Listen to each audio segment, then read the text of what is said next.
we can settle this like you got some plans, so we can get into some gangster shit. Hey, Chris, I don't want no issues, bro. I don't want no smoke. I don't want fights. I don't want to do nothing, bro. Like, please, bro. Who want smoke with me? Who want smoke with me? Who want smoke with me? Who want smoke with C? Who want smoke with me? Who want... Okay, let's get down to the facts. Pussy, I'm dripped in red. Don't let this R&B shit fool you niggas get ripped to shreds. Quavo talking like he a thug, nigga, you a bitch with dread. Can't wait to see the day that you back up all of that shit you said. What's all that ball shit you talking? You ain't no huncho, nigga. You the weakest link out of your clique, let's keep it a hundo, nigga. You fuck my ex-hoe, that's cool, I don't give no fuck, little nigga. Cause I fucked your ex when you was still with a bitch, I'm up, little nigga. They say revenge is sweet. Now think about that shit, don't let that line go over your head. I might just sing about that shit. I had a feeling about that dick, there's something sweet about that shit. I got some tea about that bitch, but I ain't gonna speak about that shit.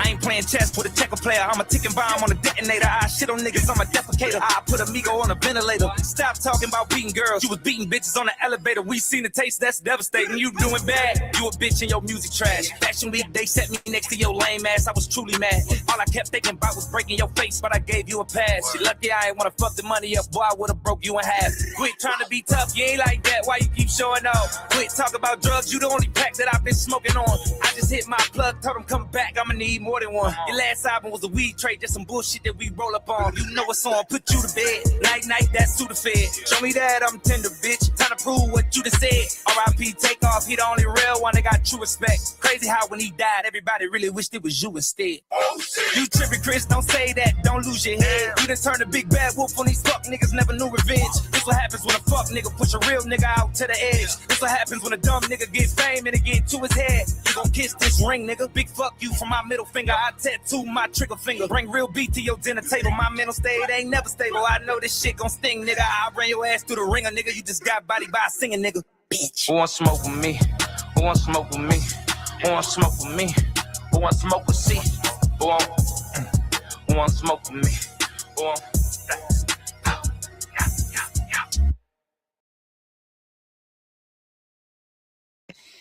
Oh shit, I like that. Ciao. Welcome to Chanel's Reality. I'm Chanel, and this is my reality. Like, share, and subscribe. Welcome to our fabulous channel. Choose your reality.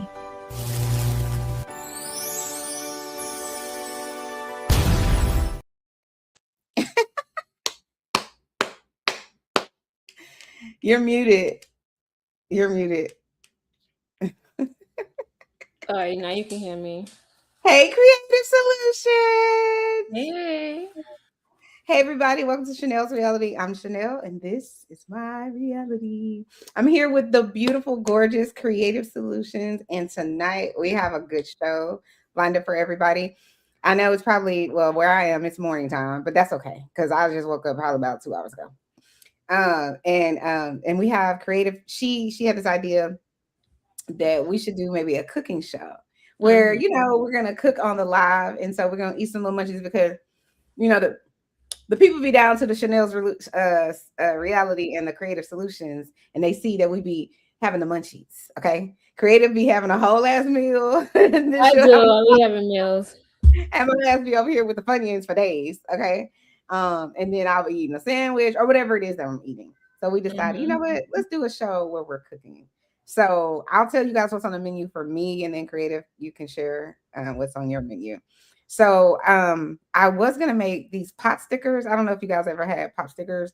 My husband bought some from Costco. They're Wagyu. They have Wagyu meat in the middle, and they're pot stickers. And then he also bought some other thing called Penang or Penang. I don't know what it's called.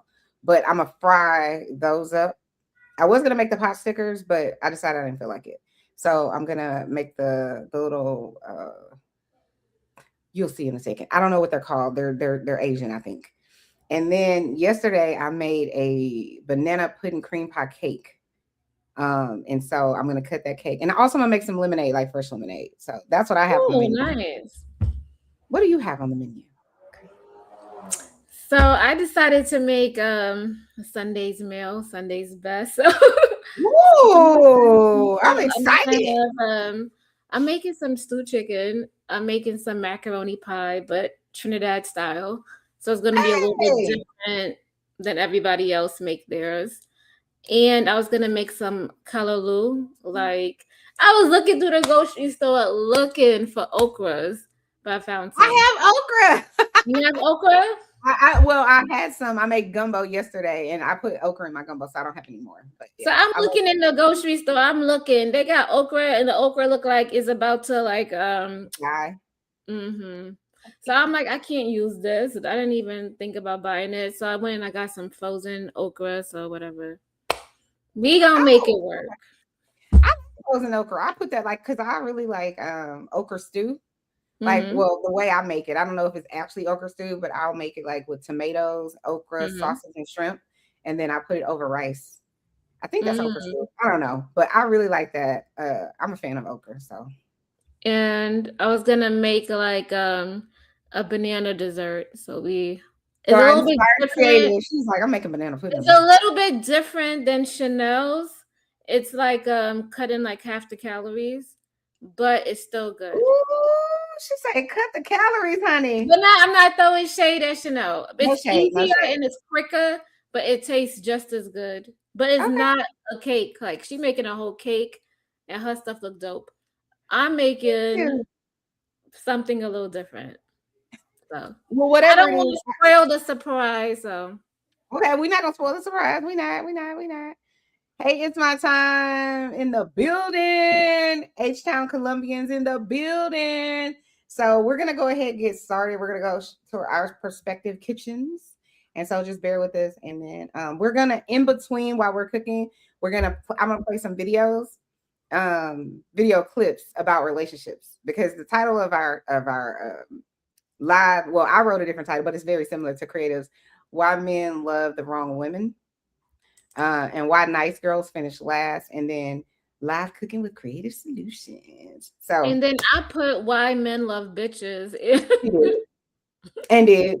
Mm-hmm. Yeah. So it's all good. That's the way creative feels about it, and I'm here for But it all day, every day. There's a book called Why Men Love Bitches, though. Ooh, is there? Yeah. And honestly, we gotta read the chapters that Chocolate sent to us so we can review her book Oh too. yeah, we could, yeah.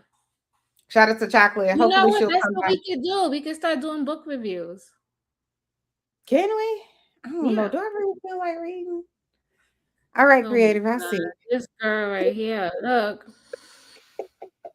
I gotta find a good book that I want to read, and then we can do a book read. But okay, so make some suggestions, and then I can figure out if I want to read a book. Okay, because I got to be in the mood. But nowadays, you have all kinds of ways that you could like review a book, so you don't have to Mm-hmm. actually physically read it. You could like have an audio book or something like that. But let's go ahead and get started because I don't want Creative to be too tired. But I'm gonna go over to my kitchen, and then I will see you right back there. Okay, Creative? Are you gonna leave the live? No, I'm just going over to my kitchen. I'm just picking up my laptop. I'm about to go over. Well, I'm gonna leave the live. I add the link, right? Mm-hmm. Let me add the link in my channel too. Oh, you didn't put it in your channel? I'm doing it right now. Oh, okay. When I'm admin on your profile, it logs me in as you. Really? Yeah. That's weird. Okay. Well, what I don't like is when I use my laptop, if I use my phone, like you can see everything that I'm doing, but if I use my laptop or my iPad, it won't let me do it. And I don't know why. It's weird. Well, while Creative is getting started with whatever she's doing, I'm making freshly squeezed lemonade. All right, I'm about to leave and head to the kitchen, but I'm leaving Okay. the stream. I have these lemons that I'm about to cut up because who doesn't want freshly squeezed lemonade? I don't know nobody do, y'all. I like freshly squeezed lemonade, and I use this little thing here because you can put them on there and juice the lemon. So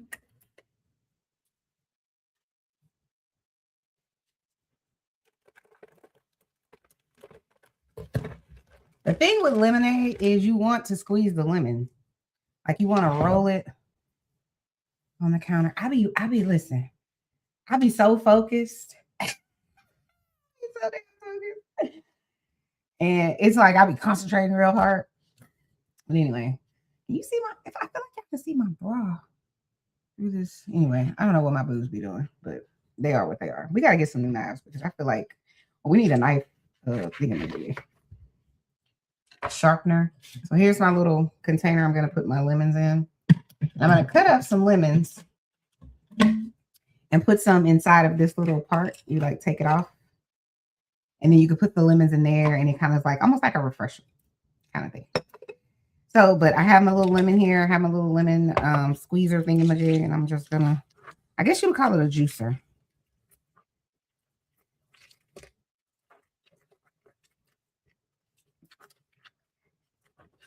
What did you cook today?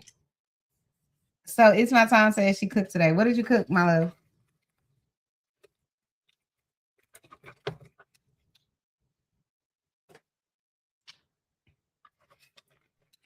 You know, I was like, man, I want to make a have you ever had like, oh God, what is it called? It's called mint lemonade. I had some one time at this place called, I think it's called like Berries or something like that. It's like a Mexican restaurant, but like you can get all kinds of ish there. Like you can get like blueberry pancakes in the afternoon, and I'm down for that. I'm always down for that because I love breakfast is my favorite food outside of seafood. Breakfast is like my favorite food outside of seafood. I'm just trying to squeeze the lemon a little bit so that the juice will come out easier. I don't know why I can't get the center of the thing. Y'all, Kreative is somewhere trying to connect with her phone in the kitchen. So she will be back. She's cooking a real meal, and I can't wait because I'm gonna be sitting over there minding my business. Okay, it's my time. Said I cooked jerk chicken, homemade gravy, mashed potatoes, and cream corn. Yes, good God. Yes, one time for the cream corn. I don't think I've ever had jerk chicken. Like, I feel like I had it when I went to Jamaica, but whatever it was at the hotel, and I don't feel like it was real jerk chicken. So I was disappointed. I was disappointed in the meat patties. I was disappointed in everything when I went to Jamaica. And I feel like it's because I didn't get a chance to go like really amongst the people, except for one night with my cousin and her friend. We went, but other than that, like I stayed at the hotel at the resort. So I don't feel like I really got the whole shebang.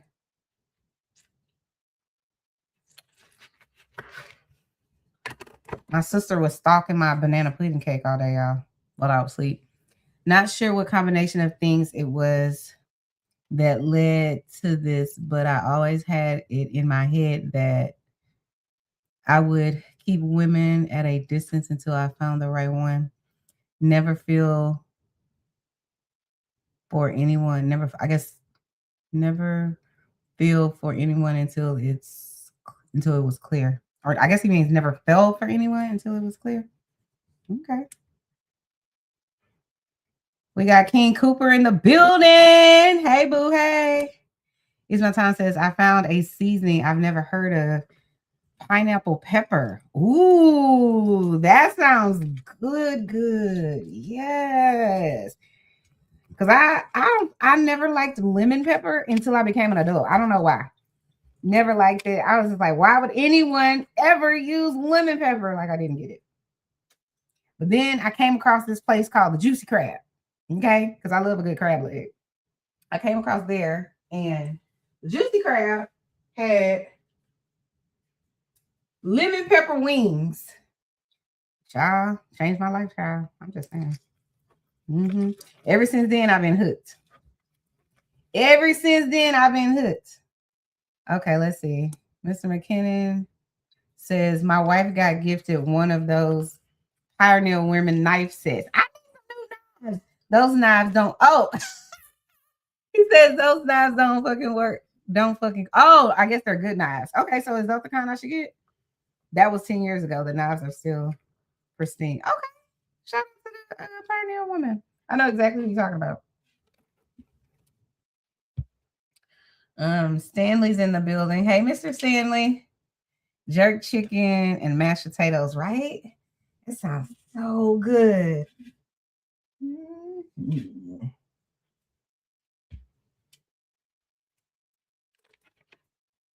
I don't know how many lemons I need for this lemonade. What y'all think? I think I've cut like what 5 up. I don't know, but it needs to be lemony. And listen, I don't know what y'all favorites desserts are, but my favorite desserts are anything made with lemon. I like lemon cookies, lemon cake, lemon tarts, lemon, what's the other one? Lemon bars, like lemon, listen, all things made lemon. Yep. I don't know. Do they have lemon pie? I like key lime pie, but that's not really lemon, but you get what I'm saying. I like key lime pie, but I'm trying to think what else do I like that's made out of lemon. Probably anything that you can make, I could probably, whatever it is, I'm probably gonna like it.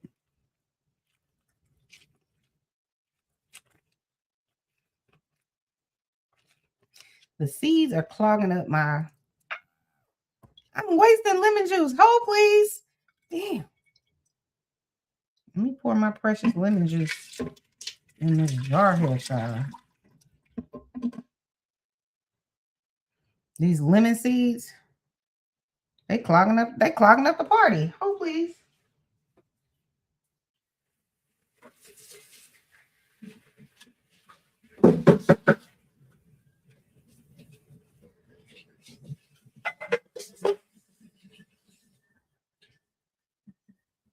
The lemon seeds trying to take over the party. Child. I can't. Lemon meringue. Yes. I made meringue yesterday. Sure did. I made meringue yesterday. Oh, and I decided I'm going to put some guava. Oh, guava. Have you ever had guava? I had guava in St. Lucia at a place called the Spice of India. They gave us some sort of guava. I feel like, I don't know if you would call it, it wasn't a drink. I feel like almost it was like a, I don't know, was it a smoothie? It was something. Whatever it was, it tasted really, really good.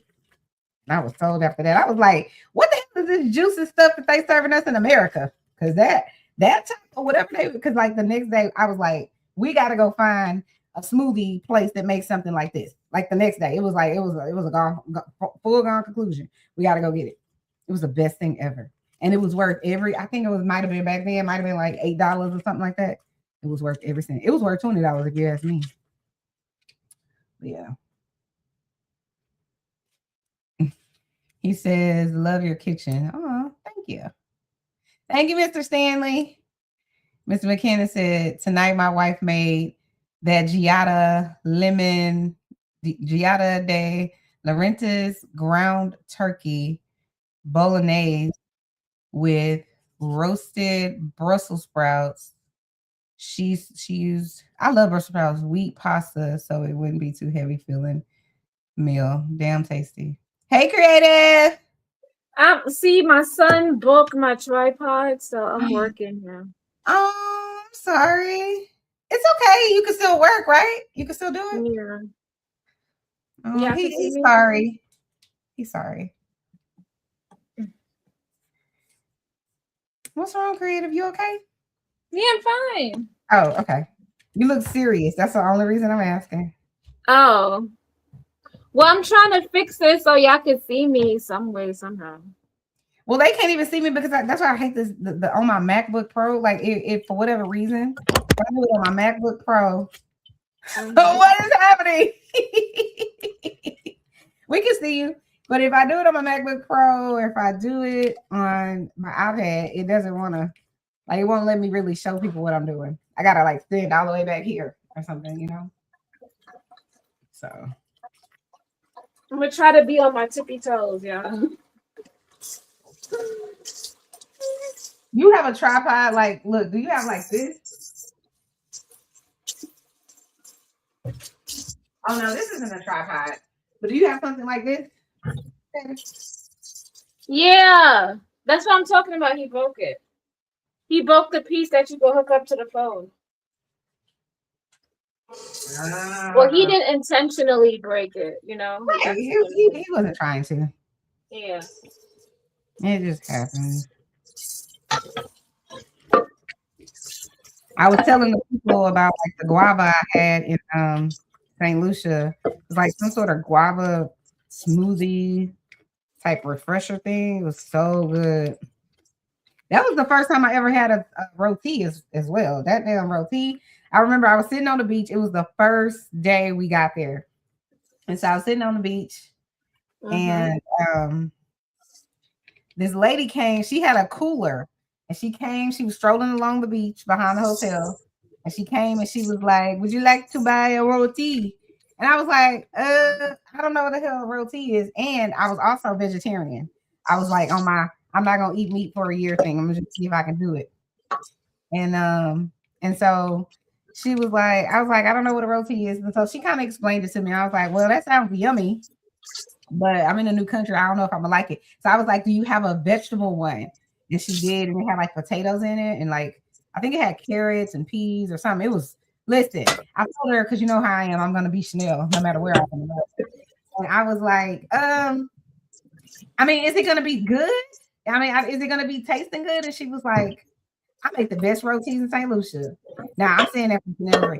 She said it because she imagine a woman that's like in her early 60s saying it like she was talking shit to me. I was like, I like when people are super confident like that. So anyway, I tasted it and it was good. And I was looking for her the first time we was there. Bring me another roti. But I don't think I saw her again. I don't think I did. But yeah. But I think people make all kinds of different rotis throughout the Caribbean. I don't know where it started. I don't know if it started in like Africa or India or where it started.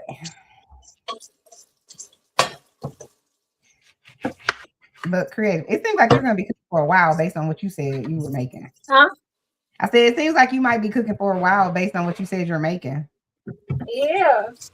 How long like is it going to 2 hours. Oh, okay. That's not that bad.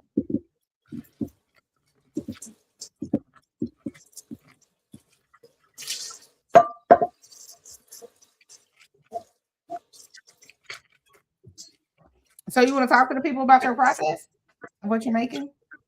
Oh, so right now I'm just getting all the pots ready that I'm going to be using and whatnot. So that's what I'm doing now. And I think I'm going to prep the chicken and then I'm going to start on the pie. I'm going to prep the chicken and I'm going to start with the callaloo and start the pie. I'm excited about everything you're making and I hope I can taste one day. I'm just saying. At least one of the things. All right, I think that's enough lemon juice. I think.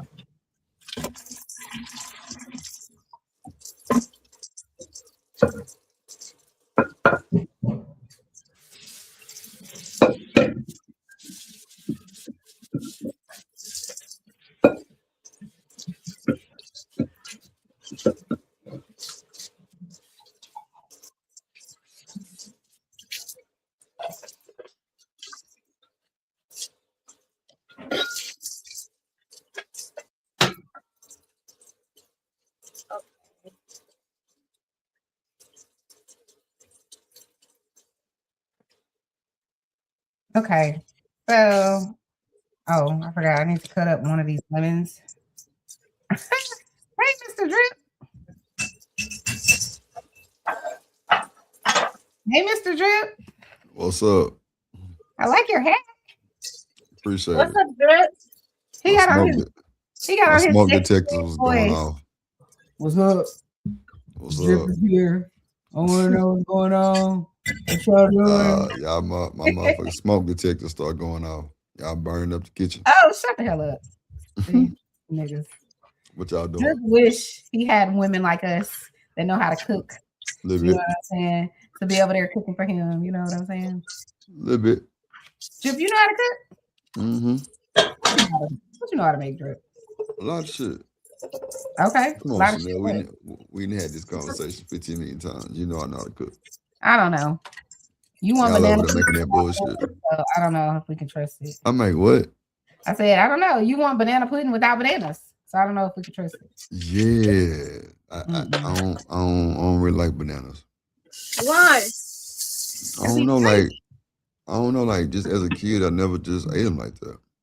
Is it the texture or something? It might be there.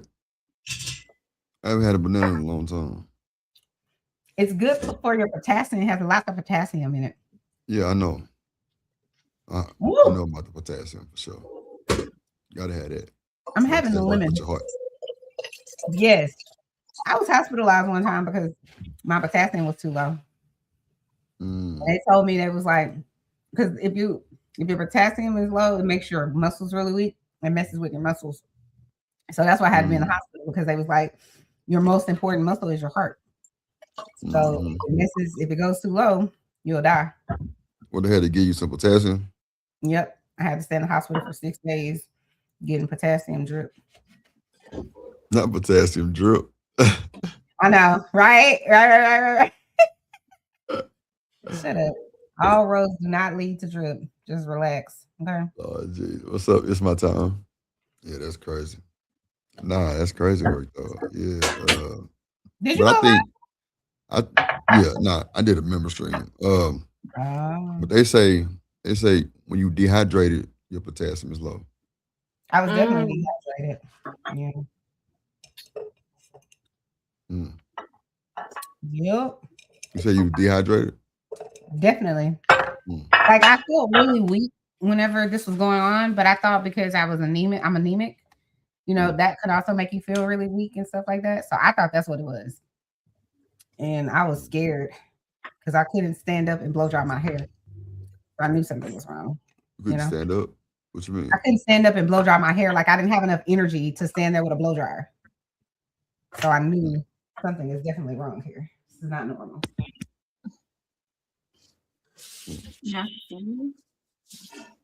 Okay. What y'all cooking though? Why y'all cooking so late? Because Kreative lives on the West Coast, and so I don't even know what time it is over there. We was up doing a live until 4 in the morning or something, and then I was making my banana pudding cake, and so I didn't go to sleep till probably like 10 o'clock this morning. What you making over there, Kreative? Cooking raviolis? I'm about to cut up a chicken. She making some raviolis. Hell nah. This is my lemon juice. Anyway, I'm gonna add some water. You gotta add hot water to lemon juice so that the sugar melts. They're gonna burn down the stream, Lord Jesus.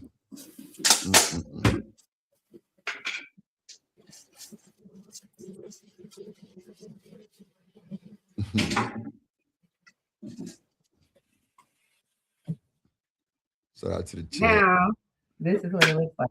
What you say? Shout out to the chat.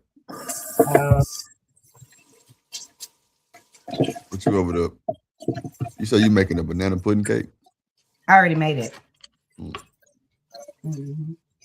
It's a banana cream pie. What you trying to clean up or something? What you cleaning up or something? Or you finna make the glaze or something? Who, me? Yeah. No, I'm making lemonade. Oh, lemonade. Okay. Yeah.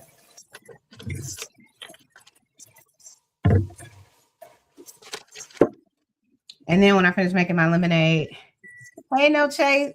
I don't know how to say it. I always say the name wrong. Did I say it right? No chaser. No chaser. Hey, is it a man? Come on, Chanel. Like, you I gotta can't stop see that it. shit, bro. Shout out to my nigga No Chaser in the motherfucking building. What's up, buddy? Don't try to handle me. Everybody trying to handle your looking at. I'm just letting you know. I will fuck you up, Drip. We know. Okay. We know. So you know, as long as you know. We know. No, the Kreative is over there cooking a meal. I'm just making She cutting up a chicken, she said. She trying to do some voodoo. I'm cooking a meal. She's right. Yeah. Trying to do some voodoo. What you making? Some chicken. Some chicken fried chicken. Some chicken fried rice. See how he's trying to handle us? I'm just thinking about what y'all can be cooking. Yeah, we gonna get. No, I'm making some stewed chicken. Let them know, Kreative. You make a little curry with your stewed chicken. So do you put curry in your stewed chicken?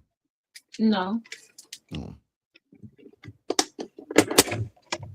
Some people do. Some people put a little bit just for flavor when they season it. Yeah, I have. There's nothing wrong with that. Yeah, my little sister's godparents are Jamaican. And they make the fuck out of some curry. Curry everything. Yeah, I can make a good curry too. I'm good at that too. They know how to cook for real, for real. I made curry for the first time last week. I think it was the Thursday Kreative. I was eating curry. What it tastes like dirt. Why would you say something like that? Because he don't know how to do nothing but be a fucking hater. That's why. That's all. Look, I'm gonna put some guava in my lemonade. I think. I'm not sure, but I gotta add sugar. I mean, putting a whole bunch of sugar in there. Oh, it's gonna be a whole bunch of sugar. This is Kool-Aid grade lemonade. Okay. Oh Lord. Jesus. Do you keep the lemon peels in there to put in the lemonade? No pulp. No pulp. Yes, Kreative. No pulp. That's nasty. So look, I put lemons in this little thing that goes inside of the jar and some water. So to kind of like make it like a little refresher. I made some strawberry lemonade. Mine's are still in the fridge. Oh, okay. I made you leave out like the little shadings, like the little pieces of it in there. That's so nasty. Yeah. Yes. Like at the bottom of it. That's so nasty. Ugh. You don't like all those little pieces. I hate pulp. I hate pulp too with orange juice. That shit is disgusting. So I prefer no pulp, but I don't hate the pulp. I like the pulp. It's good fiber. Well, you know, Drip, he's an alien, so you know what I'm saying. Plus, Drip is he's Vietnamese or something. So alien is crazy, right? Hey, bro. I'm not sure. You ain't finna be disrespecting me. Talking about he's other. So we can't trust. We can't trust nothing Drip says. It's all good. We can't trust the food he eat. Drip, what you ate today? I had some grilled fish today. I had grilled fish and rice and some vegetables. That's good. I don't see on the Drip diet. Look, Drip. You want to do a Drip challenge diet? You know what I'm saying? I told you, man. Look, I'm down. I lose count every time, but it's like 138 pounds now. Like I just lost 130. Yeah, 38. Like, you know what I'm saying? So I feel so good. Like I done went shopping and shit. Like I bought a whole bunch of new shit. Like I feel so great. Like you bought new stuff to fit your new body. I hope you threw away all I your cut my beard down and shit. I cut my beard down so I can show my new face. You feel me? Yeah. No, like, I'm like, yeah. We don't feel you. Sorry. Like, you a hater, bro. I know you not talking, Drip, but you just came on here. Yeah. Give a Kreative. Let him know. Exactly. Don't add to the list of being hated on because you know I can do a 2 for 1. It's all good. You really don't want me and Kreative on top of your head. I'm just telling you what it is. No, why would I want you and Kreative on top of my head? I think y'all are super cool. If y'all get on top of my head, I'm gonna let y'all fall. I'm gonna tell you now. You know, don't try no slick shit. That's all I'm saying. Slick shit. Mm-hmm. What would be slick if y'all got me pinned down on top of my head? I don't understand. Oh, my Kool-Aid. With my Kool-Aid. This one makes everything. Yum. Yum, yum, yum, yum, yum, yum. So now I'm gonna add some blueberries to my lemonade, because why not? It's Chanel's syrupy. You are just a hater. He mad because he can't have none of Chanel's lemonade. I don't want nothing like that. That's a bit too sweet for me. Well, I am sweet, you know what I'm saying? So you right about that. Man, this looks so good. So good. Drip is just mad he's not gonna be able to eat any of our good food. What? What are you like 17 minutes up the street? Nigga, I come take your food. No. Nope. Oh, y'all in the same area. No, we're not. We're in the same city. There's a difference. Kreative. Drip don't know where I live, so he don't know where the hell I'm at. Kreative, look. Y'all look at my lemonade. My blueberry lemonade. We don't want to look at your lemonade, man. Yummy. Mm-hmm. Did you finish making? Yeah.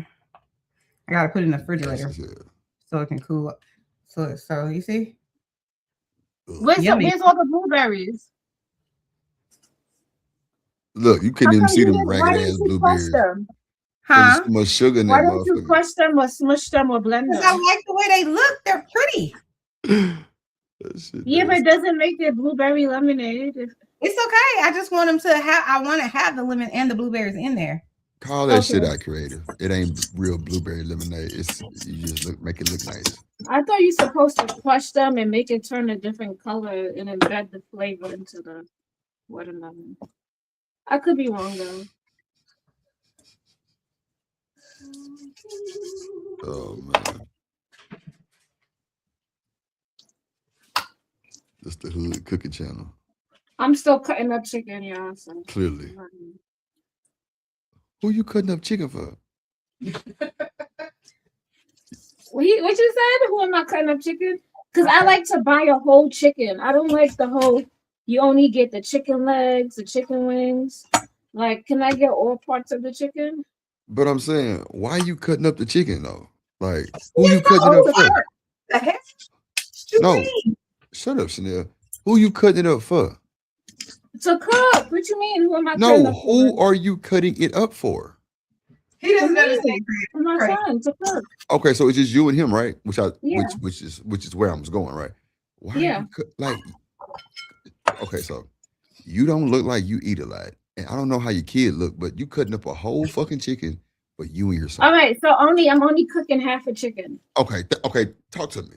You know what I'm saying? Because I'm like, damn, you cutting a whole chicken up for you and Yeah, your baby? so I cut up half the chicken and I put this half in here for later. I'm gonna put that in the freezer for the next time I'm gonna cook something. Right. You don't have to explain yourself to this man. No. Yes, she did, because I was trying to figure out who in the fuck He's she right was gonna though. put Why are you cooking all after that she food? eat the chicken or cook the chicken. Who was gonna eat all the goddamn chicken? He's I know right it's just though. him and her. She can freeze it. It's Whatever. just me and my son. Right. So But then I'm she said, used well, to I'm cutting cooking just for half like. of it. That I'm makes used more to sense. cooking for like 10 people though. Oh, really? Right. Okay. Me I can see too. that. I can see where you're going with that then. Me too, Kreative. And sometimes I gotta stop myself and be like, it's just me and my son. Right. Like I don't know how to cook for like 2 or 3 people. Like I don't know how to cook like that. I've been trying, but I'm just all right. I'm about to like that too. She cooked. Man, she was always the cooker. I'm about to cut up my she ain't got no one kid, but still goddamn cook like she making food Sunday meals and shit. Because in my other what Drip talking shit? Look, Drip, I knew you. What's that? Oh yeah. Drip, I heard everything you just said. Drip is lying. He don't give a shit. I'm sorry. What did you say, Kreative? I'm trying to compliment you on your ragged ass cake. And you talking about I'm lying. I'll be damn. My little sister and I already been like, when can I come get some cake? I need to get some for my people at work. I'm like, niggas. I'm done cutting up the chicken. I'm about to clean it. Yeah, I like the clean. What you season your chicken with, Kreative? What kind of season? I'm about to make some green seasoning from scratch. Green seasoning. Oh, okay. How you make it from scratch? If you don't mind. Well, I'm about to blend up some garlic, some green onions, some habanero peppers. I'm about to make a blend up of everything. So you make your okay, that's lit. That's lit, okay. You make it all come together. Unlike Chanel with her store-bought ass. Yeah. She's a store-bought cooker. Nah, I like to cook with fresh ingredients all the time. That's the way I was brought up. Oh shit. Yeah, that makes a hell of a taste difference too. Yeah. That's real. Drip is a hater. Yeah. You just store-bought. That's all. I just made this on a live yesterday, but it's store-bought. Yeah. You bought that shit from HEB. How do you do that when you make it on the live? Ooh, AI. look at my cake, y'all. AI. Look creative. No, that bitch do look good on phone now. That bitch do look good. Oh, it looks nice. Send me a piece. No. That do look pretty. Uber me a piece. Whoa, this cake looks so damn good. I can't even wait. Why you so loud in the house right now? Look at that. No, that bitch do look good though. That cake do look good. That's a big ass Every piece you time took she out be that cooking, motherfucker. I'll be like, "Where's mine?" You feel me? You can send that shit through the Uber. I be asking her, "Where's mine?" I probably could send it through the Uber. I know you can. Yeah. Go ahead and wrap it up. Send it through the Uber. I'm not sending you shit. You over here talking shit. I'll send you 20. I'll What send you you be 20 for a cooking, piece. Brett?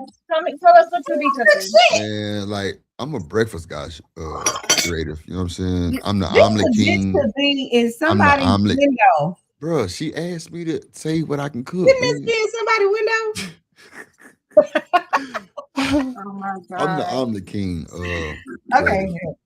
I'm the omelet king. I'm a breakfast guy. I can make all kind of omelets. Listen, Trip, that's my favorite food. It's breakfast. Yeah, me too. Yeah. I make omelets. You know, I can make, real nice grits. What do you make with the omelets, Drip? How do you make an omelet? I don't believe like you. spinach. Sometimes I put spinach in it. I put sometimes like bacon, ham. Well, I don't eat pork or beef, so it really just turkey sausage, or you like turkey bacon, type shit. You know what I'm saying? Or either like chicken Turkey sausage. bacon is leather. I don't understand it, but go ahead. It's what? It's leather. You know what? You sound crazy as hell. You know what? The first time I had turkey bacon, Chanel, it's crazy you say that because leather. I kind of felt that way too. It is. Listen, what it is. Oh no, I started buying a different kind though. I ain't gonna hold you. So it don't taste like that, but yeah, I thought that at first. I ain't gonna hold you. But now, like, I make a lot of shit. I make like catfish and grits. I know how to cook fish. I know how to like seasonings and like just man, look, I was raised well. Like I can make gumbo. I can make duck. I can make, you know what I'm saying? Like, I can fry like a mean chicken. You know what I'm saying? I can bake some cookies. You feel me? Yeah. There's a lot of shit I can make though for real. I can make like let me see, jambalaya, like I say, all the breakfast foods. I'm a breakfast guy. You know what I'm saying? Type shit. But I can cook a lot though. I'm cold at making wings. You know what I'm saying? All that little shit. Once I do my Drip Nation meetup, you know what I'm saying? We're gonna have an omelet cook-off. Yeah. I'm about to show y'all my omelet skills. I'm a fool with that omelet. Yeah, that cake do look dense. That motherfucker do look good. Chanel, big head ass, she ain't gonna send me none. That's all right. That's all right. I watch, I'm gonna ask Kreative to send me some chicken. She gonna tell me no too. See, you can't deal with none of these motherfuckers. No. Okay. So, why is y'all topic? Do men love these B words? And nice girls are losers. What's that about? Hold on, say that again. Why what? Y'all topic. Why is y'all topic that men love the B words, but nice girls are Because losers? they do. Why y'all think that? Are we wrong though? I mean, you got some that's like that, but you got some that's not losing either. You got some that's, that's good, married, sit. You got some that's going through the process, but I don't know. I can say it's about 60-40. Okay, so I'm gonna ask you, Drip. What are you attracted to? I mean, what's your definition of a bitch? To me, it Hold depends on. on Before the you answer, I just have to announce This goddamn banana pudding cream pie cake Bro, how is much you the drop Chanel? truth.com. Okay. How much to drop Chanel? Creative. You gotta get up out of here. Legit, this shit is so good. Bro, Look, okay, bro. I made You a ain't trying to cream send me cheese none. frosting. A cream cheese frosting. I put it in the middle and I put banana in the cream cheese. Ugh, so good. Okay, sorry, carry on. Carry on, guys. Did you Fuck it, take okay. that? You were here telling us. I did. It's so fucking good. Like it's so good. Like I'm about to call my sister and tell her because she's been eyeing the cake all day. Okay, She's sorry. been waiting for it all day. Huh? I'm playing. I said she's been waiting for it all day. All day, and then she had to go to work. So she's like, she's already told me, can I come by? I'm gonna take a break and then I'm gonna come by. I'm like, girl, you serious? But I love her. So if you out there, boo, come on by. She said she's gonna take a break and come get some. Okay, I'm sorry. Carry on. What were y'all saying? What were y'all talking about? I had y'all on. I couldn't hear y'all. Drip I was asking Drip what kind of girl do he like? Then I asked you to define the B word. What's So our a definition of bitch that? could be somebody who handles her business, stands her ground. She may come off as mean, but she's always thinking about her best interest at the end of the day. Yeah, I don't want no bitch. What? What was wrong with what I said? Yeah, because she always thinking about her best interest, not mine.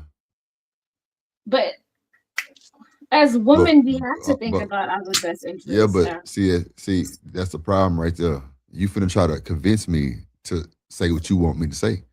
I'm not going. You know what I'm saying? That'd be their problem for this whole internet shit. Once you don't like my answer, now you're gonna try to convince me to make it right. Nah, just let me have my own opinion about it. Okay. You know what I'm saying? Like because what you think might be totally right too. They say a broken clock is right twice a day. I'm not saying what you're saying is wrong. You know what I'm saying? What about this? What about this other definition of a bitch? What about if a bitch is like somebody who is selfish? She's just out to get whatever she can. She has no moral compass. Yeah. It's she all don't want about nothing her. real. She won't like one night stands. That's the type of chick that want straight one night stands or like fly by dates. Not necessarily. Well, I mean, if she got to get money and all that, first of all, her focus ain't me. Her focus is getting money. So I'm already out the question or the picture immediately because she ain't focused on me. She focused on her bag. So, all right. So, why do you want a girl that's focused on you? I want a chick that's focused, period. And me being part of the focus is going to be extra because at the end of the day, if you focus on me, then you trying to make me happy, right? If I'm focused on you, I'm definitely trying to make you happy. So I'm not saying just gung ho focus on me and not work and nothing else. I'm just saying like I need to be part of your daily thought every day. I think that a person focusing on themselves doesn't mean they take you out the equation. They just focusing on what makes them happy, and if you make them happy, then you are part of the equation. Well, I don't believe that, but hey, that's your opinion, that's mine, so I understand. But you said you were describing a beach.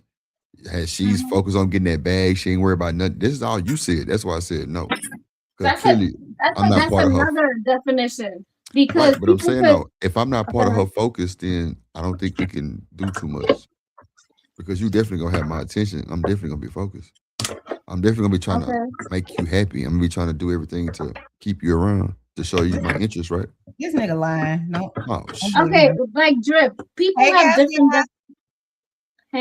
People got different definitions of a bitch, right?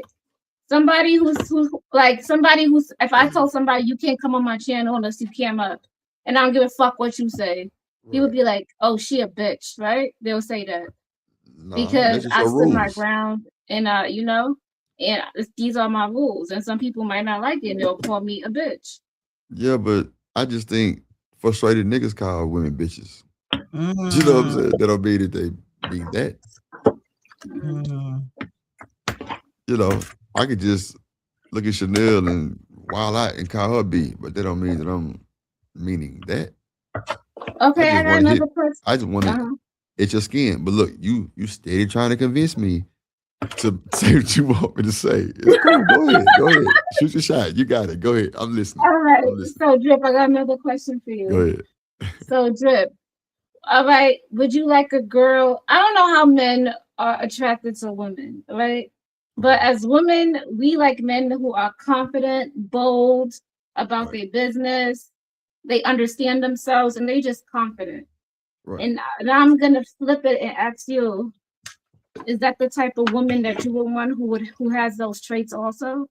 Yeah, like that's always good. Like I'm not one of the guys who trip on like makeup and wigs and all that shit. So I'm not like an ego snatcher. Like I'm gonna hype you up. Like I'm gonna add to whatever glitz and glam you got. You know what I'm saying? That's the type of nigga I am. You know what I'm saying? But yeah, I definitely want you to be confident, bold, because it's always that strong black woman that hold that nigga down. Like real shit. Because it's shit that like I ain't gonna be able to see that you can see. That's why I say like men and women need each other, because it's just certain traits that we need from each other to like be successful with each other and in life. And what if I tell you in society they say that those women who are bold, confident, know what they want in life, stand on their square, and don't give a fuck what nobody say, they call them bitches. You still trying to make me say what you want me to say? Cool. Would you say, I want that bitch though? Oh no. You trying to make me see, she trying to convince me to say what she want me to say. Fellas, you gotta stand your ground. Kreative just made a clean example of she probably can make niggas, I mean, and not saying nothing wrong with what you're doing, Kreative, but it's niggas that'll listen to that shit and I go. And all of a sudden now they got their whole mind confused because they gal, which is Kreative, just told them, well, what if this and what if that? So now they thinking, no, nigga, stand your ground and stand on your motherfucking 10. Now you confused. Now you ain't yourself no more. Now you all over the place. I'm gonna get you, Drew. See what I'm saying? That type of mindset, I'm gonna get you, is crazy. That's crazy. I'm telling you. But see, but it's funny though, Kreative, because that's how the game is going. For real, that's how it's going. I'm gonna get you. One way or another. Yep. Yep. I'm gonna find you. Yep. That's what they saying. Chanel gonna send me a motherfucking piece of cake. Look, she disappeared. She took the cake. I thought you said you don't like banana cake. Well, but do you want that cake though? Well, nah. Did she say that she didn't put bananas in it? Or she did put bananas in it? I thought she said she didn't. If she didn't, yeah. But if she did, no. Put banana flavor in it. No, I put bananas in it, but you can't tell. Oh, okay. No. Like it's mixed into, like I put like this much of a banana inside of like the sugar and the cream, so it can have the banana flavor. And then I put some banana pudding cream pie. You know, like the little box of Jell-O. I put a little bit of that in there to get the flavor of the banana. Oh, that whole look good though. It is good. It's actually better than good. It's amazing. I'm just. My sister's like, "Can you bring me some?" I'm like, "Oh my god, man." She didn't say all that, my nigga. I swear to God, she just texted me. We watching y'all. Can you bring us some? Oh, this is your sister? She gonna send me a piece first, sis. Shit. I'm over here crying from cutting onions. Lord Jesus. That boy better know he got a good mama crying in the kitchen cutting onions. Ain't that a bit? Let me start this before. What time is it over there, Kreative? Like maybe what time is it? It's 11. Oh, okay. Damn, you I'm cooking now, so I don't gotta cook tomorrow. Oh, okay. I'm like, damn. I try to eat before 7. You explain yourself to this ninja. Who is he? No, I'm saying like I try to eat before 7. I try to. Looking at us like we are cooking. It is bad late. Now I'm just saying, like, I don't really like eating late at night like that. I feel you. Like I remember back in the day going to the club, you know what I'm saying? We'll leave the club and go by Chanel house. She ain't had no food, so we had to go to the Whataburger. I mean, we used to eat out late like that. That shit wasn't doing nothing. Mm-mm-mm. Mm. But Is the nah, like Whataburger good? back then it was, man, after the club, everybody used to go to the Whataburger parking lot and the drive through be super fucking long, so you can really never get no food. Mm. But, you know, sometimes you could. But nah, like I try to eat before 7. I feel you. You know, cause Drip around here trying to lose weight and feel great. They And trying, I'm losing. I'm a little bit I'm on these jealous, weights now. I'm a little bit jealous. Yeah, be jealous. You over there eating big banana pudding cake. I don't know how to take that. Mr. McKinnon says, Drip, are you from Texas? You've mentioned HEB and Whataburger. Yes, sir. Ace time. Yep. I stay like around the corner from Chanel. He doesn't stay around the corner from me. I need him to stop. I do. I should take these pumpkin seeds, roast them, and eat them. You know what? I love pumpkin seeds. Shout out to the pumpkin seeds. Yeah, you can roast them and then you put salt and pepper on them. Listen, it's the truth. Think sunflower seed, but better. Mm-hmm. Damn, I've never had a pumpkin seed. And they taste good too, and it's good for you. They so good. I might do that. I might keep them and roast them and eat them later. How long you roasting for? You bought a pumpkin, Creative? Yeah, I bought a pumpkin for the callaloo. I'm about to put the callaloo together right now. So I definitely want to know how to make whatever the hell that is you about to make. I want to know. I already seasoned the chicken. I finished cut the chicken up. I'm talking about whatever that pumpkin stuff is you're making. I need to know. I need to know. I need to know.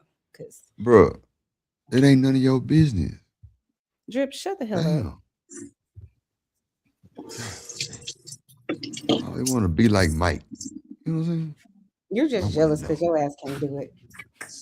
He got a whole ass video talking about let Drip do it and his ass can't fucking do it. Okay. The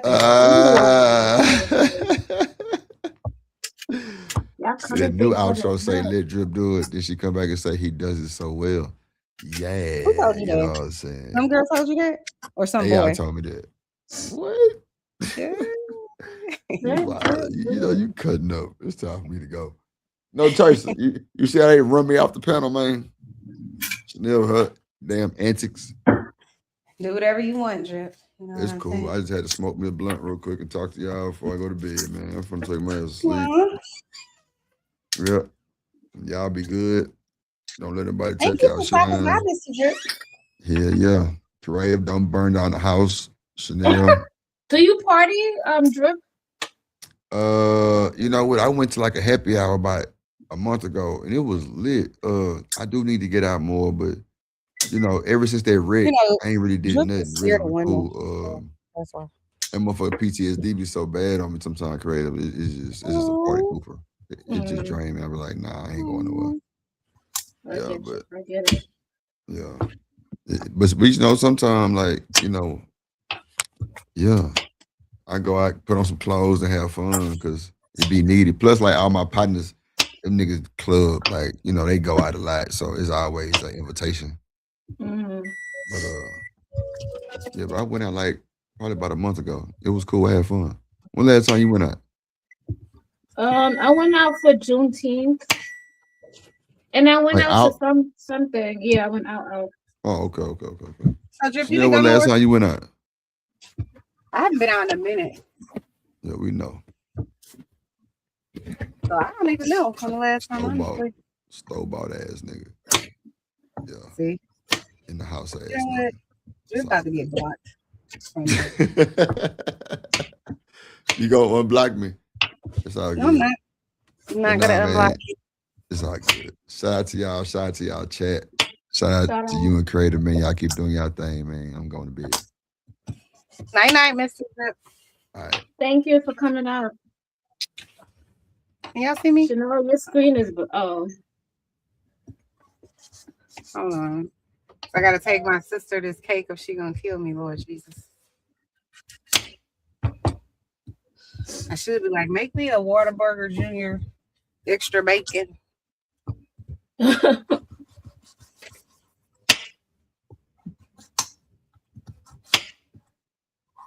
What is that noise? Okay. This pumpkin was hard. That's what I'm like. Maybe I should put this on there so it can boil. So I gotta boil this till this gets soft.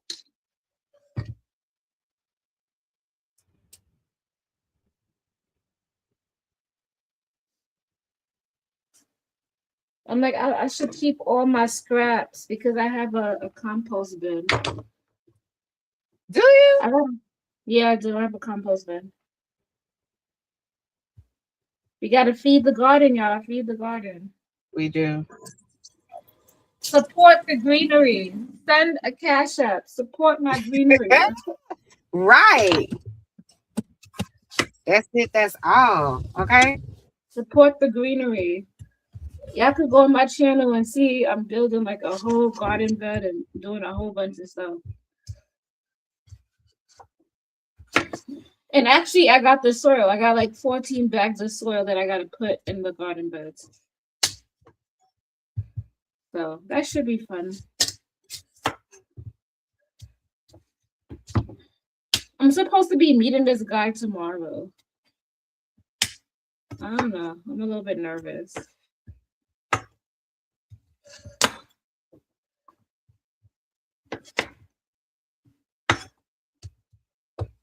Chanel then left me.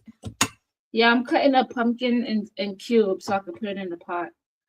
After I cut this pumpkin up, I'm going to wash my spinach, and I'm gonna rinse my okra. It's frozen, but I'm gonna put that all in a pot. I'm gonna put some onion in a pot to boil with that, and some garlic, and I might put some green onions also. And that's gonna take a while to boil. I'm gonna boil that until the pumpkin gets soft and it melts in there. And then after a while, I'm gonna blend it.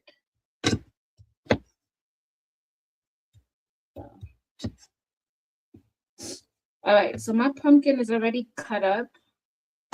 So I'm not making a lot of color, Lou. So I only did a quarter of a pumpkin. If you guys can see.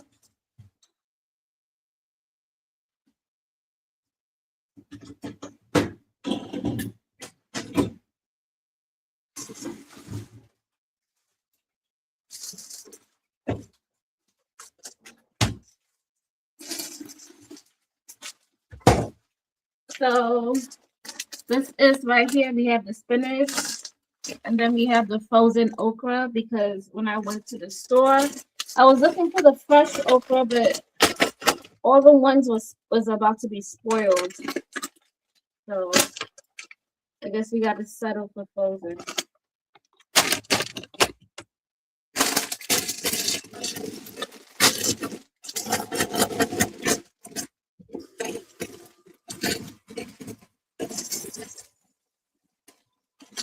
This is a lot of stuff. When I boil it, it's gonna shrink all the way down anyway.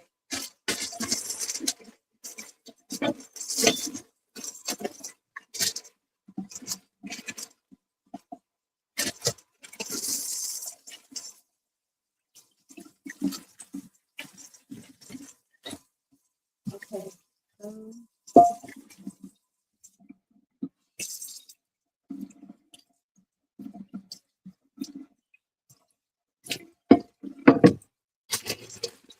All right, so I'm washing the spinach right now, and I'm putting the spinach in the pot to boil.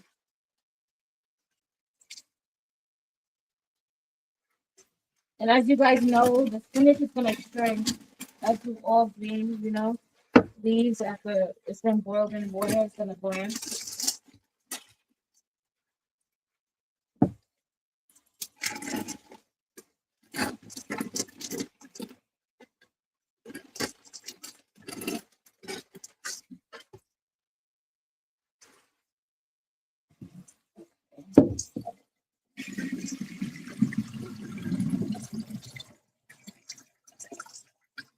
I washed it and I'm gonna fill the pot up and I'm gonna boil these leaves until they blanch, and then I'm gonna add the okra and the pumpkin.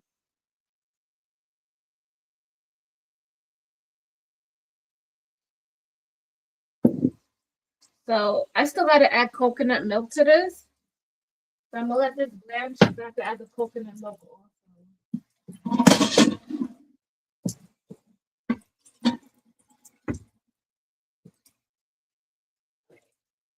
We got one thing going on the stove. Now that I have one thing going on the stove, let's wait.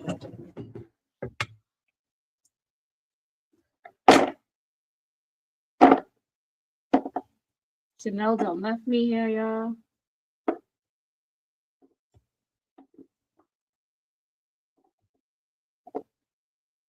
Okay, so we got the pumpkin set aside. We got the frozen okra. I'm here, Creative. Going. Can you hear me? Yeah, I can hear you. Oh, okay. I just put myself at the bottom so it didn't look weird. That's all. Oh, you're fine.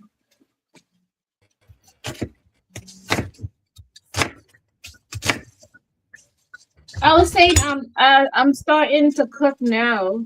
I'm boiling the spinach right now. I just washed the spinach and now I'm boiling it.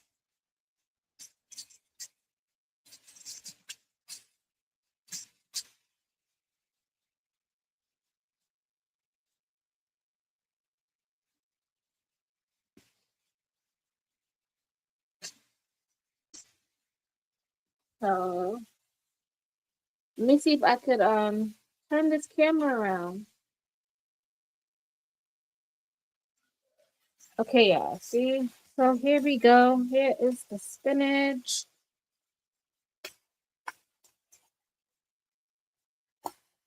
There's water in here, but not that much. But I'm waiting for the spinach to go down.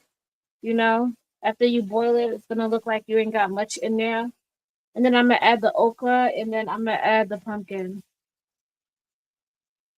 I added some onions, so I still gotta add some garlic also, and then I'm gonna add some green spring onions.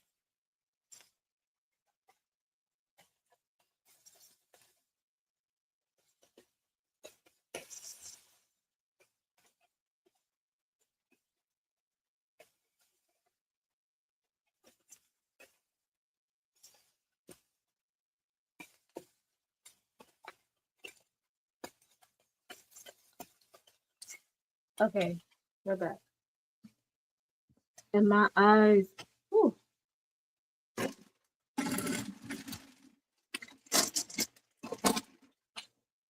So we're gonna save all the kitchen scraps to put in my compost bin. Because I do have a compost bin and I have worms. And the worms are gonna love to eat this. All the scraps we have here.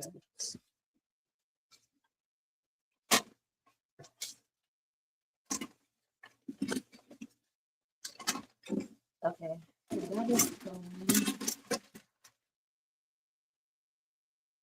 Okay. Now next, let me put a plate. I'm gonna save these seeds. I am gonna roast these pumpkin seeds. If you guys haven't had roasted pumpkin seeds, they're good.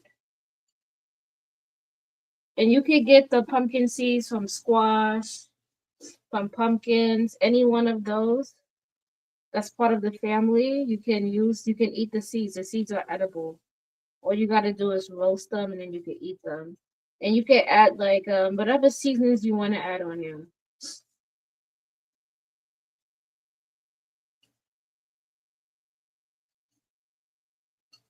These are my pumpkin seeds.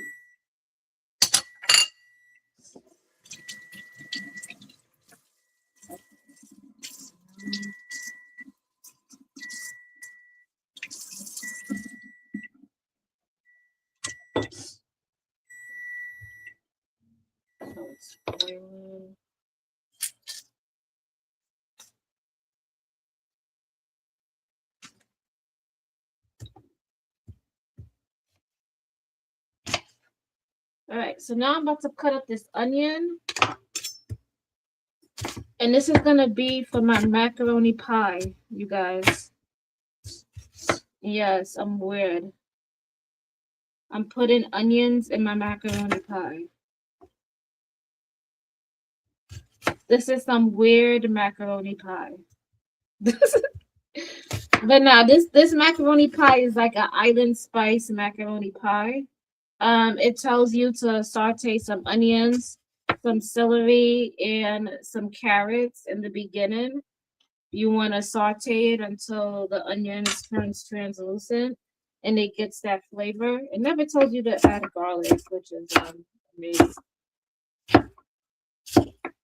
But so I'm gonna save some of those onions, cut them up for that.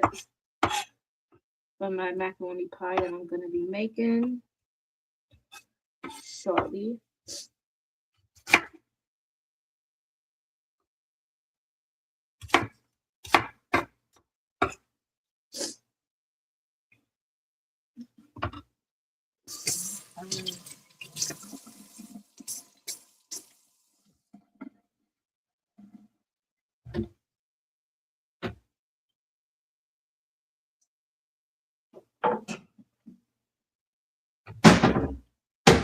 All right, so I'm gonna be making my green seasoning. So see right here, I'm gonna take the rest of this onion, the rest of it, and then add it to the green seasoning.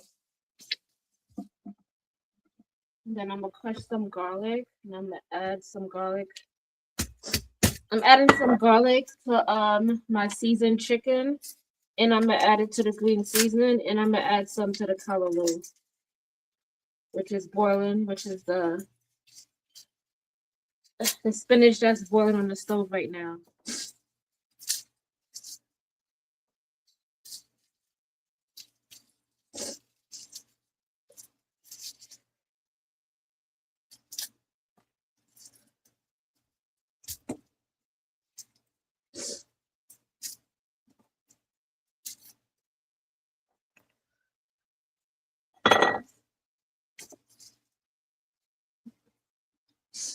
And whatever scraps I don't have, or any scraps from the fresh produce, I'm gonna save it to put in my compost bin.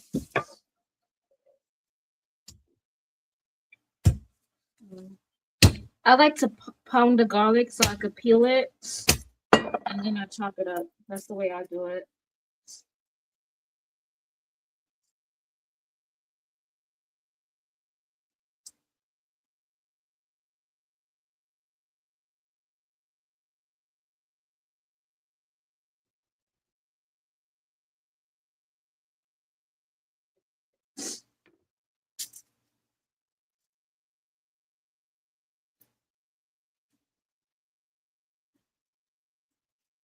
So it's boiling. The spinach is boiling. So let me see. Turn it.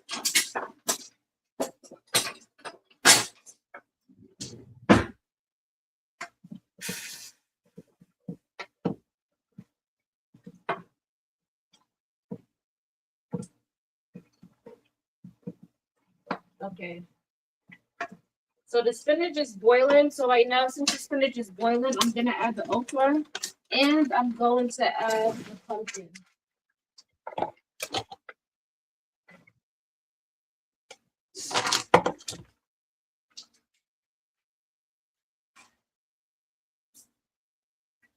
And I'm gonna add some garlic right now since it's going.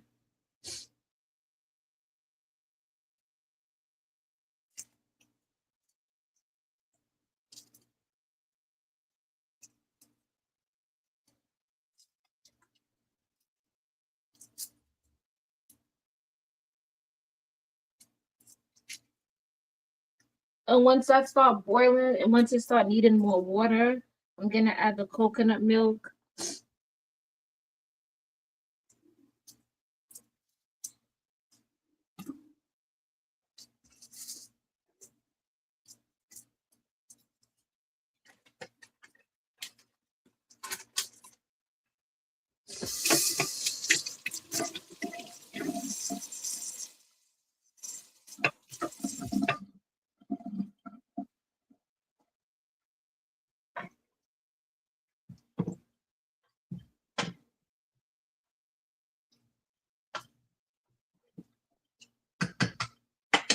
All right, I'm gonna turn the camera so you guys can see what I'm doing.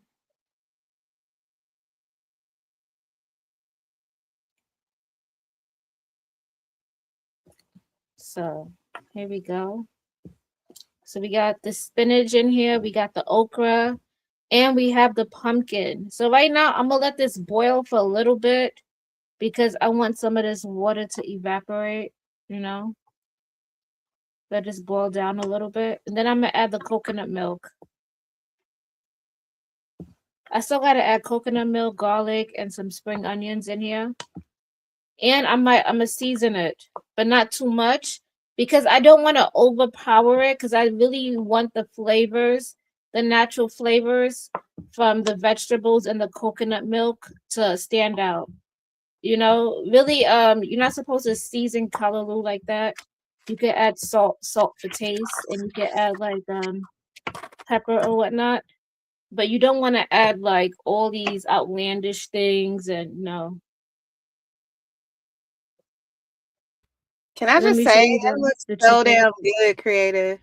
Oh, it does. This is the chicken I Yes. just seasoned. But I'm about to make the green season to add to this chicken. Okay. And is you should have like an iron pot. In Caribbean cooking, we have iron pots that we use, and it gets really hot.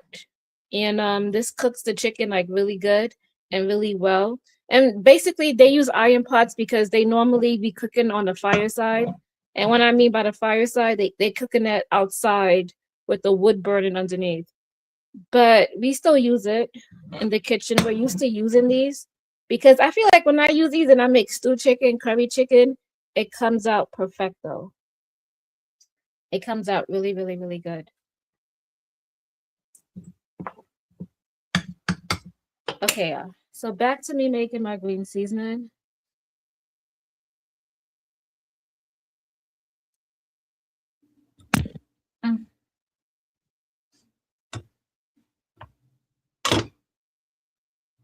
Chanel went to go do a delivery.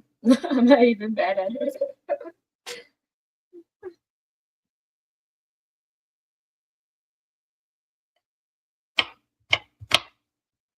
So I'm gonna cut this up and I'm gonna add this. So what should I add this to? I'm gonna add this to the callaloo. So we add the garlic in there, and I'm gonna add these 2 cloves of garlic. How many did I add? Some cloves? I only add 1. So I'm gonna add some garlic to the chicken. I'm gonna add some special, and I'm gonna put some in for the green seasoning when I blend it.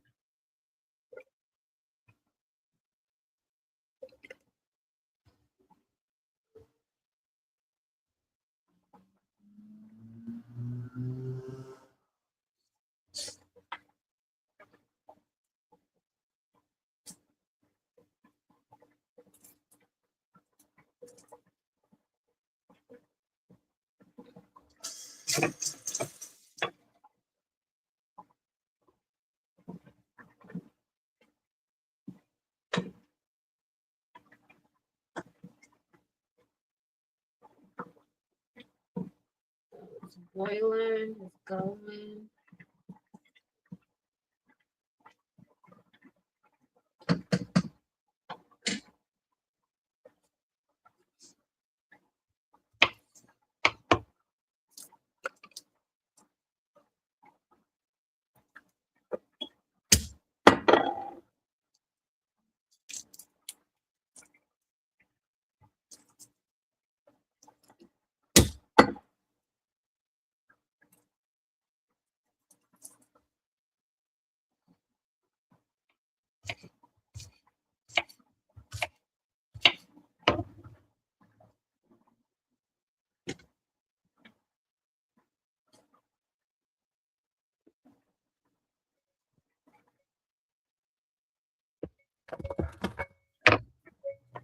Chanel is back.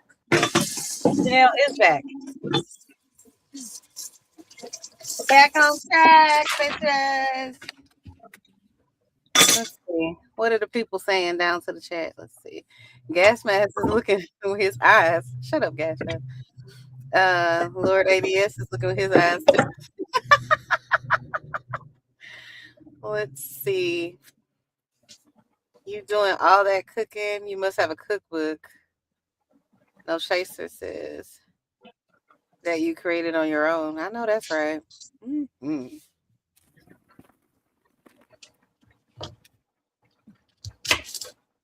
I learned most of my cooking from watching. That's how I learned, just from watching and observing. Yeah, that's how most people learn how to cook. I think most people are not trained professionals, you know what I'm saying? Mm-hmm. You watch your mom, your dad, your cousin, whoever, auntie, grandmother, and they're the ones that kind of teach you, you know, if you want to learn. I mean, and if they know how to cook. But you learn, I think, like with me, I've learned like over the years, you know, you watch your mom and your granny cook and stuff like that, and your auntie, because my family always was having dinner, you know, like big dinners and stuff.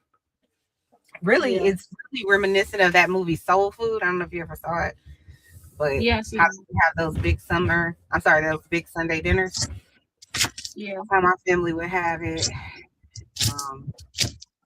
Actually, my husband's side of the family is like that too. Like a few weeks ago, we had our cousin did his cousin, she's like my favorite cousin, but did a like a barbecue. This was like maybe the week before the 4th of July she did it.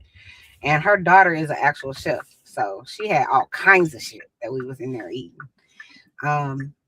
But everybody was there. My auntie I love red beans and rice. And so she brought her famous red beans and rice. And oh my God, even thinking about it right now, I was like that.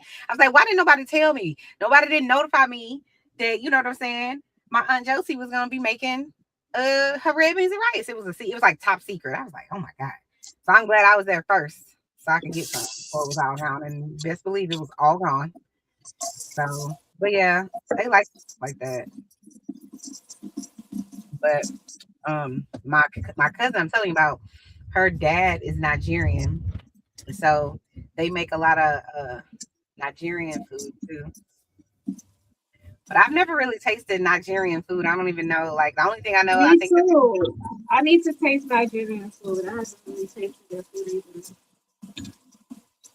but like the people that I do know from Nigeria, when I went to their house and stuff like that, it's like their houses smell like the African stuff, which is, I don't know if I like that smell.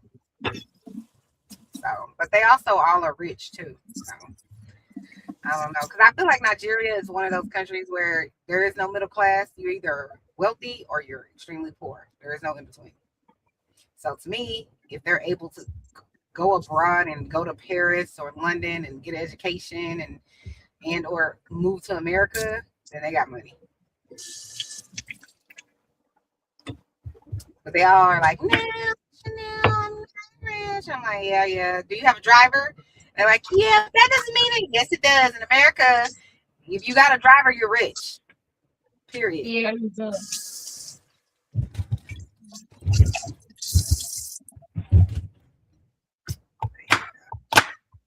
What time did you wake up today, Kreative? Huh? I said, what time did you wake up today? At like 5. Mm-hmm. I woke up at like. Nah, I'm lying. I woke up at like 2 or 3, but I was still tired, so I went back to sleep. Right. Exactly. That's what happened to me. I woke up. I feel like I woke up like 3 times, but immediately went back to sleep. You know how you wake up, you look around, and then you go back to sleep? Yeah, that's what I did. Until I finally woke up. And then when I finally woke up, actually my body is just now really kind of fully waking up. For the past few hours, I haven't really been woke because I took a shower thinking, oh, if I take a shower, then I'll wake up, you know? Yeah. But it was just a really good, hot, steamy shower, but it still didn't really fully wake me up. My body's just now, I feel like, waking up.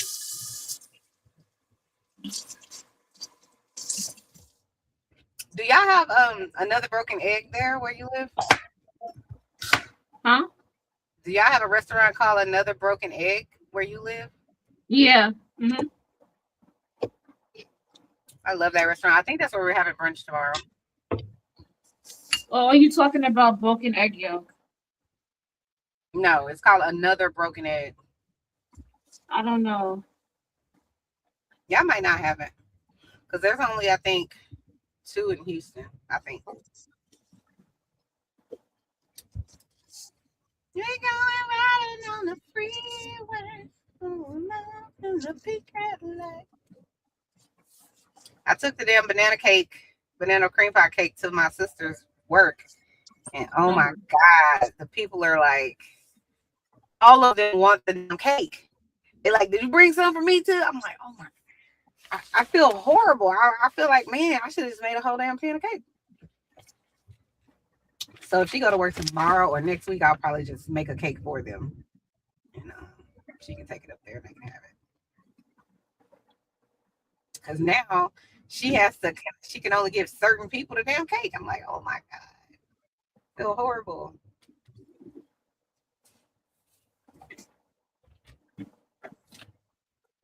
I'm going riding on the freeway.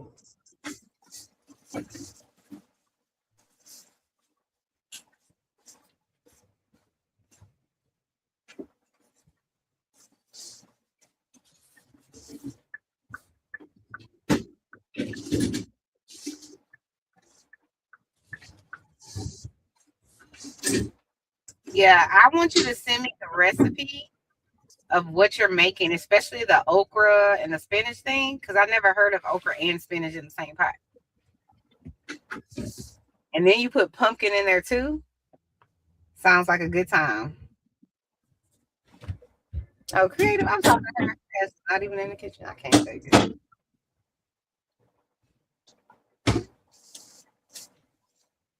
I heard you. Oh, okay. So how long does it take? So is the pumpkin that you make, is it kind of like a sweet potato? Is it sweet? How does it taste? Well, I'm cooking this until the pumpkin gets soft. I cut the pumpkin up small, so it's gonna get soft pretty quick. But I still need to add the coconut milk. I gotta add the coconut milk, and then I have to add a piece of pepper to flavor the pot. I'm pretty sure I'm cooking this meal next week. Whatever this is you're making, I'm gonna make. I'm gonna attempt. Cook it next week? I'm going to attempt to make it. Okay. So I'm gonna call you and have you on the hotline bling. Or you can message me and be like, okay, this is what you need to put in there. I'm gonna try to make some sort of traditional something else.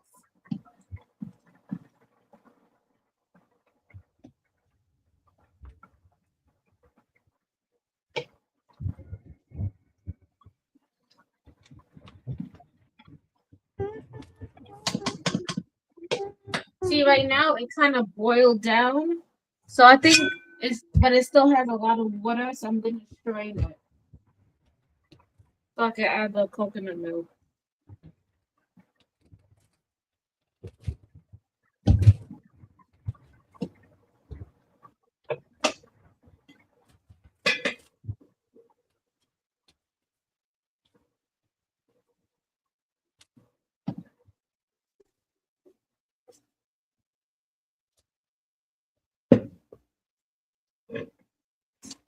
So right now I'm straining it, and I just like the liquid.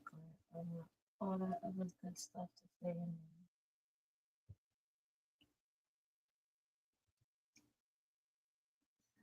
there. It's not too bad. It smells really, really good, Chanel. If you were here. I'm sure it does. All right, so you guys, I'm gonna add the coconut milk right now because the pumpkin is breaking down.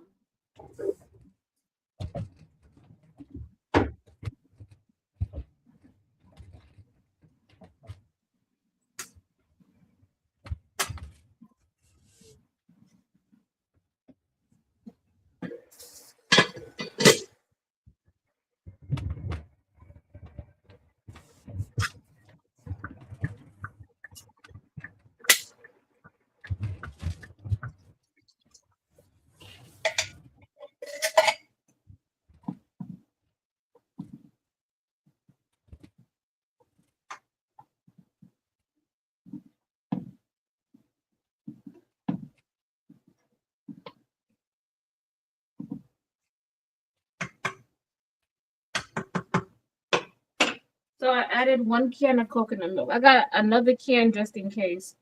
You know, I was at the store and a can of Goya coconut milk is like almost like $4. I think it's like $2.99 here, but I don't know if I got Goya. I think I got something called classic coconut milk because when I made the curry last week, and I think it probably was like $2.39 maybe, or maybe $2.99, but I don't remember exactly. I was like, damn, 2 cans is like $6. I'm like, wow. Yep. The price of food is out of bounds. Like unnecessarily expensive. At this point, everybody deserves food stamps. Like they play too much. I still gotta make the green seasoning. I'm over here playing around. But maybe I could save these seeds and I could make some I could grow some of these peppers, these hot peppers. Maybe.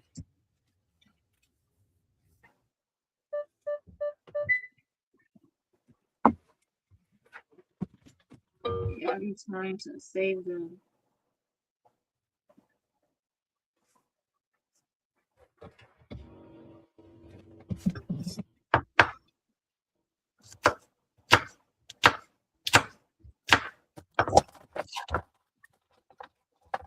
So I added a half of a scotch bonnet pepper into the stewed chicken.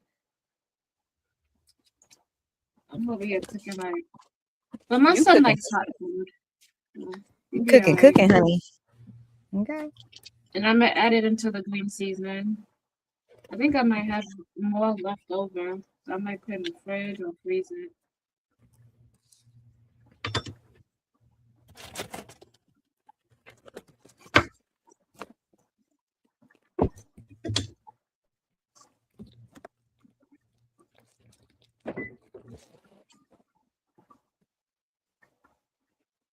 No, I didn't realize I was in the camera.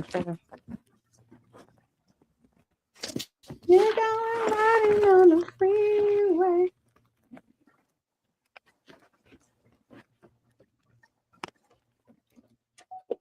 Okay. Then I need to.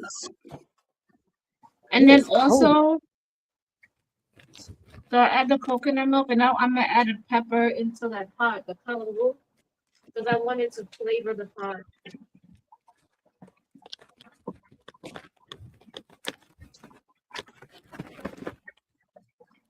Yeah, this smells so good. Oh my god.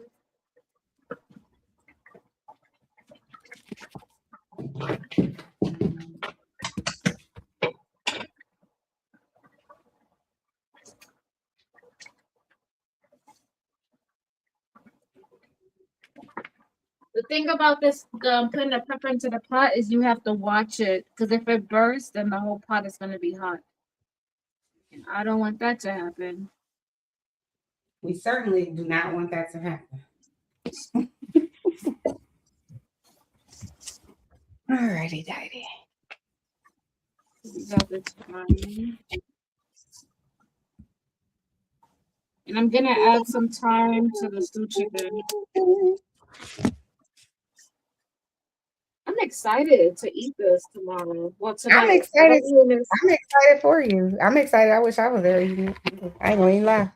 It sounds good. Yeah. Yep. All right. I'm eating this when it's done cooking. I don't know about y'all. But I'm gonna have a little bit, and I'm gonna have a whole lot tomorrow. Okay. Mr. Construct Icon says, "What y'all cooking?" Well, I'm just making a little small meal. Kreative, on the other hand, Yeah, I make it seem like I'm cooking everything. You are. It's like Sunday dinner. I'm just making some. I am cooking Sunday dinner for real. I am. I don't know. Have y'all ever had this? Have you ever seen this before, Kreative? What? What is that? Oh, hold on. Oh, lumpia? Yeah, of course. I never heard of this. So lumpia, that's That's Filipino. That's a Filipino dish. I was in the Ah, military, and there's a lot of Filipinos in the military. so that's why my husband, because I'm like, I don't even know where he And I've got been to these. the Philippines also. You have? Yeah, I have. Mm, I've never been. But yeah, I'm gonna make some of these. I was gonna make some wontons, but I was like, I don't need to eat all of that. And especially since listen, I'm one of those people. I believe in eating my dessert first, so that's why I was eating banana cream pie cake earlier. Okay. You say you believe in eating your dessert first? Yeah, of course. This girl. Don't judge I me. forgot I needed a piece of pepper for the pie. I'm going riding on the freeway. What is happening with my watch?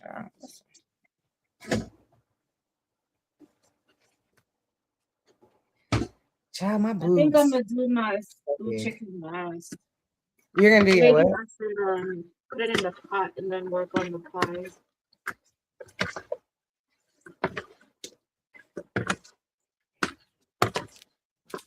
Okay, I'm gonna blend up this green seasoning. Yeah, my chicken look like it's well seasoned. Yeah, Creative is very proud of her chicken. But doesn't that inspire you though? Like when you make something and you looking at it, you like, damn, this look good. You know what I'm saying? I'm proud of myself right now. Yeah, me too. I'm proud of you too. So these are the sauces I'm thinking about eating, and I don't even like dip, but it's called California. I don't even know who bought this. It's supposed to be my husband. Thai dressing, and this donkey sauce by Mr. Guy Fieri or whatever, the one from 30 Minute Meals. I mean, not 30 Minute Meals. What is it called? Diners, Drive-ins, and Dives. And some stuff. Let's see. Is the oil hot? Looks like it. All right, so I'm gonna go ahead and stick these in there. I don't know. Let me see if it starts cooking. Then it's Time hot. to get ready for this macaroni pie. Okay, so now what do you put in macaroni pie? Well, I'm making a like a Trini style macaroni pie. It's different. It's I don't know totally what that means. different. So tell us what you're putting in So it. with this macaroni pie, I'm adding pepper, I'm adding onions, I'm adding celery, and I'm adding carrots, and I'm adding some thyme.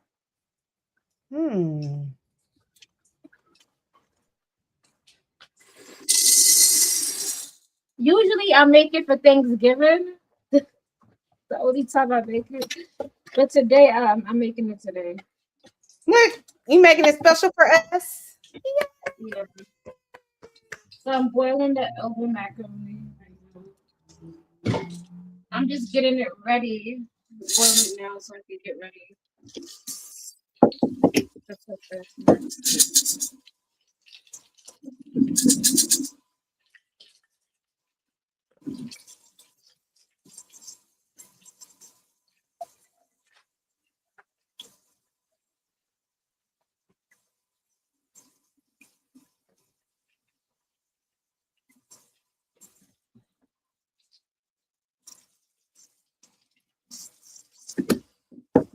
Listen, y'all, this banana cake don't owe me nothing. It has cream cheese in the middle. Mm-hmm. It's banana cream cheese too. This cake is so good. Damn it! Oh my god!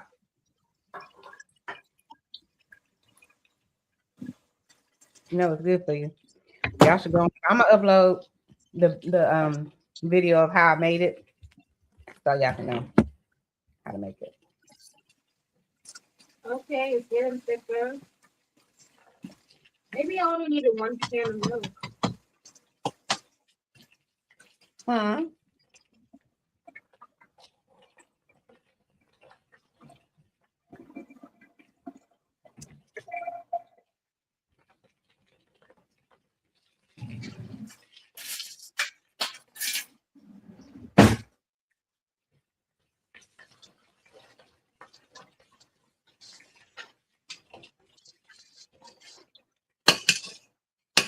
Nobody wants to click the link. Did somebody click the link? Oh, did you put the link down there? I did. Oh, I don't see the link.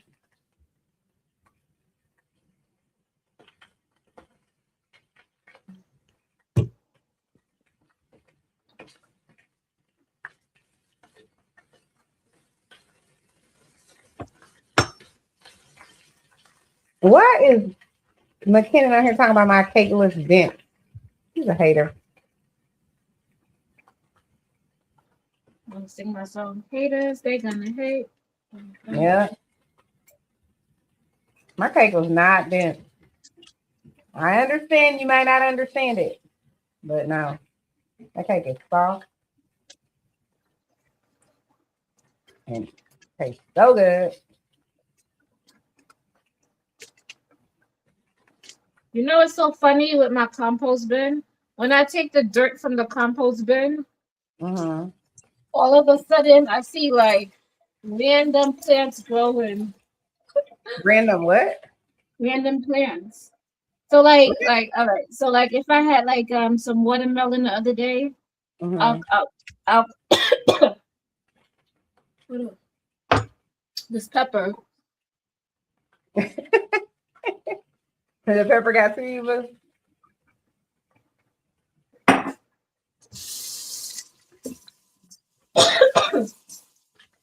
This is what I'm over here making. I'm dying. You okay? You gonna survive?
I'm already tearing up. Yummy. This is so good. I feel like I need to dip it in cheese though. I'm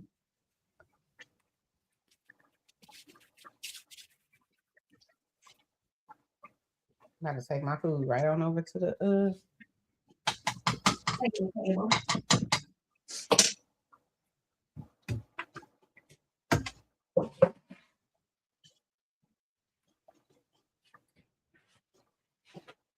Get my life together. All right, I'm gonna play a video.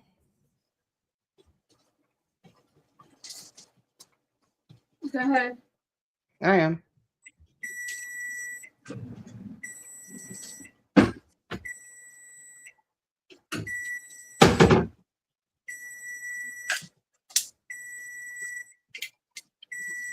Households together because we dealing with the after effects that's been happening to us for centuries. We get to blaming each other and like that. Am I saying that a man individually is not responsible for his children?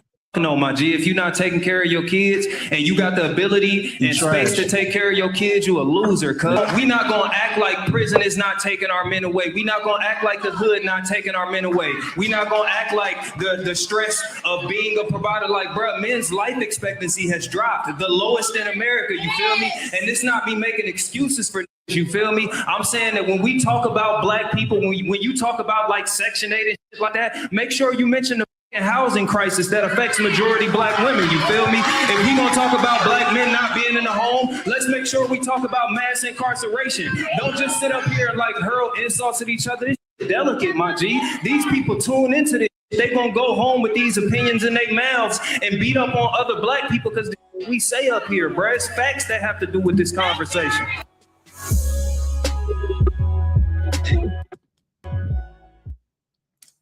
What you think, Creative?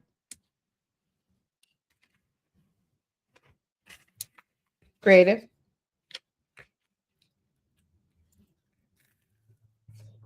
She focused, y'all. Oh, no, she's on mute. Creative, you're muted.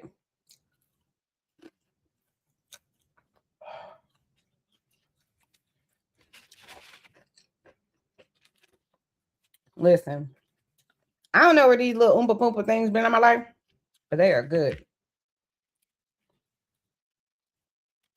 Yeah, they are good, good. They are hallelujah good. Okay. Yummy.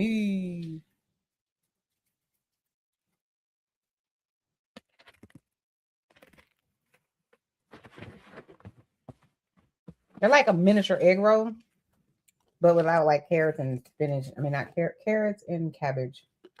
Kind of like that. Okay, I'm about to go sit down.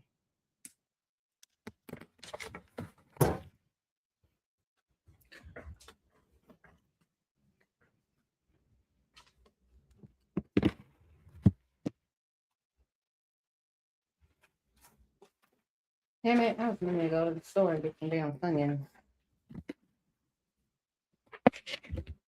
On my way back, but I forgot.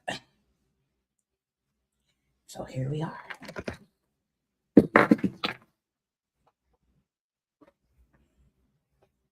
That ain't got nothing to do with me and you. It's the way it is. The way it is. Alrighty. Let me take this one from the stage. Let's add a different one.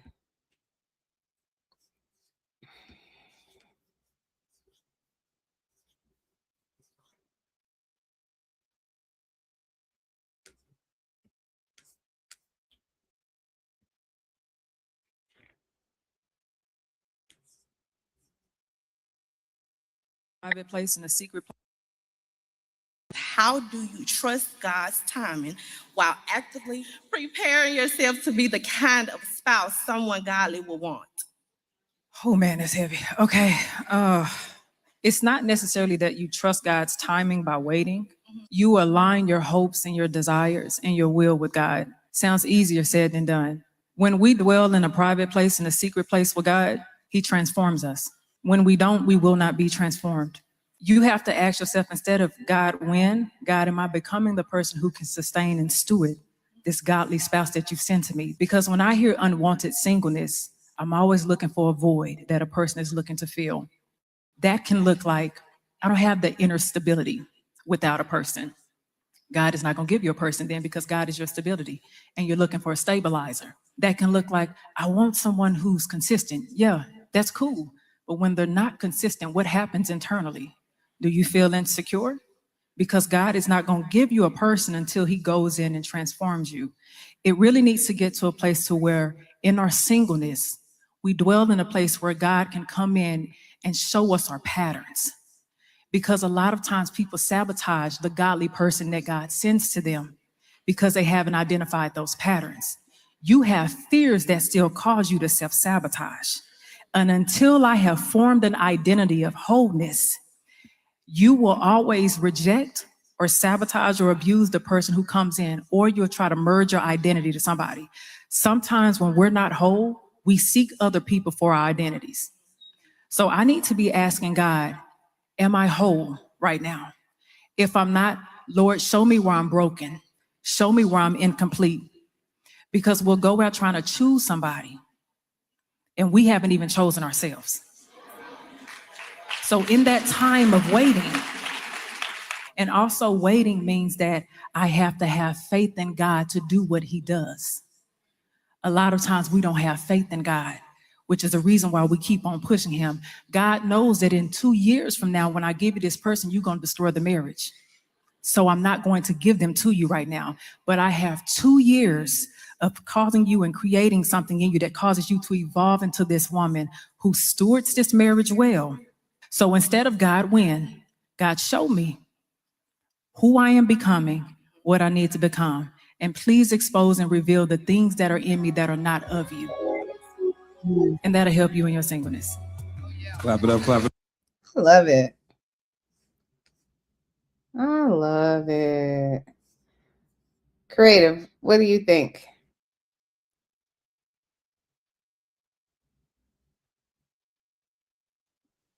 Oh, what she said? Yeah. Mm-hmm.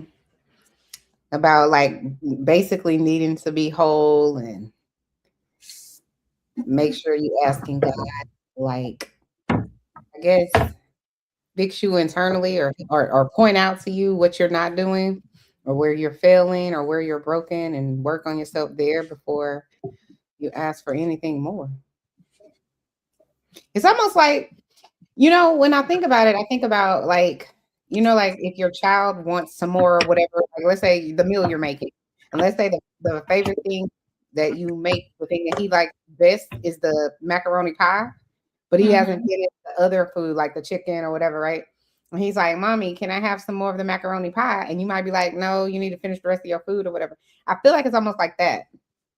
You need to be able to handle all the other stuff. And then if you're still hungry, then maybe you can have some more macaroni pie.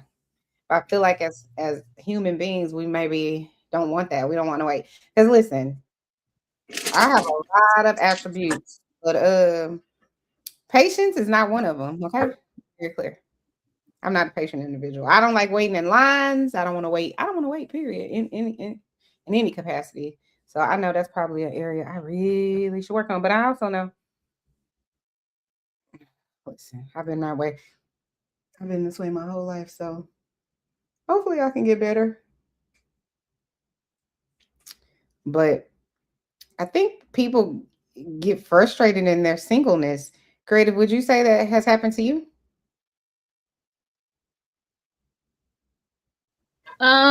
Yeah. And so what do you do? Do you get frustrated? Do you get mad? Do you wonder I why? mean, Do you pray for somebody to come? Like, what do you do? I used to, but then I'd be like, no, it's not so bad being single. I have my own peace, and nobody can dictate or tell me what to do or who to be. I govern my own time. So part of me is like, I'm grateful for the peace that I have. Mm-hmm. And that's what I focus on because I've been in relationships and they've been chaotic but I actually have this time to focus on myself and I cherish that. I love it. I love it that you're mature enough to even say that because a lot of people be like blaming everybody else or talking about how unhappy they are, but they're not willing to do the work or willing to be alone while they do the work. You know what I mean? Mm-hmm. People need somebody to lay next to, and I know it's easy for me to say because I'm like, I lay next to somebody every night. I can go in there and be like, I want to cuddle. You know what I'm saying? Not everybody can do that, and I'm sure that's lonely. But for some people, they fine with that. I mean, I don't know. I don't know if everybody is as fine with it as they say they are.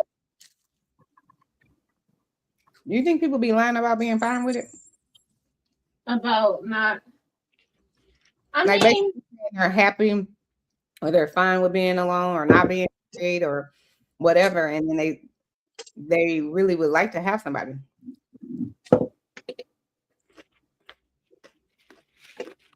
I can see that, but you don't want somebody out of desperation. I agree. Do you think people get married out of desperation? That's a good question. In some cases, they can. Yeah, I think so. What do you think? 100%. Either desperation or they feel like I'm getting old or I want to start a family, or he asked me to marry him, so I did. That's just how I think, and I think that hinders you if you're getting married for those reasons. Like I could admit that I got married and it wasn't the right reason why I got married.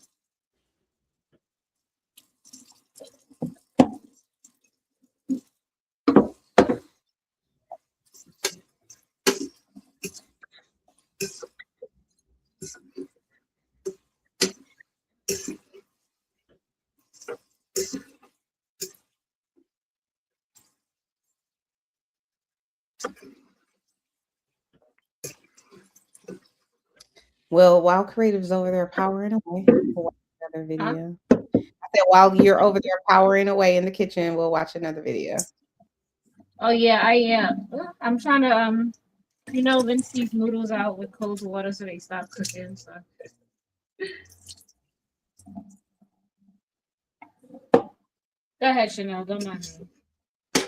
I am. I'm trying to find the right one. I don't know if this is the one I was just watching. Sleeping at home. No, that's not the one I want. Oh, we can watch this one. Hold on. That ain't got nothing to do with me and you. It is.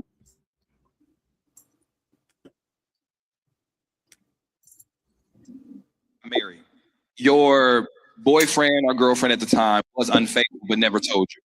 Now y'all been married 5 years now, and he is forthcoming now and say, hey, when we were dating, I did cheat. Would you in that situation feel like the marriage was built on a lie? Would I in that situation? Yeah. Yes. Yes. It was something that you withheld from me. And that very thing right there, because I do believe that openness is important. If it comes up later, it can still trigger the same emotions that it would have in the moment that it happened. So if you bring this up later and I realize that the foundation was built off of a lie, and now you have presented this to me and I have something to constantly recall, now I'm thinking about everything that happened, absolutely. It'd be a problem. What is old though, right? No, I don't think like that. And I also think like it's gonna make me wonder what else you lied about. But let's just be honest. Like when people come forth and hey, I'm gonna put it all on the table, they're still not telling the whole truth more times than not. You understand what I'm saying? Did I lie if you didn't ask? You lied. Oh, okay. You lied.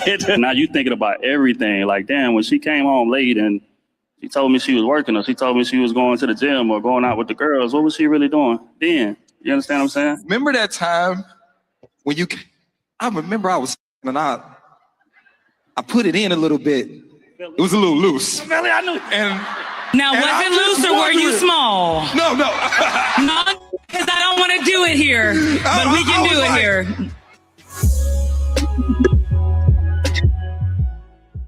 Let's say before a person got. That was funny.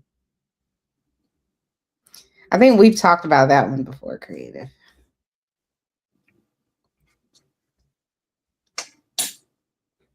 We talked about what? We talked about that one before where I think Chocolate, I don't know if Chocolate was up here when we were talking about it, but basically they were given the scenario of if you're married or you're in a long-term relationship and then you find out that your husband or your significant other that, 5 years later after the betrayal happened or the realization of it all happened, he tells you or she tells you about it. Does it change anything or whatever? And everybody on the panel is like, yep, it did. And I feel like I do understand why it would change something, but it's like if y'all made it through, you know what I'm saying? He stopped cheating or she stopped cheating, then let's just move forward. We probably gonna need some counseling or something. Because so you will be able to move forward? I would need some counseling. And it would depend on how long we've been together. I think in 5 years, I would have to leave you. Even though we good, you're not gonna play on my top like that. And then now that you told me, now I'm questioning everything about everything. And how can I trust anybody else? I'm gone. So I would leave. I got one dish done. I'm about to put the chicken into the pot now. Now, why you didn't put the chicken in first since the chicken probably takes The chicken don't take the longest to cook? It take like an hour or 44 minutes. So why not cook the chicken first? Were you trying to marinate it or something? I did. I marinated it, and I'm about to put the chicken in the pot, and then I'm gonna do the pie next. Mm.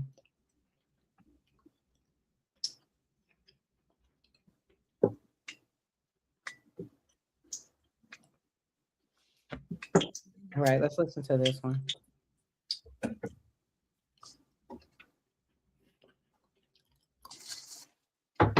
Them right there, because we're not supposed to be finding them, and we're supposed to be found by them. One of the most important generation that we're in, it's hard to find a man that's as independent as me, that is honest, sweet, nice. It honestly doesn't matter how nice I am, how sweet I am, how honest I am, I still get done wrong. You just said in this generation it's hard to find a man, and you started naming these qualities. That's the problem right there, because we're not supposed to be finding them, and we're supposed to be found by them. One of the most important things that I had to do as a semi-aggressive woman from New York City, I had to step away from my relationship with men and dive into my own personal season of softness. I had to let my softness become about me that had nothing to do with them. I had to define what femininity looked like for me and how to take those walls down on my own outside of a relationship before a man could come find me. Because when we're talking about relationships, everything is about alignment. Do you know what alignment means? Alignment means you are going to continue to attract what you are. And if you keep operating in this spirit of brokenness and hardship and this is my attitude and these are all of the traits that I have, then guess what you're going to keep attracting to you? What happens when you soften yourself? What happens when you work on your own healing and your own character for yourself, not for a man? Then you will only ever align with men who match that. And you essentially become damn near invisible to all of the people that's going to waste your time. I ain't been on a date in so long because the dating pool of men that I'm waiting to be found by have to come up to a certain level to reach me. You still at the level where the can reach you. You got to step out of that for a while, for yourself, by yourself. Don't be scared to ask personal self-development questions. Sometimes we be getting into relationships with other people when we're supposed to be fixing our relationship with ourselves. Sometimes we be looking for a new boyfriend when we're supposed to be looking for a therapist. Sometimes we'll be going out on dates when we're supposed to be in a gym and in our prayer rooms and things like that. Isolation is not a bad thing because it teaches you what you need for you before you can need that for anybody else. So in the spirit of having all of these walls up and having all of these bad experiences, at some point we got to look at ourselves and go, it can't be everybody. At some point it ain't everybody, because if it's everybody, then at what point is it you? Be you for you before you can be you for anybody else is my advice. Being creative.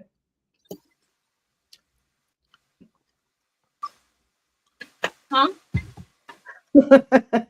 Creative. I was just putting the chicken into the pot. So now. Mm-hmm. All right, so what we doing now?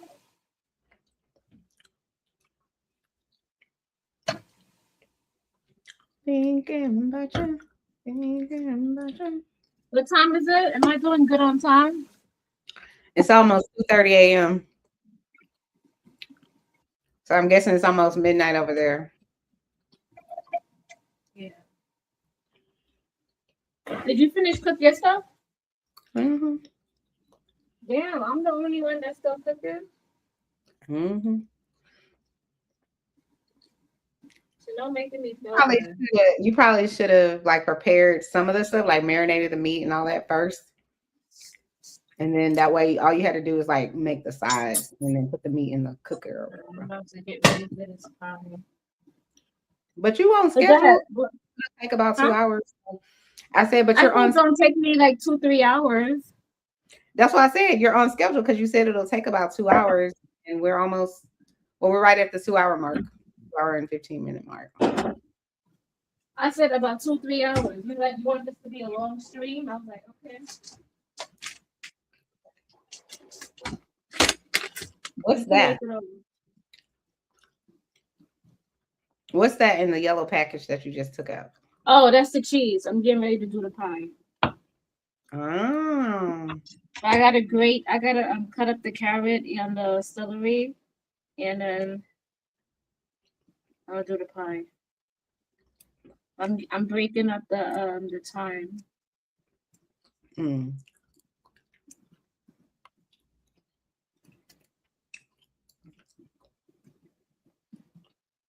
But go ahead. The lady was saying that sometimes you gotta step away.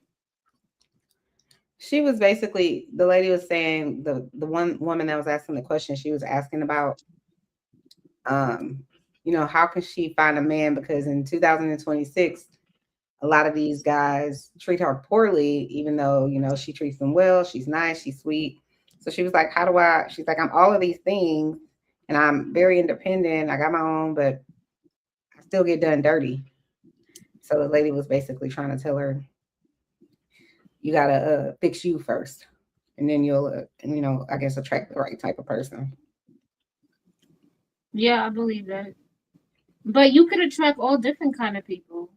It's not necessarily your fault, but you should be able to use discernment also. I just don't feel like, the only part I didn't agree with is like, I don't know that she needs to fix herself, because it's not her fault that these idiots' behavior is bad. They're the ones with the bad behavior. If she's telling the truth, not her. Yes and no. Because if you don't fix yourself, you're giving the power to somebody else. But if I'm not broken and I'm just getting done poorly by people, what am I fixing? The thing is, you should always look to improve yourself in your situation. So it's like, you got to take your power back. You can't say, because if you do that, then you give your power away to the other person. You're like, it's not me, it's you. Right. And it will always be like that until you figure out something different. But I'm not fixing myself. You're the person that's cheating. You're the person that's being disrespectful. You're the person that's being dishonest. You're the person that's being deceptive. You're the person that's being disrespectful. Why am I? I feel like you need to change, but not necessarily that person even needs to change. I just need to find a different person.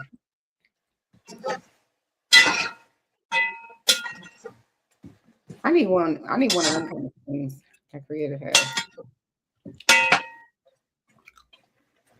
A big metal spoon. Mm-hmm.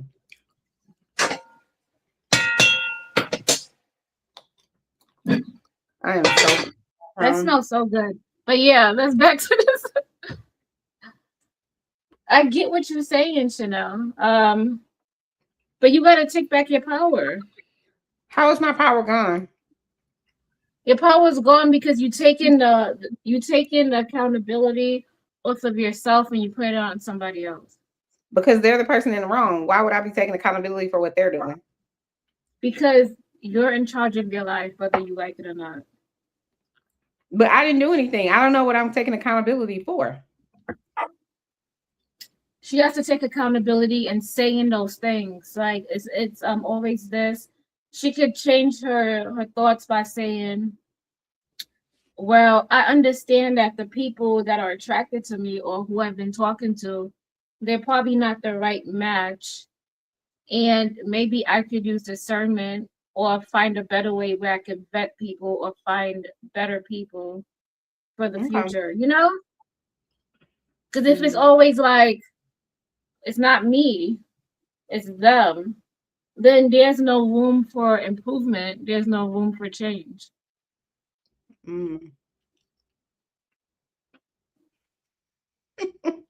What? Nothing. I just feel like you have to take your power back. You have to. You ever look in the mirror and are like, man, I have beautiful skin. I'm looking at myself right now like, God damn it. Oh my God. My skin is so popping. Okay. Find a lie. I don't have on no makeup. And Chanel is not listening to me. Yeah. Find a lie. I don't have no makeup on and I have porcelain like skin. It's beautiful. And she's still not listening. Oh, I'm sorry. What am I listening to? Forget her.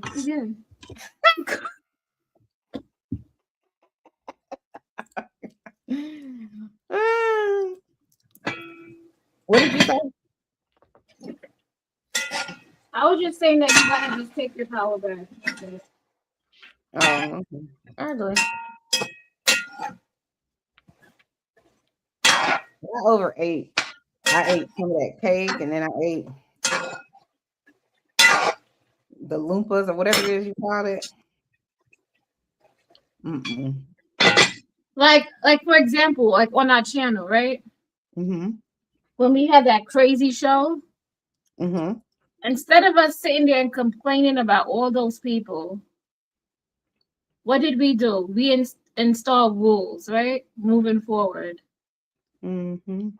And that helped us out for our channel. We didn't contemplate or we didn't focus on what happened. We focused on how we could improve and make the production better. Oh, the creative did she just check me out? Sounds like she just check me, you know what I'm saying? I guess, girl. But you get what I'm saying. I do. 18th letter said he's gonna come up in a minute. What? 18th letter. Hey, Mr. 18th letter.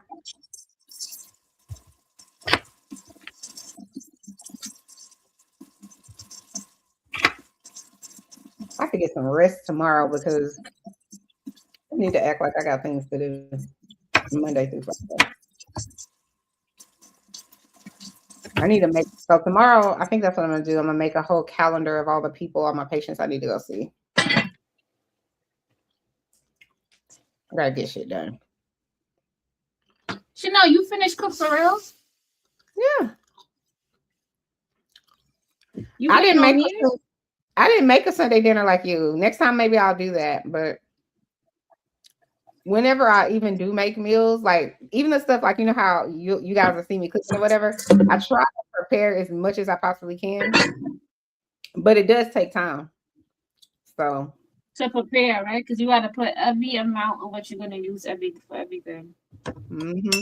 And if I don't have everything out, I'll forget something. I'll be like, oh shit, I forgot to add this. I forgot. Like even when I was making the curry the other night, I had made the curry and I added the chicken and everything, and then I was like, "Ooh, this tastes so good."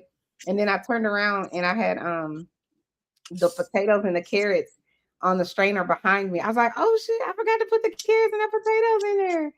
So I added those, and it was even better. But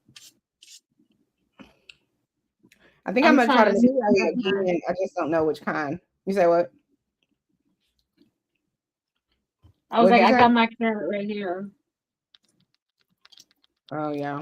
And the next time I make a curry, I think I'm gonna get like 3 carrots because this curry I only put 1 carrot and it wasn't enough. I found myself wanting way more carrots, so I'm gonna get probably 3 carrots. And I don't know what else I could put in a curry. I think you put like what else do you put in a curry besides potatoes and carrots? That's what I put in mine. Broccoli? Would you put broccoli? I like broccoli, but I feel like broccoli makes it smell the next day. And so I don't want it to smell like lots of garlic. Depends on what kind of curry you're making. You know what I'm saying? Like things that are pronounced in it. Like not spices, but I'm saying like how I put potatoes and I put carrots. What other type of vegetables do you think go good in a curry? Mixed vegetables. Like a pack of mixed vegetables. Mm-hmm. But I want fresh. I like fresh vegetables. I put fresh vegetables in mine. Oh, so corn, green beans. Mm-hmm. The peas. We'll do that.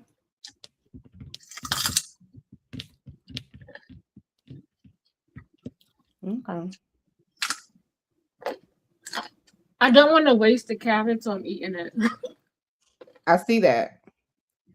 Well, you can't put more into the macaroni pie. Not that much. That must be a lot. It must be like a little bit here and there. Mm.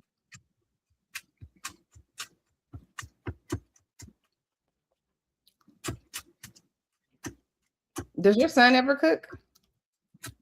Yeah, he gets motivated by me and see what I cook and he try to attempt it. Are you ever gonna take him to Trinidad? I need to. He asked me to go. You should I go. gotta get his passport. I want him to go for Carnival. I want to go. That's what I was gonna say. You should come to the Dominican, and then we should hop on over to Trinidad and go and do something fun, and then come back. But I know we can't do that this year because that's a lot. That's but a lot. But hold on, let me ask you this though: is Trinidad, is it a good country? Like, is it? Do they have fancy stuff there, or is it? What do you mean? Do they have what? Fancy stuff? I mean, yeah, you can go to Tobago. Tobago is like the tourist spot, but Trinidad is known for its food and for the culture. Let me look at Trinidad, Tobago. So there is tourist places to go and see. Oh, are they near Grenada, or is Grenada in Trinidad? No, Grenada is another island. It's another country. Okay. Yeah.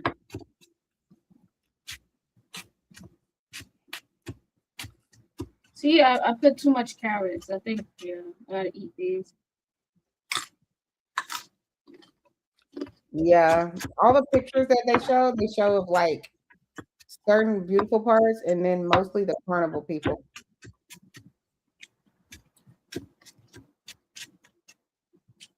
I have family in Trinidad, so if I go to Trinidad, I have to see my family. Would you stay somewhere else though? Yeah, I'll stay somewhere else. I don't have to stay with them. But they gonna be like, how you gonna come here and not see us, you know? How they gonna know? That's true. But if I go there and I bring my son, it's only right that it makes sense for you to go. I get it. He needs his other side of the family. Yeah. Wow, it only costs $600 to go to Grenada. That's where I need to be going. It was beautiful.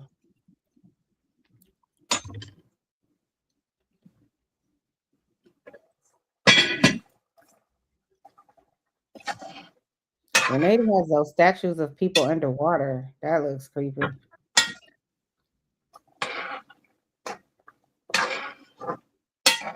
Beautiful.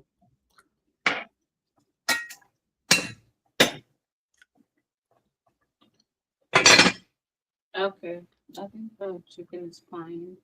Let me cut this up, and I'm about to do this pie. And then I'm gonna make some rice, and then I'm done. You gotta have pie and rice. How come you have to have rice too? Because what if somebody just wants stew chicken, callaloo, and rice? Oh, okay. So you gotta have everything, all the options. I mean, that's how I was brought up, Chanel. I'm only asking because I don't know. I'm not asking to like try to catch you up because I don't know. So normally they'll have stew lentil peas too, but I'm not cooking no lentils. I love lentils. Yeah, if you come to Trinidad and you go come to my family, I have them cook for you. You'd be like, oh, this is good. They probably like, send this American lady back. Okay. No, I'm joking. No, my family is cool, but they got like a whole bunch of kids in their house.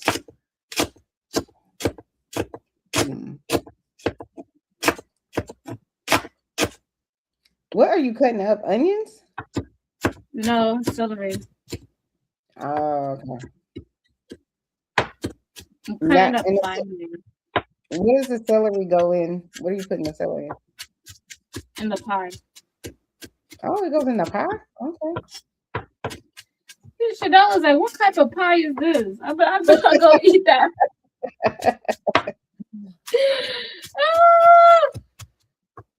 It's okay, you ain't gotta eat it, y'all. No, I'm just curious. Listen, I wish I would had a bar stool and I was sitting there watching.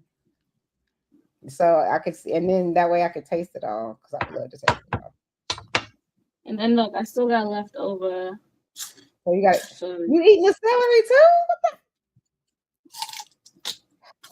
Isn't celery good for your brain?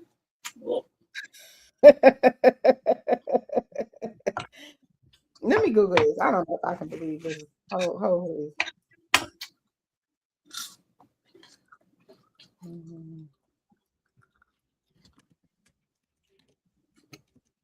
Okay. We're about to do the macaroni pie. I need a condensed milk. I need condensed milk. I need a.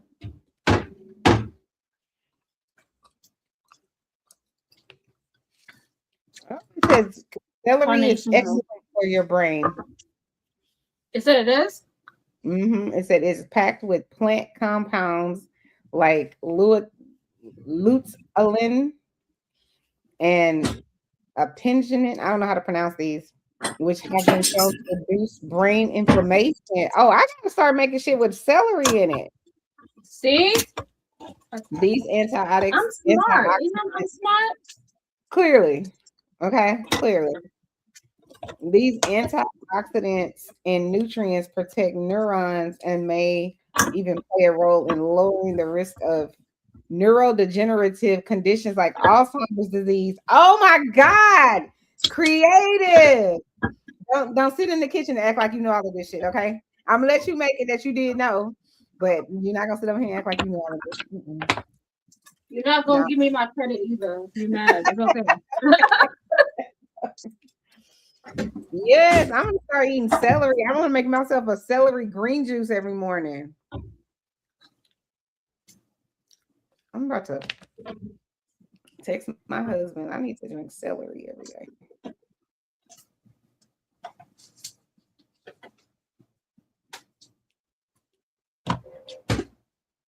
That's why we gotta check this pie. Make sure that this celery is really good for my brain. It's packed with plant compounds like some words I can't pronounce, but it's been shown to reduce brain inflammation. It has antioxidant nutrients to protect neurons and maybe even plays a role in lowering the risk of neurodegenerative conditions like Alzheimer's disease. So I need to be making a celery rich green juice every day. I hope this can help me. I have this brain, well, it's not a brain condition, but I have this thing it's called no, that's not what it's called. What is it called? It's called idiopathic intracranial hypertension, which basically means I have like extra fluid on my brain. And it's there because where your cerebellum is like leaking, like pushing down into my spinal cord, and there's not enough fluid for it to like let all the fluid out. So it presses on my brain, and I have a headache a lot. That's why I be telling you a lot of times, I'm like, I have a headache, I have a bad headache. Let me take something. So this celery might help me with all of that. You know what I'm saying? So I'll check back in 3 months and I'll let you know, Kreative. You've helped me with my brain problem. Really, it's not a brain problem. It's really more like the pressure in the brain is what the problem is. Do you eat goji berries? Huh? Do you eat goji berries? Goji berries? If you could find them, most of the time they're dried up when you get them. Those are kind of like, do you eat those? Yeah. But you like regular berries? They're like, because I don't know if you can find them and they're not frozen or not dried up. Exactly. They're hard. I think they're like hard to find. They're grown in like high in the mountains. That's where they grow them at.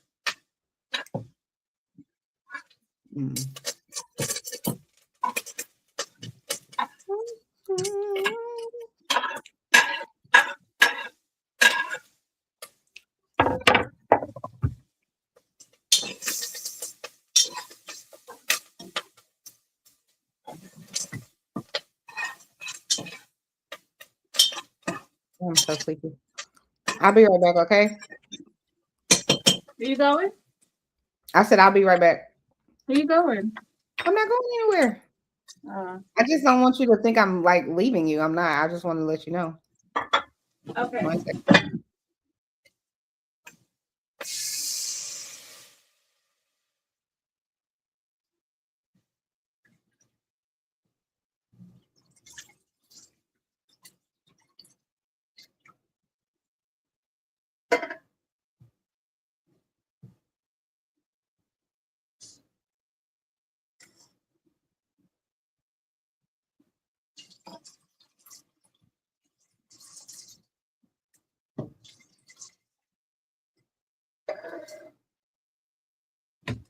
Mm-hmm.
Boop.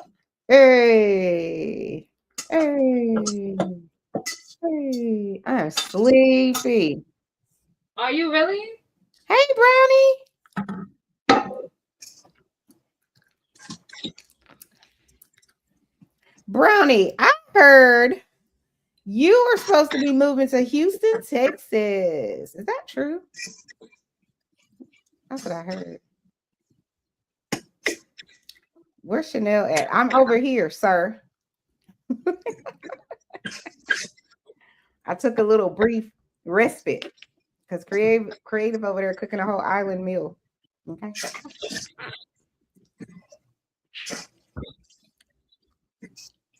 Oh, she said absolutely. She's moving to Houston, Texas. Really? When are you moving here, Miss Brownie? Because I don't know if you know I live in Houston. So welcome to the city. I don't know if you know people already here or if you need to know where to go, where not to go, what areas are, not the greatest and what areas you should be in. But just need to know, I mean, you was in Chicago and I'm scared to go to Chicago, and wherever you were, it looked really good.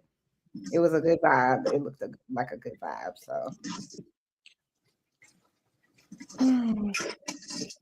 oh, you're coming Tuesday. You're going up on a Tuesday. All right, let's watch another video while Creative makes macaroni pie. I'm almost done. Okay. Do you want me to wait until you're done before I watch the video? No, go ahead. You can play the video. You sure? Yeah. Okay. Going up on a Tuesday. I feel like I watched that one already. Comes over to cook every moved out, saying he needed his own place for himself and his kids, even though there was space in my house. Never gave you his new address, but gave me a key. That's a smart. Hey, you got the key. You just gotta find the lock. Now that his lease is about to be up, he wants to move back to my house. Uh-oh. You like, you want to move back to her house, child. I can't take it. Hey, Miss Brownie. Hey y'all, hey ladies. Can y'all hear me? Yep, we can hear you. Welcome to the show. Why y'all up so late? Oh, well, Kreative is on a different time frame than we are. So we were gonna cook and we both literally was up to early this morning, so we didn't wake up until late. So Okay. mm-hmm. On this level, what is it? Saturday night? Sunday morning? It's Saturday. Yeah, I don't even know what day it is. Like, it's Sunday morning. Okay, yeah. How y'all doing? We're good. I'm a little tired still, but Kreative is over there making a whole ass Caribbean meal. I made a meal, but I didn't make a Sunday. She making like a whole full-fledged like Sunday type dinner, like for her family. Well, my girl, we called it a spread. Yeah, that's what she's doing. Kreative's making a spread. That makes sense. Yep. Okay. What's the occasion? Well, we was just like, what we should just do a stream where we're cooking. Okay. And I made like a whole banana pudding pie cake that I ate and took some to my sister because she kept harassing me about it. So I took it to her job so she could have some. Okay. And then some of these other little what are they called? I forget what they're called, but basically they're like from oh God, where's that place my husband said?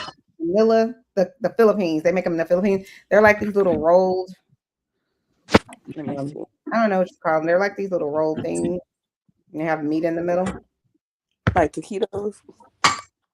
Probably. The Asian taquitos? Yes. All right. Kind of like that. It kind of tastes like an egg roll, but like because it has like this like I would say dense type of meat inside, but it's really flavorful. Okay. That sounds good.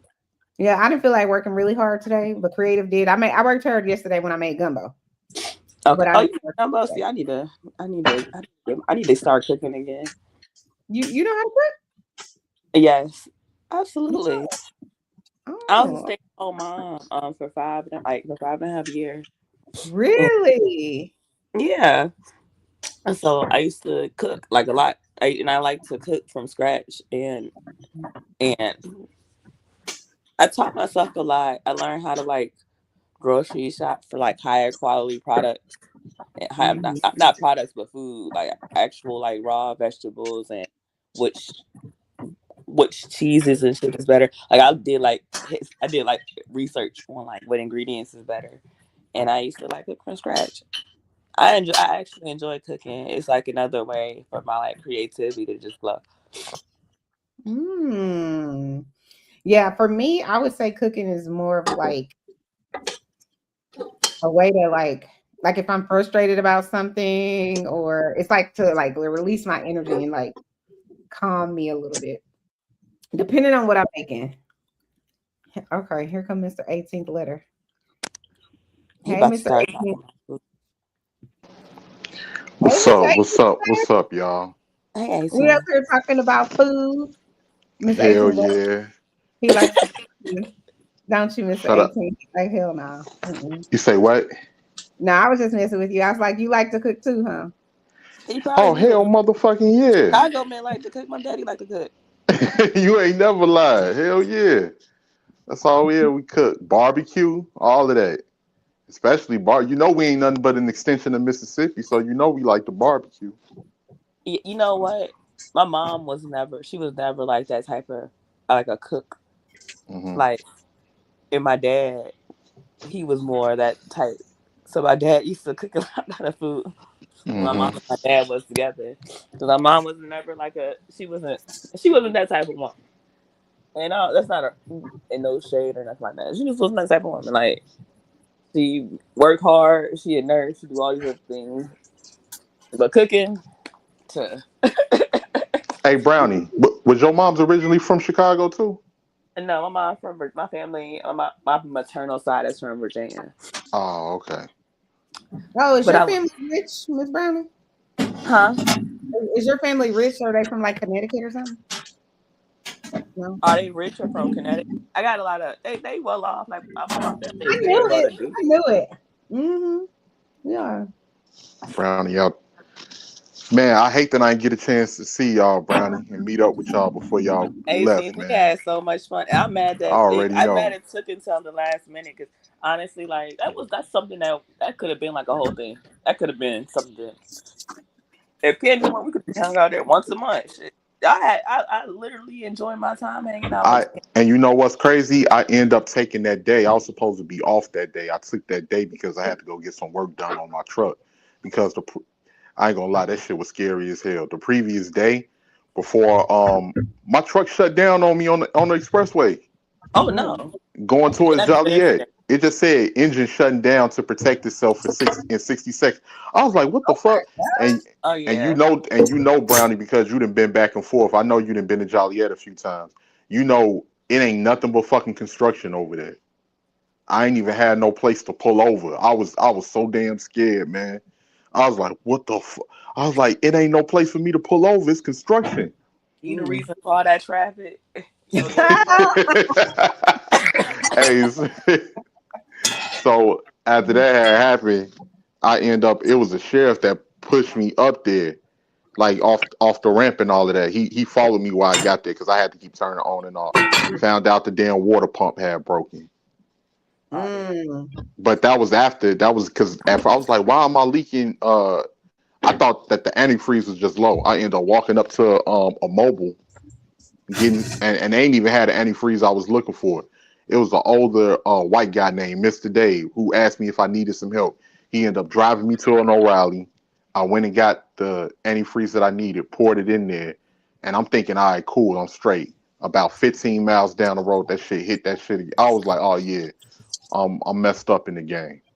I'm screwed in the game. So I had to go get that fixed on one of my off days. So I didn't I'm even get glad a it chance was to taken come see y'all. care of because Huh? I know trucks catch on fire, so I'm Oh, glad. I didn't seen. I didn't seen them flipped over, all types of stuff, especially going to Indiana. Hey, Mm-hmm. what you think when they say Indiana people can't drive? I know you done heard that.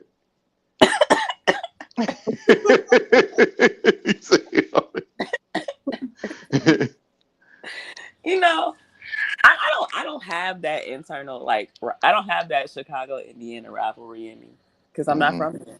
hmm We had DMV rivalry. Hey, so did you ever get a chance to go to Michael Jackson's house before you When left? Oh Michael no, I was Jackson, just asking. where You know they in have Virginia or here? no over in Gary, over on 2300 Jackson No, Street. I never went to Gary Indiana in my life, Uh, but I that would like be look. something that would be cool to do. That would be Yeah, something. cause everybody, it was like all types of Asians and all types of people pulling up over there when I went. Yeah, cause everybody come and see their house, and their house is done and kept up, and you be like, damn, all of them kids in this small ass house. That's how it be.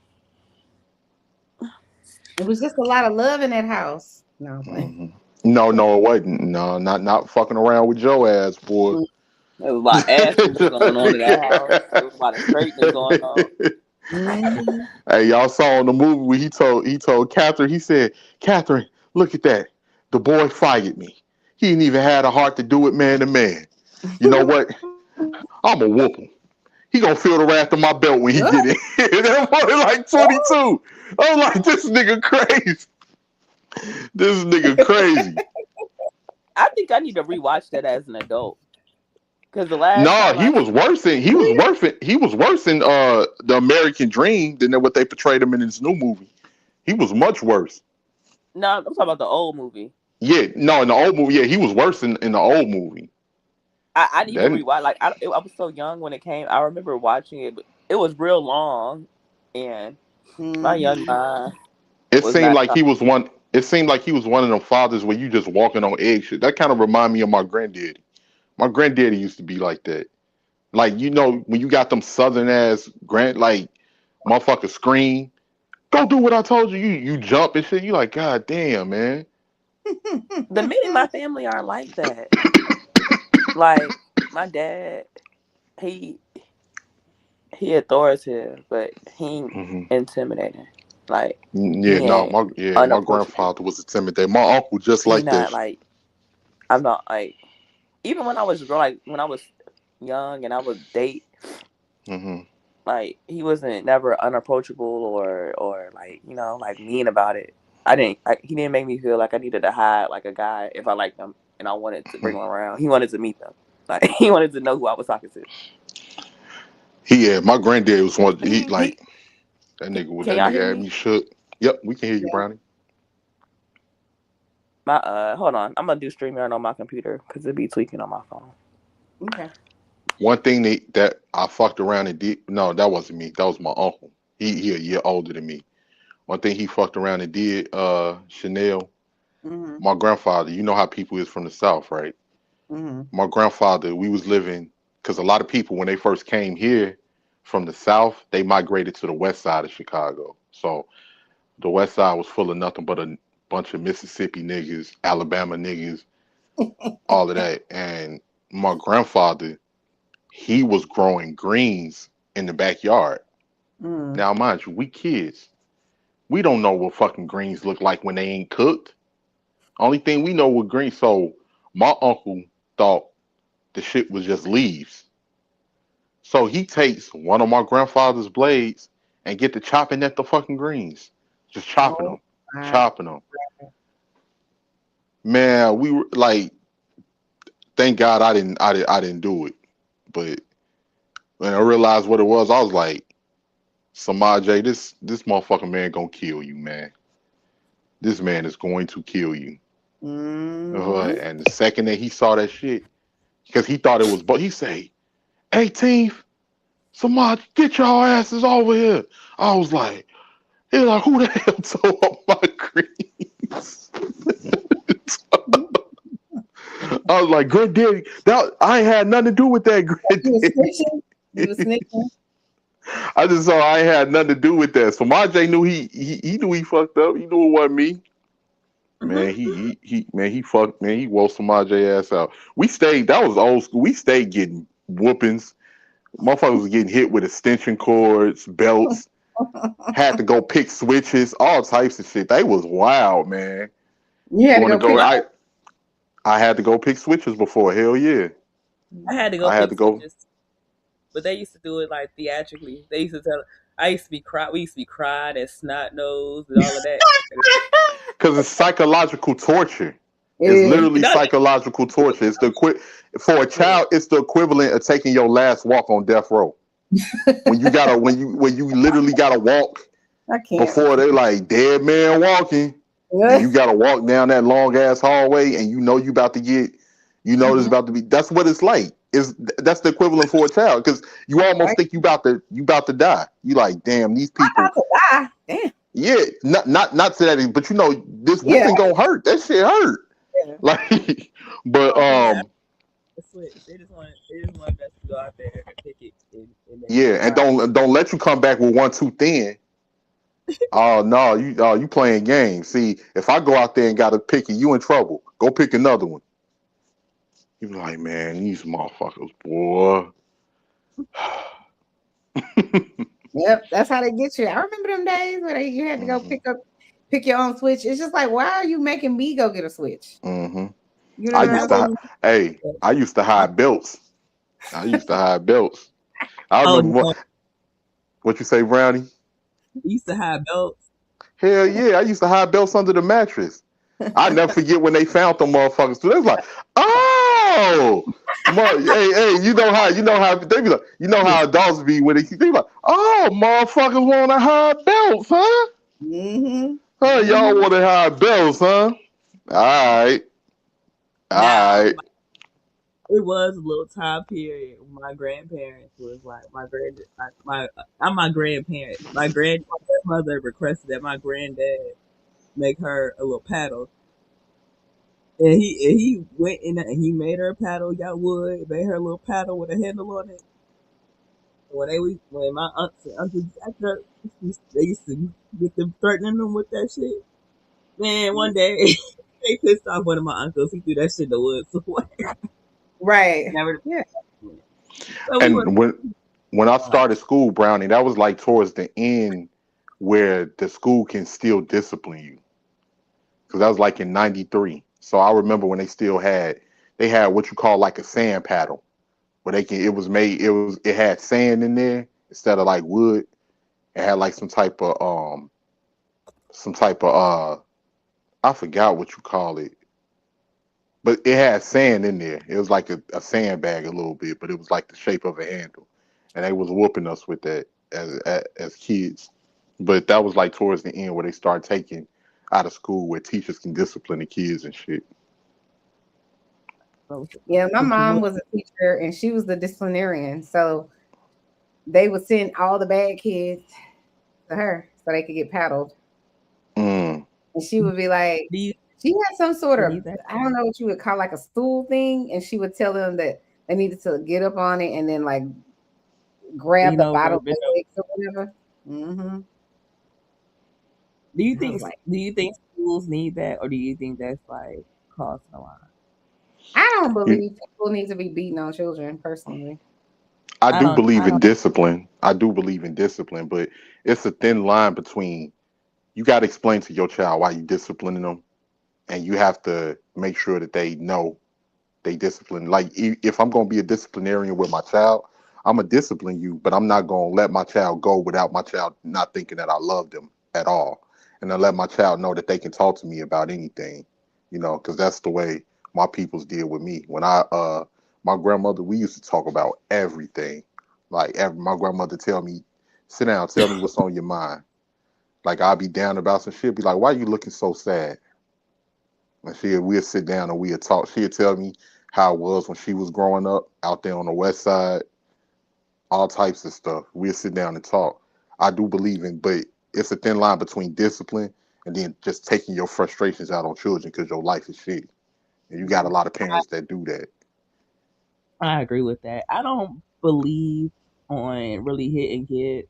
The only time I really like do any type of physical discipline with my daughter is when she do something that's gonna like put her life in danger, because she don't like like she decided to like start tweaking while we crossing the street. Right. Because I took her iPad. Oh. And we sit in traffic. We in the street, like trying to cross the street. It's cars waiting on us. I was like, "Get your motherfucking ass up!" I jacked her ass up. Like, don't be out here playing with me.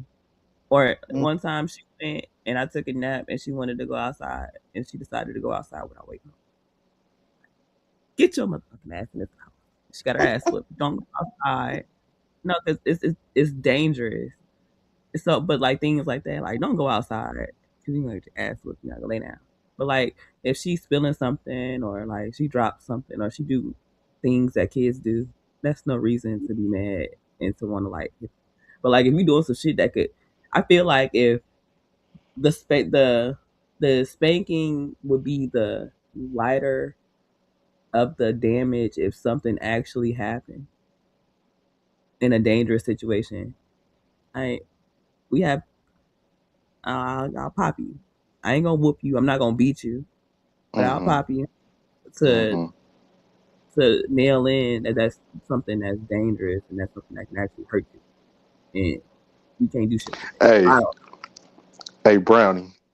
I remember watching the scene in Friday After Next, right? Because you remember Uncle Elroy, how country motherfucking Uncle Elroy was. Mm-hmm. Like I was like, this sounds like some shit my grandfather would have said when I was a kid. Remember when Craig and Day Day they was smoking in the alley, and then Uncle Elroy popped up and they was like, damn, it's just Craig and Day Day, damn. And then he had the bag. He was like, Craig and Day Day. Man, I was about to bury Bonds, y'all black asses. And then when Day Day was like, you almost gave me a heart attack. And then Uncle Elroy look, he say, I'd have hit you in your ass and give your brain damage. I was like, that sounds like some shit my grandfather would have said to me. I can see that. And my granddad, he was real cool. The only time I was really scared of my granddad is when he caught, like, man, so y'all know I like to smoke. Mm-hmm. And that I was like 18, 19. I had to be 18. And we had just got in the house for smoking. And my fucking weed fell out my purse. Ooh. And I was getting ready for bed. We had just had a session. I was getting ready for bed, eyes low as hell. Then I How hear my old was you when grand you first started smoking, Brownie? 18. Oh, you was 18. I started earlier. I was like, I had to be about 14 when I tried it first. Mm-mm. My granddad, he was like, Ellie. And I just heard his voice. I was like, because he mind his business and don't be bothered and do his thing. So I was like, oh shit. And he was like, yeah, about weed. I was like, no, no. But that was honestly the only time that I was like nervous or like my family didn't have like, they didn't use really like intimidation tactics or like trying to intimidate us. Yeah, and I think too that's where when it comes with our history, I think for some people that shit spread down where, oh, if I beat you, you will understand and shit like that from generation to generation, Mm-hmm. depending on where your family come from. Because I remember we got our ass whooped when we was at my grandfather used to live over there right off Taylor Street, Brownie. Mm-hmm. Uh, you know where Taylor Street at over there, like Mm-hmm. the little Italy area, and Mm-hmm. he lived over there. I actually went to Irving Grammar School for a little bit right over there. And we was coming home, me and my uncle that's 1 year older than me. And I was like, damn, we locked out of the house. My grandfather's girlfriend at the time, Katrina, was upstairs. But we was like, damn, man, ain't nobody answering the door. Now, my grandfather, he had been a street dude from way back. So he used to hustle his little dope, hustle his weed and shit. But we get the bright idea. We kids. We don't fucking know no better. We kids. So we get the bright idea, all right, because you know how them Greystone two flats, how they got the doorbells and shit. So we buzzing the Mm-hmm. doorbell, buzzing the doorbell. I'm like, damn, G. I'm like, hey, I come up with the bright idea. They go the police. They can get us in the house. We flag the Oh my police. God. Wrong idea. And they came with that police knock. Do, do, do, do, do. Man, Katrina was in there throwing shit away, hiding shit. When he found out it was us and we was just liked out, man, we got both our ass whooped. My grandfather was like, y'all motherfuckers flag the police down. I got my motherfucking dope in here, my 357. We both got our ass whooped. I was like, come on. Man, I know. I don't believe in ass whippings. Like a little, like I said, they doing something, especially if they're younger and they doing something. You might need to emphasize that what you did was dangerous. I feel like that should be used for something that's like shock value. That shouldn't be used for something that's like the everyday occurrence. Like I ain't trying to like people that be whooping their kids for potty training. Like I'm not trying to traumatize you for peeing. Like I we can't agree. do this. We can't Wait, do this. Like that's let me get on Nidish real quick. You gonna say I know my and angles. I'm doing this on my phone, Nidish, because my laptop broke. So if I cam I up, I gotta cam up on my phone and hold the damn phone. Don't you try to play me.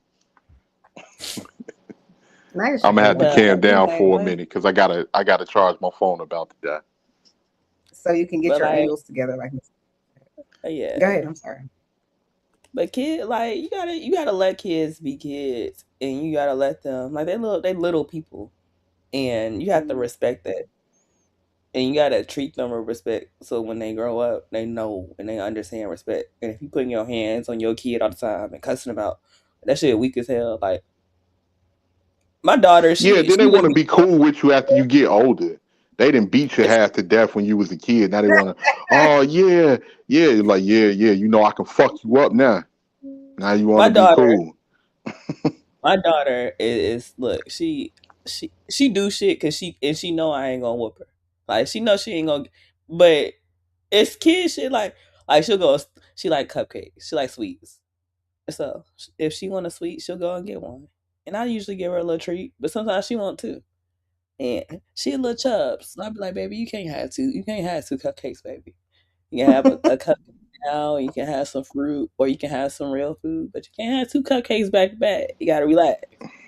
Can't have I, two cupcakes, huh? That's all she'll right. wait till I Go go to the ahead, go to bathroom. sleep. She'll wait till I go to the bathroom, and I'll be in the Mm-hmm. bathroom too. And I see her walking past the bathroom unwrapping a cupcake. And I'd be like, girl. And she just looked at me because she know I ain't gonna. She know at that point I ain't gonna snatch it from her. And it's like it's You know I what? don't like. You really didn't believe Brownie. Remember when adults used to tell you when you was a kid, y'all not doing nothing new under the sun. I've been a kid before. This ain't nothing new. And they used to go in one ear out the other because I'm like, man, but when you was a kid, that was a long time ago. You old. This new. We know what we do. Until you get older, you realize they was so right. This is not I'm like nothing new under the sun. this girl thinks she's slick and she like to test waters, and I'm like, girl, and she'll look at me like she know. But like I said, like certain things, people I don't think people realize like the traumas that they said. Like I don't want to set her Mm-hmm. no traumas or nothing like that. So like even though she ain't supposed to have that shit, and she knows she ain't supposed to have that shit, and I might fuss at her a little bit, tell her to go sit down. But I'm not going to like go off on her. I don't like when people cuss out kids and be real mean and nasty to kids. Like, No, and to McKinnon, when McKinnon said, right now, my father wants to act all confused, saying, "Why won't you let your kids around me? I can't imagine why. What a mystery this is." I do you one better, McKinnon. What about when the parents treated you like shit, but treat the grandparents like the just golden child. everything? You mean the grandkids? Yeah, I mean, yeah, treat the grandkids like, oh, they can get away with everything. You used to beat the shit out of me when I was a kid. See, that my dad is very consistent. So my dad don't play with my daughter. Like, Mm-hmm. I'm not. I clearly, if like y'all know me, y'all know about me a little bit. Y'all know I'm not authoritative. Like I'm not. I don't got fucking authoritative about my body. Like my No, you dad. sweet Brownie. Yeah. My dad. Look, man. Look, she don't play with that man. She do not play with that man, and he ain't gotta do too much to her. She just know. She just know. Why Not do to play you with. think? Why do you think your father's like that? He was in the military. I mean, my dad works with kids in general, so he even like when he worked for the school system, he used to work for like at risk youth, and he Mhm. has a spot in his he got a spot in his heart for working with kids and being patient with them and being so he knows how to have that line of being authoritative without losing that level of respect that come along with it. Like I done been out at parks and stuff and like his previous students and seen him and walked up to him and like actually wanted to talk to him and catch up with him because they respected him and they looked up to him as a figure because that's who he is. And he like that, like I said, outside my neighborhood, like if I go outside, they know who he is. Like dudes my age, they be like, "Oh, your dad." Like I've been rocking with your dad since I was like a shorty. Like my dad, he he's like that with the youth, so he don't try to intimidate, but like he still got that he military, so he still got that authoritative place, but he don't that doesn't domineer, right? And even when me and him be having talks sometimes, I'd be like, "Why you yelling?" And he'd be like, "I'm not yelling." But when he get passionate and when he feel like a certain type of way, his voice projects and carries. So I guess for men with that, it's easier. I don't think that you have to be an intimidating man. And then even looking back to my grandfather, he not like that either. My granddad only son, and he'll sit here. Mm-hmm. He cried at my dad's 50th birthday party. And he gave his little and the only thing he could say at the end was like, "Y'all, like that's my son." Like, so he was Yeah, my. hard on my dad in certain ways, but it Mm-hmm. was enough love to go around. And he was hard. Even when my granddad, if he was harder on my dad, but he was harder on my dad because my grandmother is just so soft on him. And when they had my dad and when they got together, they were like 14. So they were young. They was young. They was babies. Yeah. They was real young. So they've been together since back then. So they had to grow with him, I guess. And yeah, like, so he didn't, it was never a hard, it was never like an intimidating like fatherhood. Like I said, like even when I was like 14 and 15 and I was like wanting to date and talk to boys, my dad used to let the guy, like, he used to be like, they can come over, and we was sitting out, he was like, y'all can sit outside in the back or whatever. And if they stayed over and it got dark, he would drop them off at home, and it wouldn't be no thing, because that's a part of growing up. Like, you're gonna want to date and you're gonna want to meet like the opposite sex, and ain't nothing wrong with it. And he made It used to it used to be embarrassing for me when we'd go. I used to go to the boat with my grandma Brownie. You know the boat over there in Hammond, the casino, and we used to go to the all you eat buffet. And I remember I'd be talking to different girls up in there. My grandmother be like, you should talk to her. Yeah, man. I'm like, Grandma, would you stop? Would you stop? I love it. I can say both of my parents like that, because my mom, she didn't, even when I was in high school and stuff like that, and I was dating, and she wanted to meet my high school boyfriends, and she used to pick me up she used to pick me up from school, and I used to they used to walk me to the car, and she used to want to meet them. She didn't make it like it's an intimidating thing, or like why the fuck you out here talking to that boy? Like no, like she just wanted to know who I was talking to and meet who I was talking to and be able to. I get you the classic. You little fast ass out here.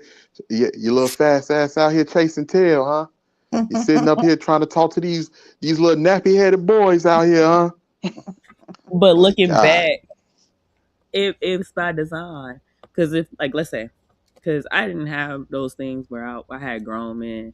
Grown men were approaching me, but I never had no interactions with no grown men. And I didn't have no interactions with no grown men because I felt comfortable. I had to, first of all, I had to feel comfortable bringing the person that I was going to be around to my parents. And I knew that they would be open to it and they wouldn't judge me for being around no boy. But like, obviously they wouldn't want me kicking it with no fucking grown ass man.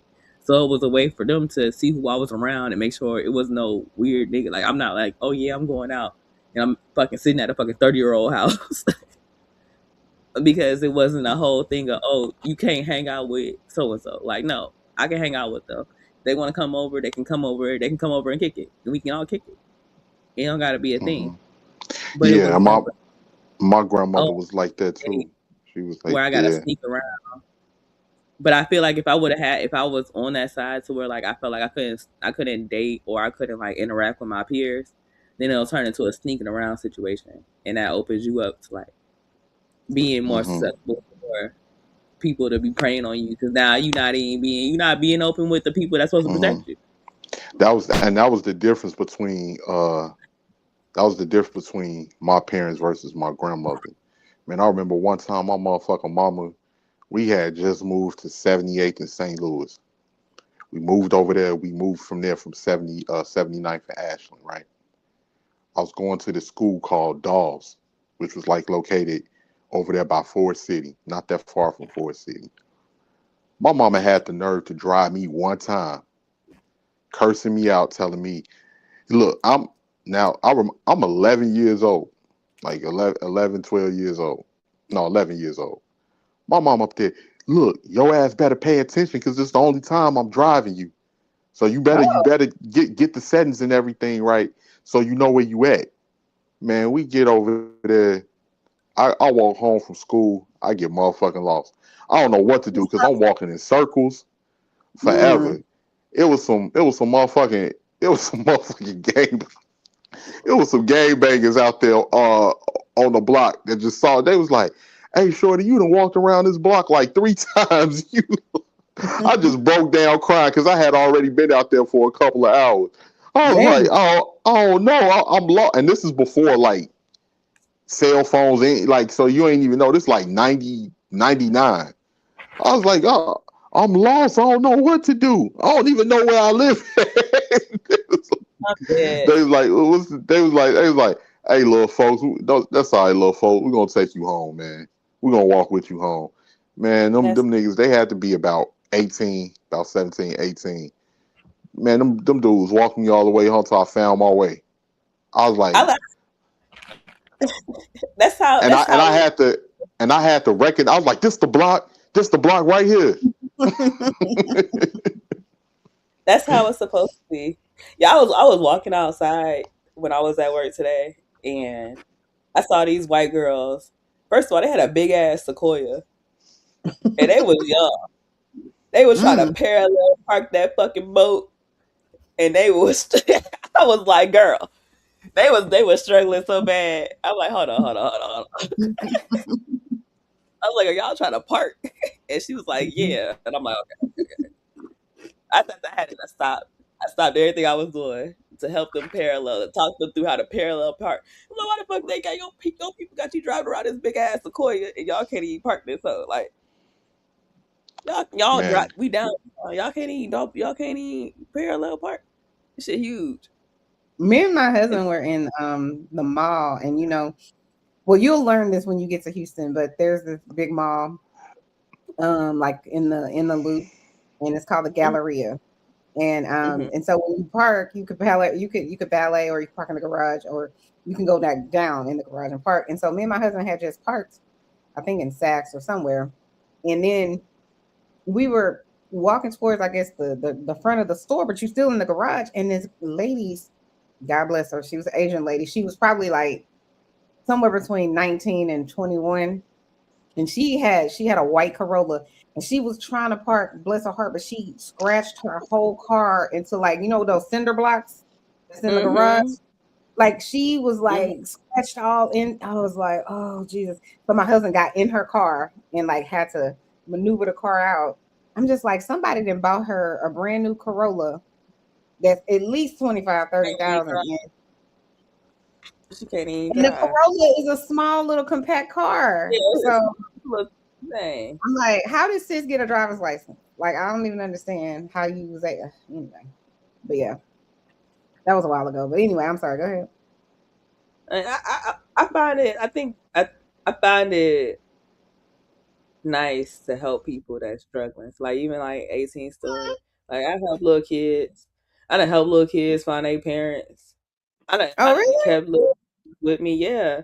Cause like I'm like that. Like, I'm very nurturing and I'm very aware, and I'm like, I feel like if I'm out, and especially if I'm doing some kid things, hey, creative look all awake and She's there making a whole ass Sunday meal. Hey, creative, can we just camp down just for a little bit?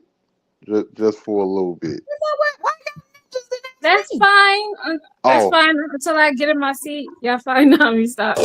Let me show you what I'm, because I don't want Chanel to get mad at me. Like, what, you still cooking? No, I'm just I gotta charge my phone up, and I gotta start cutting up this ginger for my tea. What's the green stuff? What's that right there? Oh, this is callaloo. I finished it. I blended also, Chanel. I'm not cultured. No, that's like brownie. That's like the Caribbean versions of our. That's like collard greens in the Caribbean. To us, like how we got collard greens and mustard greens and turnip greens. It came out good. This is the stewed chicken. It's done and it came out good. Oh, let me show you the dessert, Chanel. Oh. Hey. All right. How much salt? There's some marshmallows. Hey, let me get a plate. So what I did was I melt a half stick of butter with some marshmallows, and I let that melt down. I put a splash of vanilla and a little bit of sugar, but you don't need to. And then I added in a handful of marshmallows, like half a pack. And then I diced up like 2 bananas and stir it up in there, and that's it. And it tastes good. It tastes good, and it's half the calories, huh? No, it's not half the calories. Sorry, ma'am. No. Compared to what you just made, you know? Absolutely never. Marshmallows it's pure sugar. I don't know how you getting this half the calories from where. Well, it's not that much calories. It's easy to make though, you guys. She gonna make me have to go look at the pack. Say easy, but it's not half the calories, ma'am. I'm sorry. That's a lie. Yeah. No, about 12 servings. 4 pieces of marshmallows is 100 calories. I don't How much believe is a it. slice of cake? Oh, you trying it. Y'all see how she's trying it? She's mad because Yeah, she coming for me. she can't I have my like my banana desserts cream pie cake. So she's mad. So she's trying to say her pie is less calories. Okay, Hey, now. I ain't I'm even going. I'm on Chanel's side with this because I like my cake high calorie. Look, man, I ain't even gonna hold y'all. I ain't even gonna hold y'all. Hey, Brownie, I was at that Whole Foods in Cherville. Mm-hmm. Man, You had some Whole Foods and cake? what'd you say? You had Whole Foods cake? I done had it plenty of times. So, but I'm a sucker for titles, and I've been like that since I was a kid. Like if it's named after a country, I go for it. Like no, like because remember when people would be like, what you picking that up for? That's just ham. I'm like, no, this Canadian bacon, which means it's better than regular bacon because it's Canadian.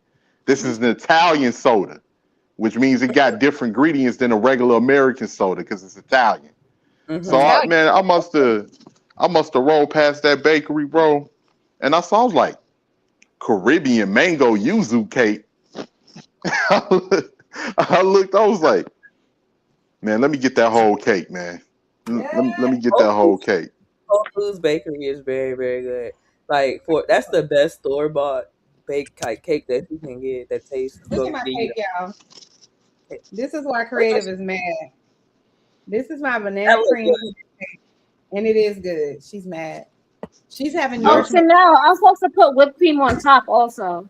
You're having marshmallow pie. I'm having banana cream pie cake. Sorry, I It's win. okay. No, I'm playing. I'm playing. I'm playing. Hey, What do see, you? that What puts is this? Oh, you should make your whipped cream from scratch, Creative. I'm telling you, it's the best thing. All you need is heavy cream, some powdered sugar, and some vanilla. It's gonna be the best thing, and it only takes 3 minutes. But go ahead. I'm listening, y'all.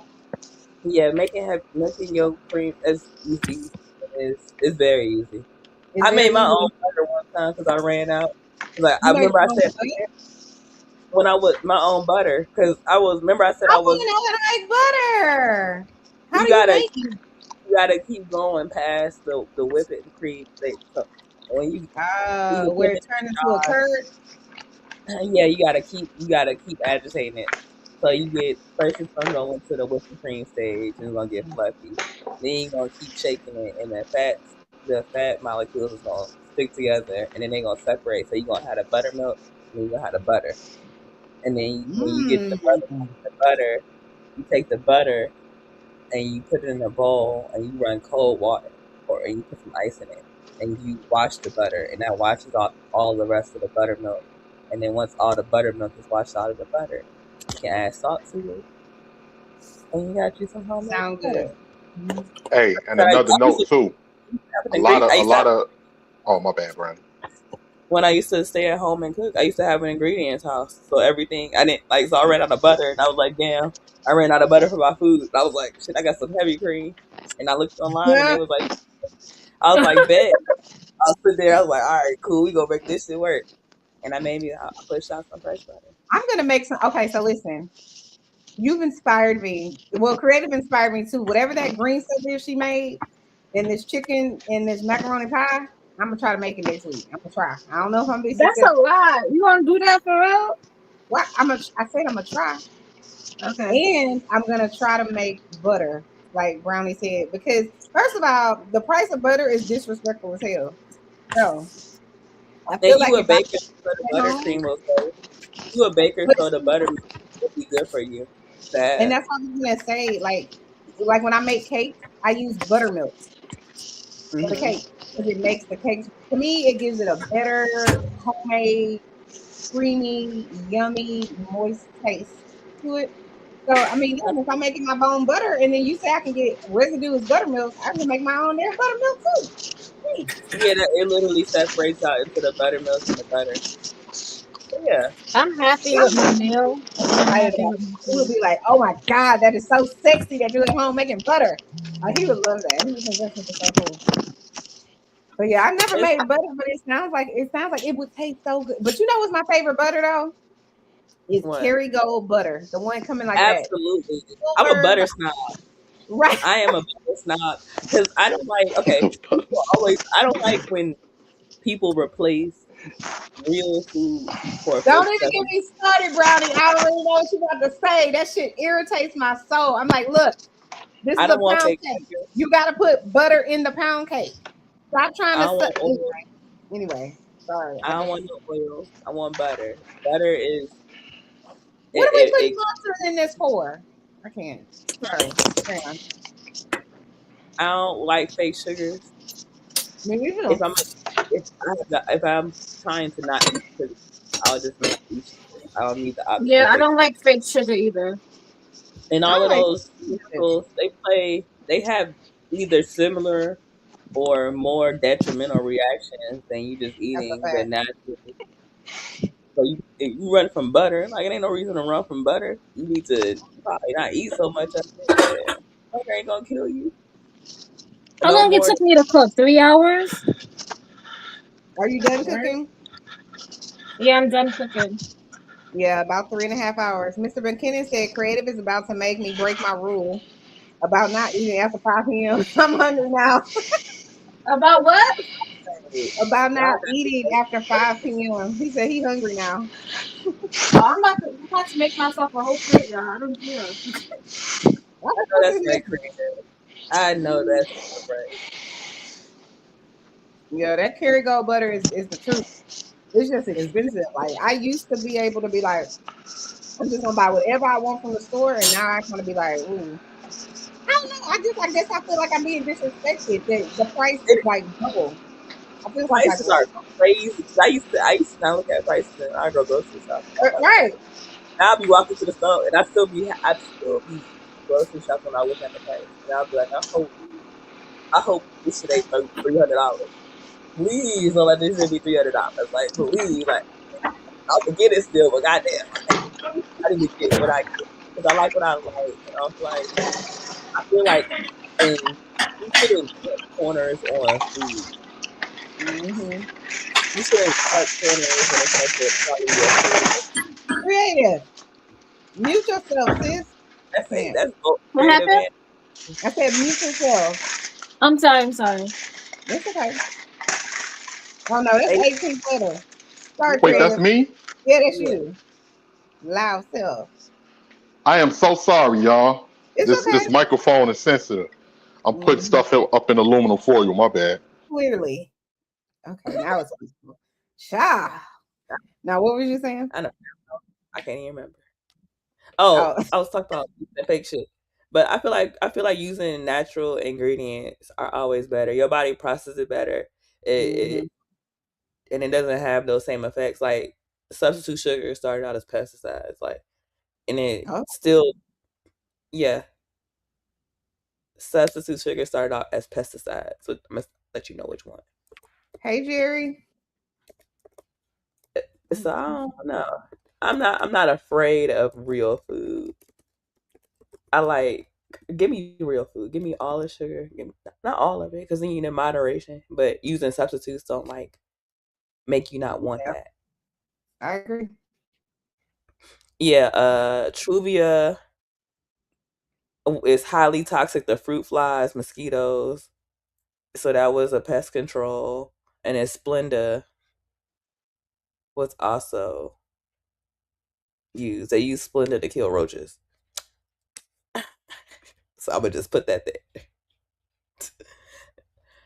So yeah, like a lot of stuff they add. Mm-mm. Just get your butter, just get your sugar, and in moderation. But higher quality is always better. Don't cut qualities on your food. Don't cut corners on the quality of your food, I agree with please. that. I agree with that 100%. Like, whenever I'm making a meal, like, especially if I'm making something from scratch, I don't like to like substitute stuff. I don't, but everybody's different, and I understand sometimes people might not have, they can't afford it, or is what they have, or whatever the reason is. But if I'm gonna make a cake and it's an actual cake, like I can't stand when people make like like I like cheesecake, but I like homemade. It has to go in a water bath. It needs eggs. It needs real cream cheese. Like not whatever they be making and they put it in the refrigerator. No bake. I don't The like that. I just version. huh. It's lazy. You don't want the microwavable version. You want I the don't, actual. not for certain things. Like for certain things, I'm fine with you cutting corners or not, one. I get it. I understand it. I don't always want to cook from scratch. Like I fully get that. But I just feel like certain meals and it's certain like especially baked goods, I'm just like, we just gonna put some cream in the macaroni. You know what I'm saying? We just gonna put real cheese in here. Like, I'm just like, why are you trying? It's pasta. It's already fattening. There ain't no way around it. It's pasta. It's what it is. So let's just have real pasta and let's just have real cheese and full fat milk. If I'm making biscuits from scratch, it requires butter. You have to cut it with butter. Like it's just a Man, fact. look, all of them people back in the day, was not fat, and the only reason why They they was wasn't not. You because right. they ate actual food and they ate it in moderation, and they worked for the food. So, like, one thing for me, especially like that helped me a lot, is having to actually go through that process of making it. Like, if you want a cookie, to go through the process of having to make cookies and not just go in the cabinet and get those Oreos. It's easier to just go to get the Oreos, but to go through the process of having to actually wait and make the cookies, you get a different level of satisfaction beyond just eating a cookie. And a lot of them, they got that dopamine release from actually being able to complete a project and then being able to enjoy it. And now we don't have to do that process of completing, because if you want to make a cookie, if you want a cookie and you got to make it, you got to at least wait like probably 45 minutes before you eat that, like before that cookie is done At least. Yep. and And ready to like eat. when you make cookies, like I never made blueberry cookies before in my life. I didn't even know it was a thing, but I had extra blueberries for some reason. What did I make with blueberries last week? I made something. I don't know. But whatever it was, I had extra blueberries left. And I know blueberries go bad pretty quickly. So I was like, what can I make with these damn blueberries? I was like, I think I'm gonna try to make blueberry cookies. And girl, these damn blueberry cookies are absolutely the truth.com. Like they are so good, but I made them from scratch. I didn't even know what I was doing. I was just like, should I add some brown sugar? I have some brown sugar, add a little of this, a little of that. Them damn cookies. My husband, I did a live last night with Creative, and I always try to like set up my little snacks around the live because I don't want to get up and be like, oh, like rummaging through whatever. And so I had my damn blueberry cookie. I'm like, I'm gonna have something sweet. This ninja come in the kitchen and he takes my blueberry cookie. Oh no. Yeah. Yo, get this. He like, Get yeah, there's this. another one in there. I'm like, first of all, I made the cookie, number one. Second of all, I set the cookie here for me, but you know what? You got it. You go right ahead. Like, I love that man, so he can have the damn cookie. But I'm just like, and then tonight, I'm gonna say one last thing. And then tonight, like I was telling you, I made the banana pudding cake, the banana pudding cream pie cake. My sister's been talking the cake all damn day because I finished it this morning and I went to sleep because we have been up all night on the live. I went to sleep, so when I wake up, as soon as I wake up, she's like, "Can I just really want to cut some of the cake, Ninja?" I'm like, "This is our live tonight. I want to listen to the people." So she, "Can you bring some, Ninja?" Like, oh my god. I cannot. But I'm very glad that I make good tasting food that people actually want to eat. You know what I'm saying? Because it could be like, oh, you a horrible cook. That I remember the other year I went home to Virginia and I went during Thanksgiving, like during the Thanksgiving holiday. So my sister was like, "I'm gonna have my Friendsgiving. Can you come over?" And I'm like, "Yeah." I'm sitting there and we chilling, and she's like, "All right, I gotta go to the gym. I'm gonna be right back." And I'm like, "All right." And I'm like, "What time your I gotta go Friendsgiving?" to the gym. Yeah, she real athletic and she be boxing and she about that Oh, life. Yeah, she about that okay. life. So I was like, all right, cool. So I'm like, okay. I'm like, her friends is supposed to be coming over. She like, oh, they gonna be coming over around 6, 7. I'm like, all right. I'm sitting in the house. It's 2, 3 o'clock. I'm like, girl, where you at? She done dipped out. Had me cooking the whole meal. Damn. Oh my Damn. I've She been said there. she I've was been there. I'm big sis. So I'm not going, if I'm over here and I'm going to see a friend, I told you I was going to help you get ready for it. Like, I'm going to help you get ready for it. And so I'm over here just in the kitchen cooking, slaving. I'm like making big ass pans of mac and cheese and shit. She got me making extra sides. Cause look, I'm like, girl, her ass pop up with some liquor and some mixed drinks and some fucking glitter. And she poured that shit in a fucking thing like she doing something. I'm like, girl, you had me in here fucking struggling. And shit, I'm talking about dessert. She got sweet potato pie. She left with nothing. She come back, mac and cheese, sweet potato pie. Damn, you did everything. Baked chicken. Mm. Whatever vegetable we had that night. I was in there slaving. And then she like corn pudding. So corn pudding, a pan of that just for her. I'm like, girl, like I called my mom. I'm like, why is she leaving? What's corn pudding? Mm-hmm. So you take some corn, you take a little bit of nutmeg, a little bit of cinnamon, brown sugar, vanilla, condensed milk, a couple of eggs, and use cream corn. You That blend it sounds up. very rich. It is. It's holiday food. Like it's holiday. It is. We make that in the islands too. Really? Yeah. What y'all know about rice pudding? No. Baked rice pudding. What's rice pudding? Rice pudding is mostly made up of rice, eggs, condensed milk, raisins. You add cinnamon, nutmeg, cardamom. Yeah, that's good. And you bake it. Not that tapioca stuff. You bake it in the oven. I think I've seen that before. I think I know what you're talking about. I made a better version, a healthier version of the corn pudding, and I added flaxseed in it. And you know, like flaxseed as like thicken and add fiber to it. It was good. One of my favorite. It's my sister's. My grandma used to make it before she passed. It's my sister's favorite. And that holiday season I came over, my grandmother wasn't cooking, and her children were cooking, and that shit skipped a generation. And that's why I was over there on Friendsgiving cooking a whole second Thanksgiving meal. Cause my sister was like, this shit is not it. And I was like, and I'm like, girl. And she was like, like we get to the house. Skip the generation. Damn. Yeah, skip the generation. Cause I used to be luckily, thankfully, I married my husband. I have a big family. He has a big family, and everybody know how to cook. Well, I would say with the exception of like my sister-in-law, she don't really know what she's doing. Well, one of them, she don't know what she's doing, but that's because she's the baby. You know what I'm saying? Like she's been pampered, you know, and stuff like that. So she don't really know. But like we all know how to cook, like all of us. My husband don't know how to cook either. He act like he do, but he don't know. I just be like, why are you cooking everything on high? Like turn it down. So we have a rule when I come in the kitchen and he cooking, I don't have nothing to say. I just look because I'm gonna just let you do you. And I'm that girl. Like I'll be like trying to fix it and tell you you need to do this, and then he's just like sit over there. I ain't ask you. So my dude don't even let me stay in the kitchen while he cook. He tell me to get out the kitchen and go lay down. Right. Like leave me alone. I be in there trying to get a cup of water. He be like, "You gonna get your ass up out this kitchen?" And I'm like, "I want some water."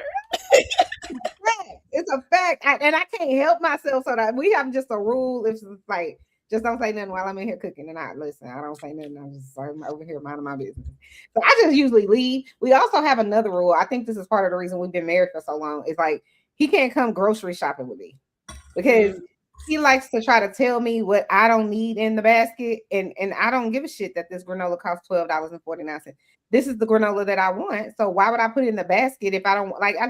So yeah, you can't. Oh my god. Okay, I went grocery shopping with my dude, and our first time we was spending time together, and he likes to cook. So a lot of times, like if I come over to his place, like he gonna cook and he gonna grab all the stuff that he needs. So he grabbing his stuff to cook, and I'm grabbing my little stacks of shit to like carry me throughout the day and the next couple days. Why did my snacks cost more than all of his stuff to cook like 2-3 meals? And I was like, how do you grocery shop? I just picking up shit. I'm like, ooh, I want this right here. I'm like, They I be want some. cheap. A lot of men be cheap. They are. I'm like, Not we used to. me. He talking about Not ground me. beef. They like the ground. Like a lot of people, they do not bring me no tube ground beef. I will kirk out plastic tube. I will Brownie spaz say, out. you bring me some 2 ground beef. That's for feeding the damn dog. Don't bring me no damn 2 ground beef. You need to see it through the cellophane. I would prefer if it was like, shrink wrap, but or vacuum seal. But if it ain't gonna be shrink wrap and do not bring me no tube ground beef because I'm gonna be pissed off. I'm gonna be pissed off and I'm gonna be irritated and I'm not gonna cook. Is that a brand or something? No, she's saying it's like the cheapest version. It's like in like tube. Like sausage, but it's ground beef.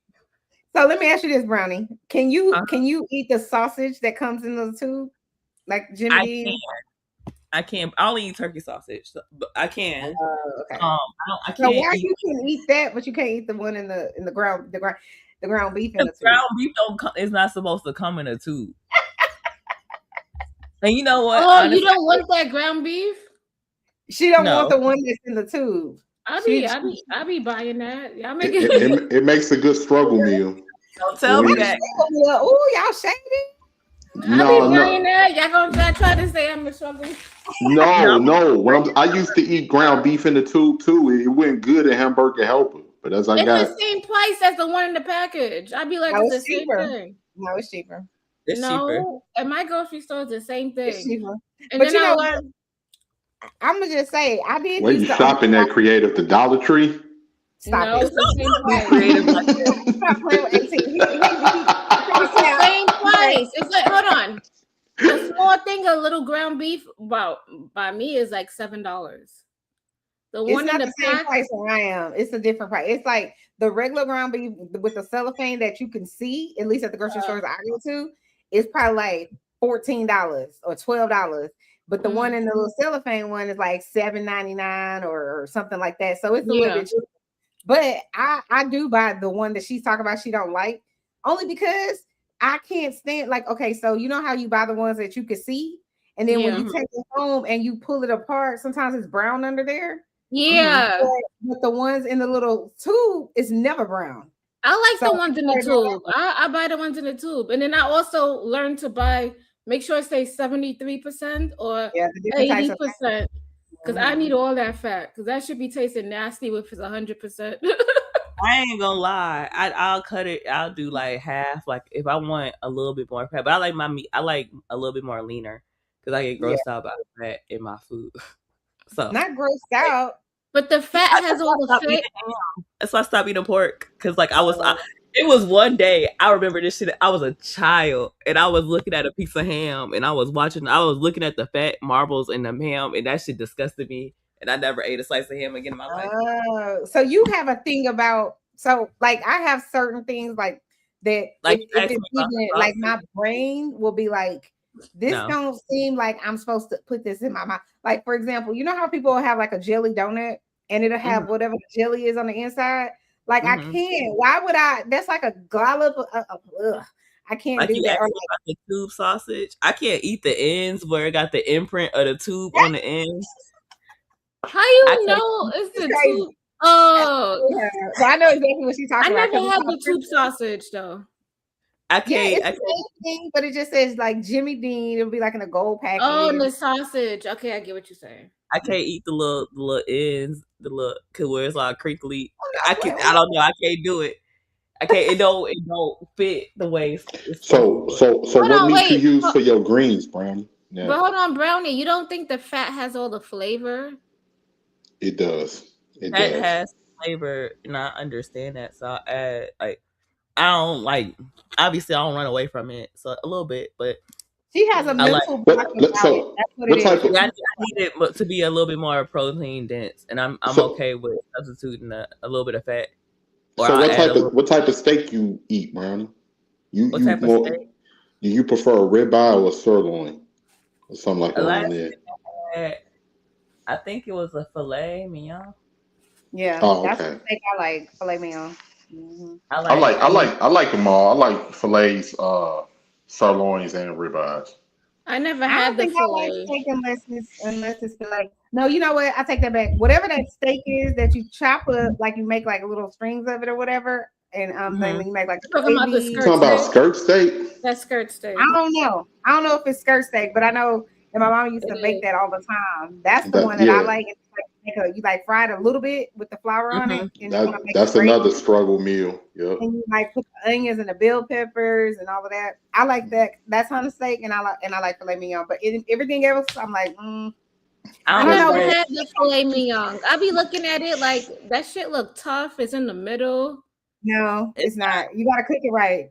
Filet And I be mignon like, is the everybody be most. going to the restaurants to be getting this, and I You gotta No, get the filet little meat, mignon is the most tender part, and you so get it it's done. not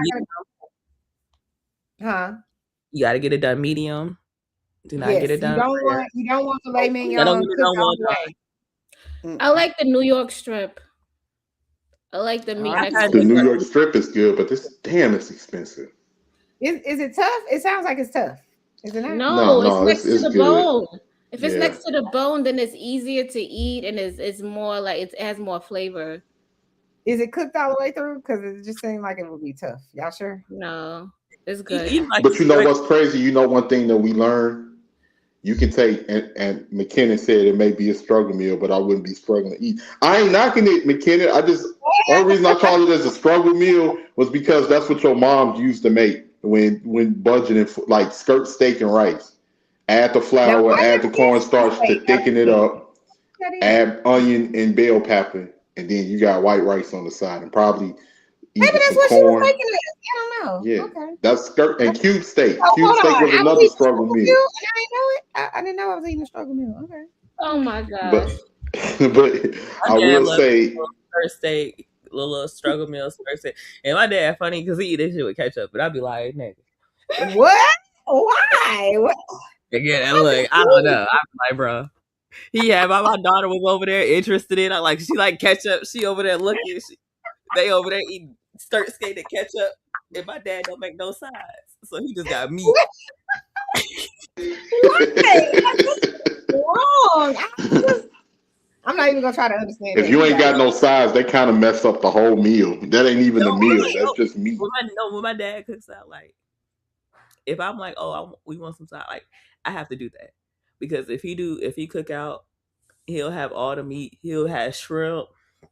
He'll have some chicken, some links, some burger, all of that stuff, and he won't have ain't no mac and cheese, ain't no type of bean, ain't no chip, ain't nothing but a piece of bread. That's it, meat, bread. That's it. Yeah.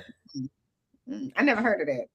And I'd be in the kitchen. I'd be like 4th of July or something. I'm like, Dad, what you gonna be making? He'd be like, oh, we gonna do this and this. And I'm like, all right. And I'll go to the store and I'll make myself in charge of the sides so you can at least get a complete meal. You said no sides, okay? No sides. Straight protein. Straight protein. No, because I'm gonna need something to go with this chicken I'm eating, or Right. whatever. And that's weird. I feel like that's man. Like that's man stuff. I need some sides, man. Sometimes I cook the sides before I even make the steak and all of that because I'll put it on the grill. I'll put it on. Another thing too, I love me some grilled salmon. Love grilled salmon. Grilled salmon is very good. I can eat that forever. So what meat you using to flavor your greens now, Brandon? If you don't mess with the pork. I wouldn't went all the way back to the green. You was not playing. You need to know. I don't make my dad. My dad So makes good greens. you gotta use smoked turkey necks. No, he used turkey tail. He used turkey tail. No, turkey legs or turkey wings, not turkey necks. What the hell? You know what? You got a point. You got a point. There's too many bones. There's too many bones. I'm messing up. Yeah. But my dad's greens are so good, and I was like growing up, I was never a greens eater, but like the way my dad make them, like they actually be real good. But I gotta watch my dad because he be trying to sneak in pork, and my dad no, I don't like that. It was funny as hell the other day. My dad, I saw his girlfriend, and And me and her was talking. I was like, you know, you gotta make sure he ain't poisoning you with no pork. And I Oh was my like, God. and she was laughing. I was like, you better watch out for his chili. And she was laughing, thinking I was like, he used bacon fat in it. And she was laughing, and she thought I was joking. And my dad he went in the fridge and pulled out his little tub of bacon fat. Oh yeah. And you know what's crazy? This is an inside joke that me and Brownie understand. You don't eat pork, Brownie. What you is? You a stone? You a stone? You Man, all well? my dad know I don't eat pork, and he'll be like, "Here, try this." I'm like, "You put What's your bacon beef with pork? I don't understand. Why It's just it was literally like a 11-year-old gripe in like when I was 11 or 12 in my mind. I had a gripe, and I determined that I didn't like it, and I stopped eating it. And the people in my life, like my mom, like she didn't force me to eat it, and she embraced my option on not wanting to eat pork. So I at one point, when it was just ham. And then it was like, then I was still eating sausage and bacon because you know sausage and bacon is so good. so Like good? it's so good. Mhm. I haven't had any in over 10 years, but so Wow. good. I remember exactly. Like I remember Brownie. it's so Brownie. good. Kudos Yeah. Don't to try to bring you. her to the dark side. Leave her alone. No, no, no. I stopped. I'm with you. I'm with her. I gave up pork, but I'll fall to my knees for some maple bacon. I'm not gonna lie. You might give up pork, Huh? and then you didn't give up pork. No, no, no. I'm just saying. I ain't gonna eat it. I'm just saying. Like I would almost want to eat it because I didn't it's stop very eating bacon tempting. until I moved here because before I got to Chicago, my first job was at McDonald's, and I used to work breakfast shift. And I used to just Mm. I always used to just sit back there and fuck up some bacon because it was fresh and it was good. But then after I left there and I didn't have access to it, I was like, okay, like I'm not around it. I don't need to order it. And Chicago is a more friendly city for when you don't have to order those options and you don't have to eat that. Like, so I like sausage still, but I like turkey sausage now. Like, so when I order my pizza, I get turkey sausage on it. And out here, they have those options available. You don't have to just get regular sausage. Like if I go to the hood spot, they also got turkey sausage there too. Like so, like I like Italian Fiesta. I can get me a turkey sausage pizza from Italian Fiesta and it be good. And I'm happy with it. Which I don't I one? care. The can one eat on turkey 71st? sausage, You but gotta go. That's the original one. but I On cannot eat 71st and Jeffries? bacon. I Like be I don't mad even. when they come from 80, when they give me the one off of 80th and where is that? In Vincent's over there. I be mad because I like the one on 71st. It's the original one. That's the one I go to. I'm like 10 minutes away from there. Yep, yep. I lived over there too. Like I lived all through South Shore before I moved to the suburbs. I was over there on 76 and Gates, and then from 76 Not and Gates, I before I moved moved to to. the suburbs. So. Oh yeah, I had an opportunity, man. But I've just because decided you, everybody on this panel is rich except me, and y'all all faking. Why you say that? no, no, Brownie is a no. secret We millionaire. Her all family. paycheck to No, paycheck. We no, all no, struggling. no, no, no. Why you Brownie say is. that? I'm about to tell you. Brownie's a secret millionaire. Her family has wealth. She probably came to the Vanderbilts or No. somebody like that. And then 18th lives in the suburbs with a whole bunch of white people. And he makes about 18,000 a month. And Kreative, she has like 3 or 4 homes. So y'all all rich and y'all all be acting like it's me. It's not. It's y'all. I'm not rich. I'm I'm spoiled. not rich at all. I wish. No, okay. Well, y'all rich adjacent. So y'all are. Ain't no such thing as rich as Jason.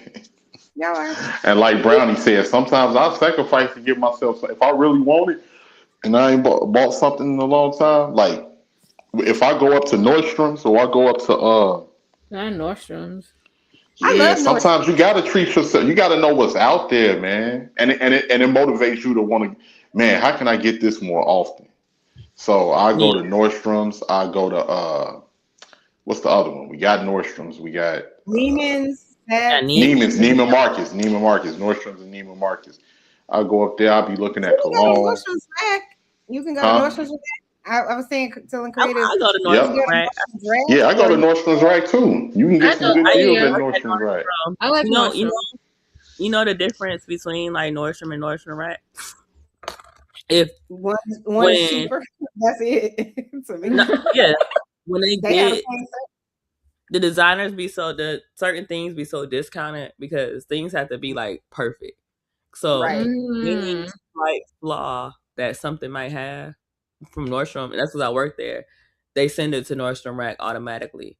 So like they were saying how they got these 10,000. They had like these fucking $5,000 pair of boots, and they were supposed to be bright red, but they were supposed to be a specific color of red. But those boots had too much. They got left in the sun or some shit, and they were off. The shade of red was off. Oh, So they I got see what you're saying. immediately to Nordstrom Rack, but like it's not it's not a lower quality. It's just like not to the It's not the brand perfect. perfection of what they wanted, so they sent it to Nordstrom. But decent, so you can get you some decent shit if we're not having to pay too It has much the for same. They have the same designer stuff over there at down to the Nordstrom's Rack. Now, not everything in Nordstrom's Rack is cheap. It still got stuff in there that is expensive. Like, please believe me. But a lot of the stuff is really discounted. So sometimes I shop at Nordstrom's Rack. Sometimes I shop at Nordstrom's. Sometimes I shop at the off of Fifth, I think is what it's called. Because we have outside of where I live, they have a what is it called? An outlet mall. Mm-hmm. It has a lot of designer stuff out there, and it has like this place called Off of Fifth Saks. It's basically Saks, but on yeah. And so I can go out there sometimes and get stuff for cheaper. They don't have a lot of good stuff to me. They have some stuff, but it ain't like top of the line. I'm gonna tell y'all something funny. I'm gonna tell y'all when I have my priorities together, right? Not your priorities was messed up. Yeah, my priorities was all the way messed up. I was like about 17. It was 05. I saved up my bread to get a pelly leather. I put my pelly leather on layaway. Not layaway. I forgot Yeah, about I put my pelly leather on layaway. You could tell I have my 360 wave. You couldn't tell me nothing. I have my 360 waves. I was like, cause somebody made fun of my coat. Somebody made fun of my coat, right? And that's what I'm saying. Influence gets you. My barbers and all of that, we used to roast each other and everything. And one of my, you know how people used to kick it in the barbershop when you were a teenager and everything. Mm-hmm. My barber was like, all right, man, I mean, you got some fresh gear, but you got a FUBU coat. So I was like, damn, he right. I do got a FUBU coat. So I was like, I got to get out this FUBU coat. What's wrong with FUBU? It went out of style though, didn't it? At the time, it was out of style. It wasn't no more platinum FUBU. It was out of style and all of that. So I saved up my money to get me a pelly leather. I was supposed to be saving up for a car, but I wanted that pelly leather. You know what's funny? I was that, gonna buy a bracelet. I was gonna spend like about 3-4 bands on a nice little tennis bracelet. It's hard sometimes. No. I was like, why the fuck am I gonna spend 3-4 damn bands on a fucking tennis bracelet? And I don't have a car, but I live in the city, so like I'll be moving around. I'm like, why the fuck am I gonna be moving around the city with a fucking $3,000, $4,000 fucking tennis bracelet on my wrist? You be thinking about how it's gonna make you feel. You don't even be thinking. You be thinking like, man, it's gonna look so nice. I literally just like sparkly shit. So I was like, you know what? I ain't gonna do that. I was like, instead, like I gotta, like my ears is not pierced no more. Like I gotta get my ears re-pierced and all of that. But whatchamacallit, so I end up getting my pelly leather, and shout out to Kreative in New York City because it had like all of the Harlem gangsters on my pelly leather. It had Dutch Schultz. Yup, Bumpy Johnson, Dutch Schultz, all the what's her name? Madam, I can't remember. Madam, the black lady. She was a Haitian descent. And I was like, damn, this is raw. I paid like $800 for that coat. My grandmother, I was in the mirror putting that coat on. My grandma was like, what's the sense in having an $800 coat when you don't have a car? I was like, because, Grandma, I'm going to look good as hell at the bus stop. That is something else. Look, I bought this purse the other day, I went to the mall and I was not there for me. I was there for something else for my husband. But listen, they was having a sale. I'm the same way. I'm worse. I'm bad too. Okay. But That's cute. listen, That is a nice bag. That it is is nice. so nice, right? I'm gonna stun on bitches tomorrow at the brunch for my sister-in-law birthday. Okay, I'm gonna stun on bitches. I'm coming in there with my Balmain bag. But look, I wasn't even there for me. I was there for my husband. I was listening. I got distracted. It was a sale sign. But this Hey, wait, bag, Chanel, that top you got on, is that Versace or Fendi? this came from Shein. Oh, okay. I Mm-hmm. thought that because the design looked like either Versace or Fendi. No, No, Fendi for sure. $7.99. It was on sale on Shein official. Mm-hmm. Ain't a fuck man to that one. Okay, that's I all bought I'm me saying. instead And of guess buying. what? I might wear this Shein official dress to the brunch tomorrow with my Balmain bag because I don't play them type of games. I sure will. It's cute And though, look, right? I had on a whole Sheen fit with a Chanel bag and about 5,000 in jewelry. The fuck, this a 10K outfit right here. The fuck is we talking about? Saying. That's all I'm Right? saying. It is. You understand? I have on right now. Okay, so I have on this $7.99 dress. I have this $3,000 purse, and then I have on literally what is it? $900? No, I don't know how much these in red bottom flip flops. Maybe it's $400. The red bottom flip flops. So you could have expensive. Well, I do. I'll wear something from Ross with $500 tennis shoes. Absolutely. Hell, I got. I like what I like. I'm not buying it simply. Well, let me not say that. I shouldn't say I don't ever buy anything because of the name, because I do. Sometimes I do, but I still gotta like it. I'm not buying it if I don't like it. I don't give a fuck if it say Louis, Gucci. I don't care what it say, but I gotta like it as long as I like it. And that's why when I stopped by this bag in the store, it spoke to me. It says Chanel. You should buy me. And oh my god. I had to buy it. You read Balmain. It said Balmain, but you read Chanel on the side. Yeah, it says Chanel to me. Yeah, it says Chanel. You need to, because listen, any type of a bag this size at Chanel, it's probably like $20,000 or $15,000 or My some shit like that. Chanel is like worth $7,000. Like, right. Okay, I got. I'm in my bed, so y'all can't see me. My little baby. Are you right about here. to come show us your vintage Chanel shirt? Yeah. Put me in Chanel. Honey. Ooh, I like that bag. Oh, that is gorgeous. Oh my God. Brownie, you cutting up. She is. Oh my God. I really like that bag. And she coming to Houston, Texas. Me and Brownie gonna be friends. We're gonna be online and offline friends. Okay, no, for real. Look, I don't. So I'm at this place. Like I done met with Candy here, and Candy is sweet and lovely. So I don't mind meeting up with ladies as long as y'all ain't weird and shit. But I don't get weird from you. I don't get that from you. No, I get people be ruffling feathers and all of that shit, but I don't get that you a weird person. I just think that you got your personality, and I don't mind that. And you know what's crazy? I'm the most normal person. Real talk. I'm not fake and phony, and I don't like fake and phony bullshit. That's me and Candy was kicking it. Me and Candy was supposed to go out to fucking lunch. We didn't stop chilling until 9:00. We hung out for fucking 8 hours. Wow. Like that would have been dope if Rilla pulled up on y'all, Brownie. That would have been. I went on lunch thinking I was gonna go back to work. I never even went back to work. We literally had a ball, and I was like, "Girl, like I like hanging out with people, and I like doing fun things, and I like people that are chill and they down for it." And she was down, I was down. I was like, "All right, cool." And I was like, "You ever been here?" And she like, "Nah." And I'm like, "All right, we gotta go here." Because at the same time, like she did. Me being an outsider and moving to Chicago, I got a different perspective of Chicago than people that live in Chicago have. So it's like I showed her a different perspective of her city. And then I took her to a couple places that she ain't never been to. And those are places that I frequented. But for me, I'm about to leave. So those are places where I get my last little memory, my last little walk down memory lane. And for her, I was making new memories with her.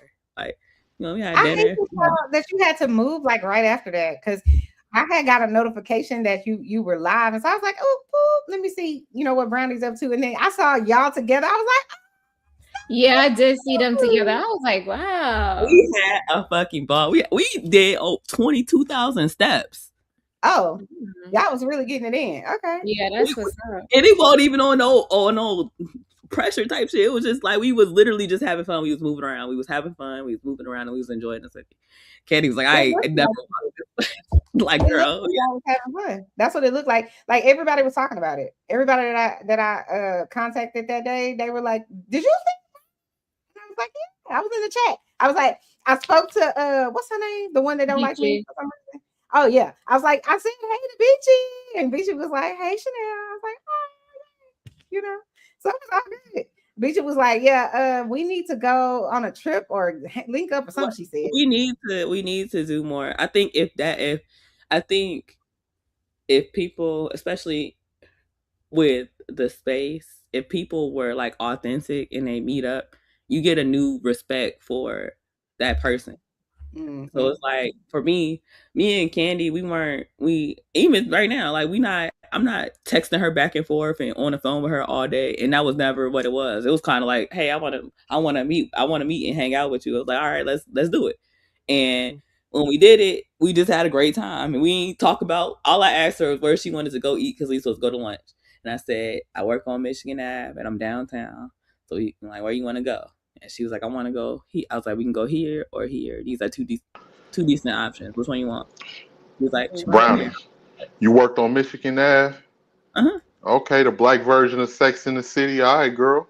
Go ahead. Go ahead, working on the Magnificent Mile. I love it. I love working on a Mag Mile. I like working around money. I make more money. I know that's right. Right? I know that's right. And that energy, when you're around money, that energy is different. That energy is different. Even the energy people. That's what I'm saying. The energy of the people is different. We ain't got time for the bullshit. We about trying to make some ends, bro. You just feel it. And the people, that's why I say if you observe people's character long enough and you hear them talk, you can tell what's bothering them. They may not be vocal about it, but you can tell. If you got enough experiences and you've been around different types of people, you can definitely tell. Absolutely. Like even going to work, like I go to work. When I was going to work, it was my last day on Saturday, and I only been there for I only been at my job for like a couple of months before I had to transfer. Them ladies was literally like tearing up that I was leaving, like I was I'm like the youngest black girl in the beauty section, like. And I used to, and for me, like I always try to be real personal with people. So like I treat everybody like an individual. So every morning I'll walk around to everybody and say hey and good morning to everybody on the floor. And I'll go around and I'll go walk around to security and talk to security and say hey to them. And one of the older white ladies, like I taught her how to like open up her Cash App and I taught her how to use her investments. So I showed her how to use stocks and stuff. And they was like, and like I said, I just try to be personable to people. And it was like, you such a sweetheart. We just gonna miss you so much. Because a lot of they were like, you approachable and you warm and you're nice and like not everybody give that and you younger. And for me being like a younger black woman in that area where I'm working around like the other black women, the other couple of they in their 40s. So they not old, but they older than me. I'm 32. Like I'm about to be 32. Like they 40. You're so young. You're a baby. So I'm the youngest person on the floor, and they were just like, we just gonna miss you so much.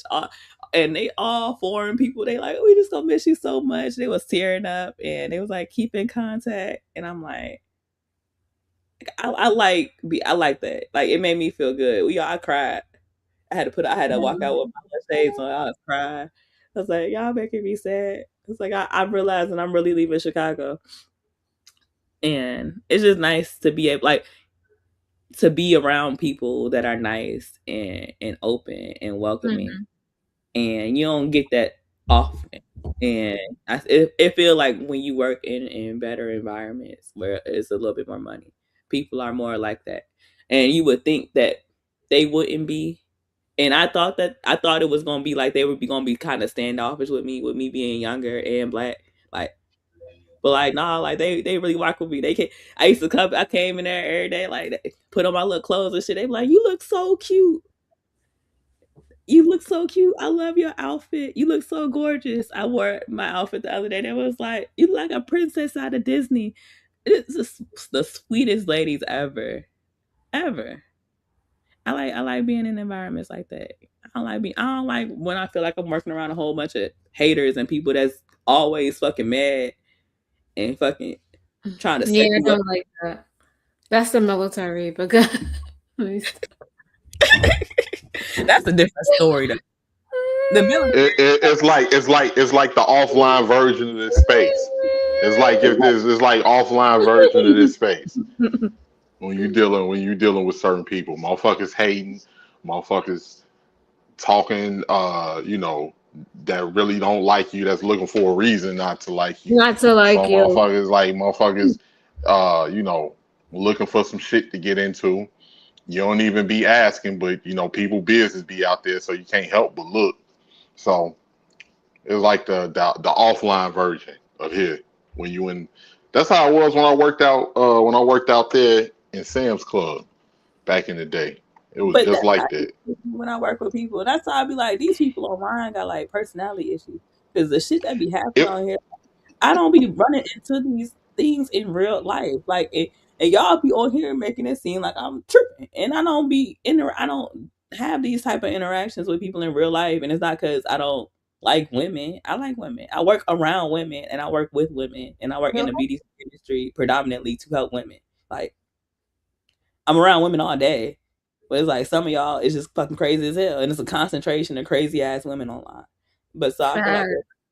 you can get together if regular women can get together where we're not actually trying to prey on each other and we trying to actually celebrate and have fun and enjoy each other's company. That's a good thing. But link ups and things don't need to happen if it's gonna be ulterior motives behind it. If it's gonna be like we and Candy kicked it. We were supposed to do, like I said, we supposed to have lunch and we was gonna go live during lunch. We hung out at we started kicking it at like 12:30. We went live at 5 o'clock. We forgot to go live. We was legit having so much fun and doing our thing. We forgot to go live. And I was like, damn, we forgot to go live. I was like, you want to go go to the park so we can do some content now? Because we had agreed to do content. And I was like, if you don't want to do no content, we ain't got to do no content, but it's no pressure. Mm-hmm. So I was like, we had so much fun. We want that doing content and YouTube and going live wasn't even the it wasn't the purpose. We was like, we legit enjoyed each other's company. And I like it. I like legit and I like real and I like authentic like connections with people. I like to appreciate people. And it was nice to be able to like meet her and like get a different vibe other than offline and see how people move and operate. You can see a lot from how people move and operate throughout the world and how they interact with other people. And it tells you a lot about that person. That's And true. she a sweet girl. Like at one point, and she was about to faint. She got lightheaded, and we had stopped at the makeup store. And she was asking me some stuff about makeup, and I was touching up her makeup. And then she was like, she's like, hold on, and I'm like, you okay? And she was like, no, I feel like I feel dizzy, and I was like, you all right? And then I looked at her, and I used to have fainting spell, so I could recognize like how she was feeling. So I Mm-hmm. just walked her over. I was like, it's all right. I walked over and I sat her down, and I made sure she was straight. And I was like, I'm not the woman that you gonna go out with and something happen and I'm gonna leave you fucking dead. Like I'm not gonna leave you for fucking dead. It don't matter if we out fucking drinking. I'm not gonna leave and I wanna go home. Like I wanna go out and you wanna stay out. Until I can get your ass to the house with me, I'm gonna be out with you. I'm gonna be by your Fact. side, make sure nothing Making happens. sure you okay. Yeah, and I don't like being around women that don't have that same type of mindset and mentality.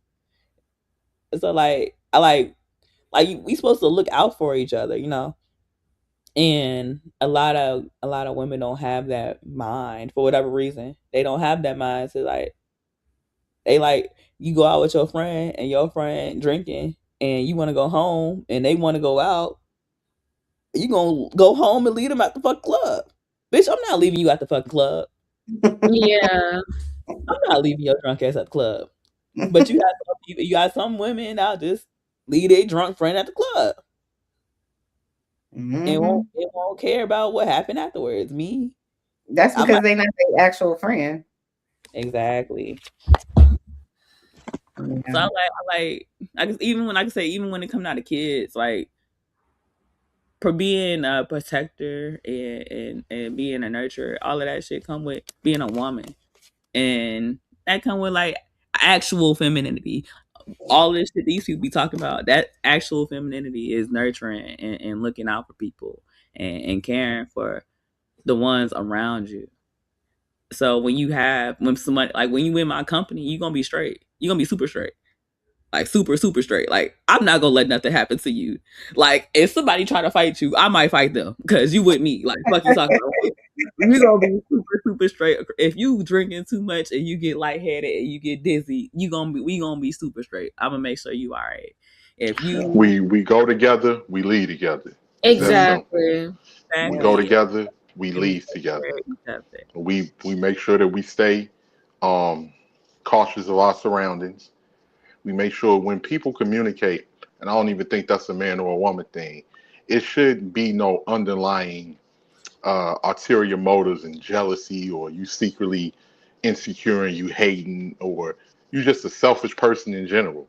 Well, they gonna stay. Well, I'm gonna just go and just tell their mom I left them at the. No, don't do that. Like, don't do that. I Or was because the worst thing you'll feel, and that's for dude like, oh, I just left. All right, man, I'm gonna leave y'all. I'm gonna go. And then you get word the next morning, your phone blowing up, and something that happened to these people, and you just like, God, like you wouldn't even. You'd be like, I should have stayed. I should have stayed. Maybe things would have turned out different or something like that.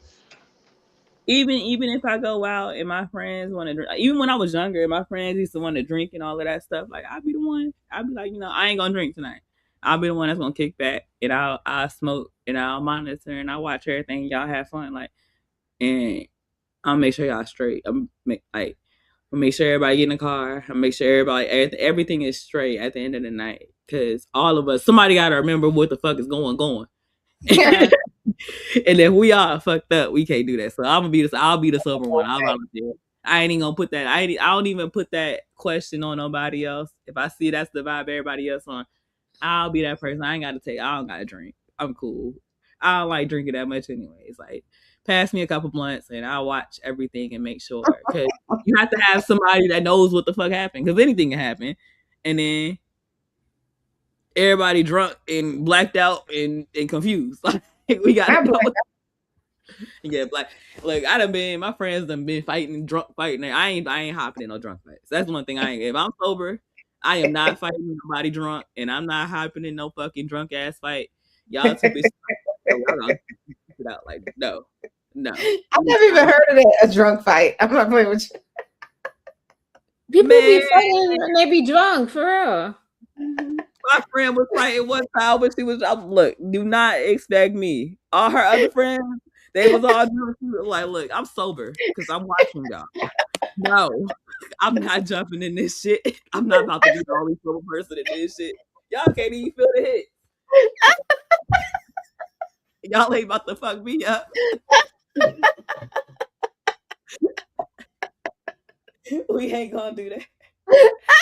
I make sure, after y'all get done tussling, we go everybody in the car and we all leave together. Oh shit, that was funny. They drunk fighting. They drunk fight. I ain't got time.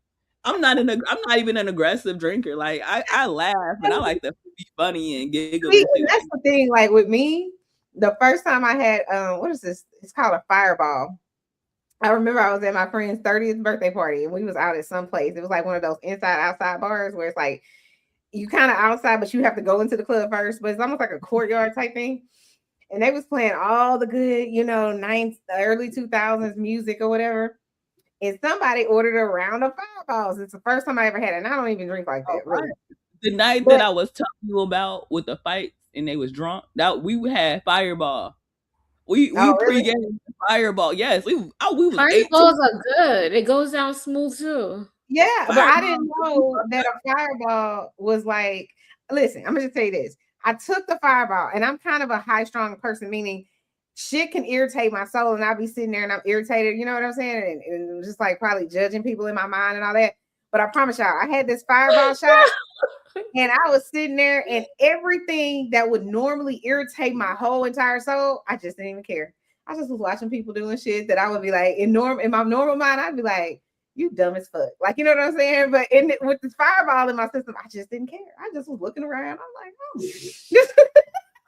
No, I no, like you, I was like, this is the drink I need to never have again because I was just so relaxed. Like, I just never thought I was like, but I do like Fireball.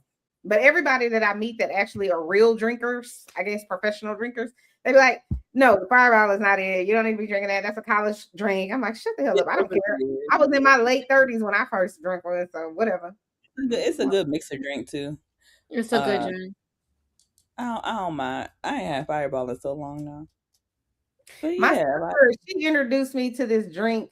It has a red, look like a candle wax thing on top of it. Mark or whatever. Yes, I drank that. I was like, oh, like I thought I was like my brain out my whole throat. I was like, and she drank it like it's nothing. I was like, I guess I'm listening. I'm what do they call it when you don't really drink like that? What is that called? Lightweight. I guess I'm a lightweight because I'm a lightweight. I'm a lightweight. I had met this girl when I was working on Michigan. Mm-hmm. And I was on break one day and I was smoking. And I met this girl, she walked up to me and she was like, "You look so cute." And she was about to smoke. And then like we ended up exchanging numbers after our like I said, like I really be a friendly ass person in real life, like a welcoming ass person in real life. Like I'm not standoffish at all. So we get to talking and we just sit there talking. I don't know this girl from a can of paint. She'll know me from a can of paint. But in our interaction, we end up finish smoking. We both got to go back to work. We done exchange numbers. We're like, all right, we gonna go. We done made it a thing where every day that we work, we go on break together. And we go smoke. And so her ass, she used to pull out a little bottle, and she no, she used to have a little water bottle with her, and she would have some cut water mix in a little water bottle, and she would be like, "All right, girl, here, take your shot." What is cut water mix? My little sister like cut water mix. I'm like, what the fuck is that? Man, it's okay. Never mind. Carry on. Hey Brownie, I know one thing you ain't gonna miss. Shit, taking that goddamn red line down 79th, goddamn shit. Yeah, I'm not gonna miss. You ain't gonna miss. What is that, like a subway or something? What is that? It's a CTA train that goes. It runs. It's the longest one. It runs from north to south. So it runs from the north to the northest part of the city, and they trying to get it to run to the most southern part of the city as well. So it's like all the way out to 95th. But no, it's not expanded past 95th out to like all the way out to the 100. To the suburbs? To the hundreds? Get out of here. Yeah, it's the red line expansion. Yeah, but practically 79th is the Chicago that they warned y'all about. Yeah, they're gonna bring it down to 130th. Get out of here. That is crazy, y'all. They trying to make transit all over the city. So it's literally, you can go from the top northernmost part of the city all the way to 130th.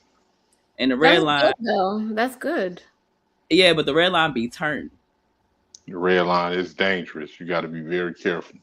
I don't be scared. I know all the little that be. No, I know you'll be cool. I'm just saying for the person that don't know. For the know how to maneuver. You gotta be careful. For the most part, you'll be all right. It ain't too dangerous. You gotta mind your business for the most part. If you mind your business and you'll be all right. I know a lot of the little dudes that be selling drugs and stuff on the train, so I'll be all right. Selling drugs on the train. Right. The I one, didn't, the, I didn't even catch that. Thank you, Creative. I didn't even catch that. So how you the sell one, the drugs? one crackhead that be talking to himself, that be laying on the laying on the subway. He take up 3 6 seats because he laying down on the Yeah, train. you had a whole little seat. Yeah, let them have their whole little space. Yeah, Like I who said, like saying? He been sleep outside all night. it was homeless people sleep on the train, and then it was this one lady, and she was going through something, and I think she was going like I think she had mental health issues, but then she was also like kirking out, talking about men putting their hands on her and assaulting her. So I think she had like some type she was having some type of mental episode because she had a whole bunch of Oh, luggage with her. PTSD. She probably having a PTSD, or she could be schizophrenia or something. Yeah, she was spazzing out. I was sitting across the street. I was sitting across the seat from her, and she was spazzing out, and I was just sitting there, and she looked at me, and I was like, shit, hell yeah. Like, she's like, these motherfuckers put their fucking hands on me. I'm like, hell yeah. Some of them are crazy. You don't even look at them. Just keep it going. Brownie. I have my glasses on, and she Yeah. turned around to look at me. I just shook my head. Like, I understand. I never thought I'd see the day where some of the suburbs was more turned than the city. What But you it ain't mean? got there. Like we got some hood Wait, suburbs when you here. say turned, Mhm. what do you mean by that? What does that mean? Like active, dangerous. Oh. Yeah. Like Dalton, Calumet City, places like that. What about Harvey. Milwaukee? Milwaukee is dangerous in certain parts. Very. That's It where the ain't nothing naval but base is in Milwaukee. an hour and a half away from us going north. So you just go past north into what's that one area? Past Kenosha, past Racine, and then you in Milwaukee. They used Y'all to call never seen Milwaukee like JP? baby Chicago back in the day. Y'all never seen JP? Not baby I don't want to see JP, respectfully. There's that. Respectfully. I mean that No, with I ain't all gonna my lie. Oh, go ahead, Brandon. You got it. I was saying I mean that with all my heart, right? Respectfully, I don't want to see JP. No, I didn't turn down some areas in Milwaukee when they was doing construction up there. Well, I was like, this got to be where JP from, because that area it looked like the '80s. It was like '80s ghetto, like right there. Mm-hmm. I was like, whoo, this looked like the setting to like a real trauma movie. I'm like, ooh, I'm like abandoned buildings, currency exchange, still open 24 hours. Types walking, they the only ones that's walking at night. I'm like, yeah, this look bad. But I wish Milwaukee got some real nice areas too. they do. I meet a lot of people from Milwaukee because they come down to go shopping, and they be cool as hell. They be real cool people. I like people from the Midwest. So overall, like Anyway, we ate they the say food, sis. We did. I'm Hey, man. full. Now, but I look, like now I'm eating the cookies off my cake. I don't know if y'all can see it. I got one cookie left. It's so good. Sorry. Carry on. I'm listening. I need some cake. I need some sweets. Y'all got me over here feeding. I'm full. You full? Oh, and That's then I good. still have some of my little. I didn't eat these all. I still have some of these. But A friend bought me. When I tell y'all I be spoiled. So my friend, my break buddy, she brought me some lunch today since it was our last lunch together. Oh, And that's then nice. super sweet. Every Saturday when I go to my second job, because I help them close over. I like exclusively just go in on Saturday to help them close. Every Saturday when I go in and help them close when I get off my main job, the GM at the restaurant that's next door, he always hook me up and he always give me free food and give me a ride home. So I go over there and I order my food and he give me whatever I want. And he know I don't eat my food when he make it, so he package it up all separately so I can, when I get home, I can heat it up. And then he seal it up. And then when I get off work, he drive me home. I be feeling appreciated and loved. Like, and I don't talk. We don't even talk outside of that. Like, I just pop in and see him on Saturday. That's And what's he's up. like, "Oh, last Saturday we gonna chill together." What And I type was of like, food does he give you? Like, I'm curious. Is it he did meat GM like a food? little burger spot. So Oh, whatever okay. they got on their menu, I order whatever. I love free Whatever. food, child. Listen. I do too. And he, like I said, he packages like even if I order a burger, he'll package everything separate so I can heat up my burger the right way when I get home, and Oh then I my can accept God. it. Like I'm it's being so spoiled. serious, but I feel like me and Brownie were like sisters or cousins in another life. Cause like everything she's saying, I relate to. It's weird. I swear to God, everything you're saying, I relate to. Cause I'm like, I don't want my food to be rewarmed, you know. But if it's going to be rewarmed, everything doesn't warm well the same way. You know Nope. what I mean? So Mm-hmm. And when when it all sit together, and you try to put like if I order a burger and I know I ain't gonna eat my burger until like 12. No, I need my burger separate. So when I get home, I can go ahead. I cut on the oven. I can go throw my meat and my fries in there, and then I can then after that get all hot, I can throw my little buns in there, and they can get hot. My lettuce isn't all wilted because it's been sitting on a fucking hot ass burger. right. My pickles is still crunchy. My lettuce is still crunchy. My cheese is still cheesing. I'd be happy. I'd be cool. Then I get the condiments. He put condiments on the side. He wrapped everything all individually, and he fold up Swear the to bag God. and staple it. He did Then that good. Look, that's what's up. That's Yeah. good planning right there. Cause I swear, when I go to, I don't know if y'all have Taco Cabana where y'all are, but like I like to order the nachos, right? But I'm Mhm. like, when I order it, I'm like everything on the side. I don't need my chips to have the beans, and now the chips is soggy or the meat on it, and now that's Oh soggy. yeah, yeah. So I'm just like put everything on the side, and I will reassemble whenever I get home. And I probably don't even want y'all chips anyway because they've been sitting out all day. So I'm probably gonna go by the grocery store and get the little Tostino chips. And then but I like they meat, you know what I'm saying, and the cheese and stuff, but I don't want all of the other stuff. So everything she's saying is absolutely right. Yeah, Yep. I'm just particular. So I'm spoiled. I'm the oldest, and my family was like, "You the old? How you the oldest and you the baby?" Well, I am Ain't the baby, nothing wrong with that. but people say I'm spoiled too, and listen. I don't agree with it. I don't think that I'm spoiled. They're like, "You the oldest and you the baby." I'm like, "Look, as I long mean, as you there's know." nothing wrong with that. I listen. I believe in being spoiled, though. Real talk, if I'm being honest. Like people be like, "You shouldn't spoil your kids." I'm like, why not? Like, if as long as they're like doing what they're supposed to be doing, like getting good grades, cleaning up if I'm asking them to, not being disrespectful, whatever. I don't see why they can't be spoiled. I don't You think know, that they shouldn't like get every single thing that they want because they have to have some sort of balance.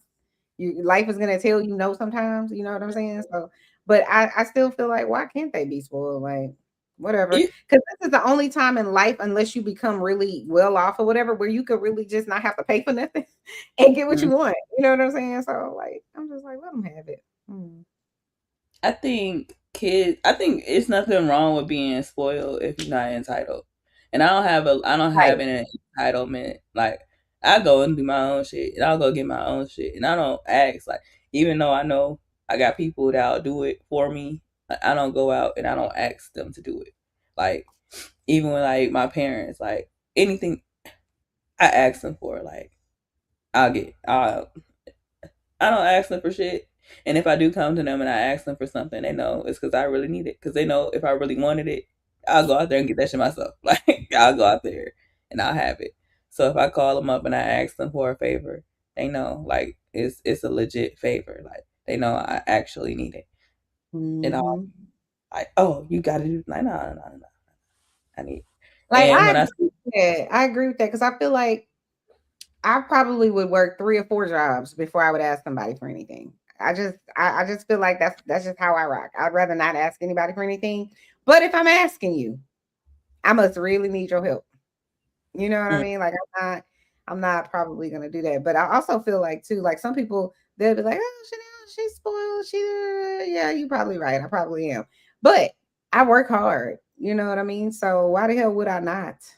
Mm-hmm. Why the hell? people Why around the me hell I want? Like I have people they'll be like, well, I don't know why you would spend that much money on this or that or whatever. Somebody told me because I have like Givenchy flip flops, and they're like, I don't know why you would spend that much money on a flip flop. Well, I clearly have the money to spend on this flip flop, so it is what it is. Get your life together, because mine is together, and that's not knocking anybody that don't have Givenchy flip flops. It's just I happen to like these particular flip flops, and I happen to like Yeah. the flip I flops that spent look $700 on costume jewelry. Huh? I spent $700 on costume jewelry. Now you might ask, why would you spend $700 on costume? First of all, I like it. I was gonna spend $2,000. I was gonna spend like $3, $4, $5,000 on real jewelry, and I got me like a little Swarovski set. So I got, instead of me getting that, I got me a little tennis necklace and a little tennis bracelet, and it was still $700. But like, if my bracelet break, I could take it back and get a new one. And my bracelet broke, and I wear it every day. And my bracelet broke.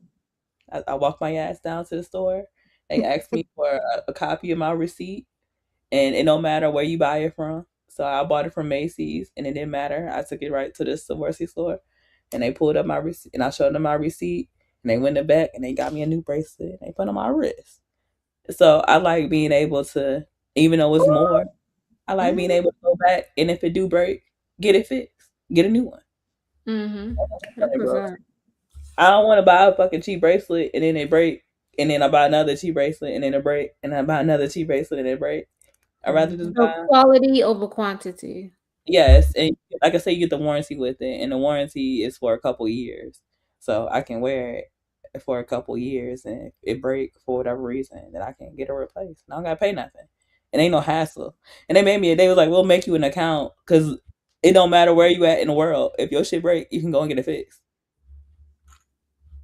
So you can be in England, in Australia, in China, wherever you at.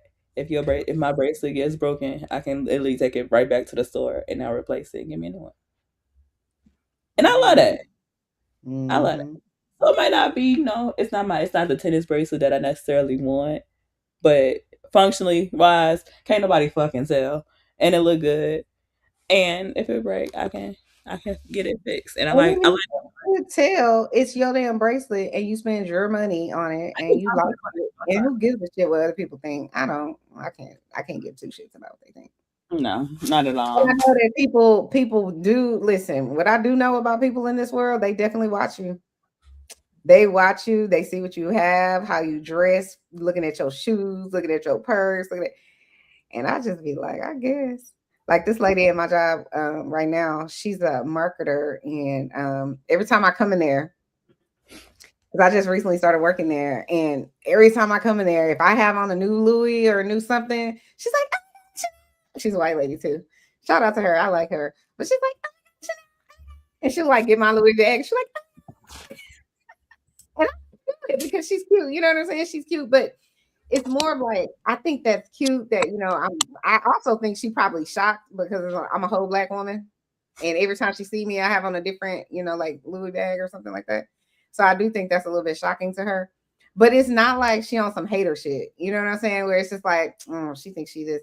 No, bitch, you think I'm that, and I probably am that. Okay, so get into it. Like it is what it is. I'm not about to stop being me because of whatever life you choosing to live. But I also feel like let people live. Not everybody's gonna want to have what I want to have. So, and that's fine too. Right. But I will stun on bitches. I have no problem with doing that whatsoever. Oh, it's fun. I don't think I'm better than you though. Like I don't think I'm better than you because I have these things. I just think I live a different life than you. That's all. But I agree with that because it shows it when you, and it's a certain level of it, especially like when you're a woman, when you can provide these things to yourself. I just bought a fucking microneedling modality yesterday because I'm an esthetician and I have an obsession. I got a thing for modalities. So I got a thing for I got a microcurrent machine for my what the skincare. hell is a microcurrent machine? So microcurrent, it sends out like signals or something to your sends skin. electrical impulses into your skin to help with fine lines and wrinkles. And then that one has a derma shot mode where it has like a TIM system in it to where it stimulates your actual muscles, and it helps to relax your muscles to help with lymphatic drainage so your face will look a little bit slimmer, but it'll also help tone up your face. And I got the little fucking derma roller now. I'm like, look, I'm about to start. I like collecting modalities. I like doing things like that. I can take my I little have modality. so much self-care stuff. I have like a derma roller. I don't even use it. I just use that stuff that you roll on your face. I do that for lymphatic draining. But I buy stuff for myself all the time. I don't wait for motherfuckers to give me shit. I don't wait for motherfuckers to give me a damn thing. But I got this. Yeah, I have that. I got this yesterday. Then Not I re-up one. a different kind, but I do have the same thing. And I re-up on my Donna Karen because I gotta have my Donna Karen. So I always gotta re-up on Donna Karen. That's the only deodorant I use now. I don't do any type of beauty routine, and I have sparkly skin. Y'all see how pretty my skin is? Your skin is good. Oh, thank you. I know. But it's because, you know, like I feel like if when I have tried to be that girl where it's like, oh, I'm gonna put on moisturizer and I'm gonna do all this, then my skin breaks out. So I'm like, nah, I'm doing it. It stimulates your skin to purge. So a lot of different things in skincare stimulate certain reactions. Like if you use retinol, it's gonna help with your skin cell turnover. So it's gonna help your skin like literally like grow and replace itself faster. So if you had like any type of semblance of a breakout, it's gonna bring it up. So certain things like you don't get the full benefit of it. You won't see the full results of it until at least 30 days. Because that's after you done move past all of those previous layers. And now you working with all fresh. So but as an esthetician, I'm obsessed. I love. I limit it, and I only use. I don't use like a wide array of things all the time. So I try to stick with a certain regimen, and then after I end, like I had a 3.4 bottle of serum. I'm trying my hardest to get through that fucking serum. I'm using that shit every day. It's a hydration serum, so I can use a lot of it because I got another bottle of it that I haven't opened yet, and then I got another like a 3-ounce bottle. I got too much stuff, so I like to use my stuff, but I rotate it out so I don't change too much with my skin and then my skin break out. But like if you get hydrating serums and stuff like that, I like things that I appreciate. I just appreciate skincare. I just appreciate it all the way around. I've been doing it for a while, and I done seen the results actually like really like hurt on people and really help people. Not everybody need it, so like if you don't need it, you don't need to do extra shit to your skin. So like Chanel, you don't need if you don't your skin ain't going through no issues, you don't need to give it no issues. The most I probably do is like my husband buys Dove soap, and I already told him. Oh, I probably need to take my dog out. I told him like I like these big bar soaps that they sell at like Marshalls or Home Goods or wherever, and they always smell really good. They always package really pretty. They look like they come from like Nantucket or something somewhere. But I like those soaps. They're very fragrant. But I haven't bought it in a while because he buys like 12 bars of soap or whatever at once. But he buys the Dove, and the Dove is very mild. Like, you know what I'm saying? It doesn't have like no loud flavor or scent or nothing like that. So like I'll wash while I'm in the shower with like Dove, but outside of that, I gotta go walk my dog. I'll be right back, Kreative. Okay. Crying over it. Brownie, have you ever tried the red light therapy? Yeah, the modality I have uses red light therapy, but I haven't tried it like overall. I haven't bought one of those little masks. It's hard for me to sit down. So I have to be able to do things, and I can't just like. Don't nobody wash their face with black soap. It's too harsh. I for use me, for me, it's harsh on my face. I can't use black soap. On my You just body, gotta moisturize after. on my body, yes. On my face, no. Like derma roller, Kreative, help with stretch marks and shit. So that's why I got this one. I'm gonna start working on. I got stretch marks when I have my baby, and I'm gonna start working and getting rid of them. And if you are consistent with the derma roller, it will do that. It also stimulate hair growth. when you use a derma roller with a hair growth serum, like those sacred drop at 11, use the derma roller with it. It'll help Oh, 18 letter. You My making bad. so much noise. It's I'm crazy. sorry about that. My bad. but it will help with the texture of your skin. So if you, like I said, any stretch marks that you may have, any like pigmentation issues that you might have, it'll help with that. And then it also help with like things like hair growth, like so stimulating your hair growth, helping product penetrate better. It's like doing those hair growth serums and shit like that. All of that. I got stretch marks, and I have like the kind of thin ones that could kind of fade, or if you use like a sugar scrub, or you do like the dry brushing, it could kind of like you could Smooth work it on out. it. Yeah, it Yeah. could smooth out. But I got other stretch marks on my side, and they're like thicker, like Use the derma yeah. roller on there. That's where you want to use the derma roller at. Oh, okay. Stretch marks come because you grow and your body, your skin can't keep up with your body growth, so it makes collagen, and the stretch mark is literally like collagen scar tissue.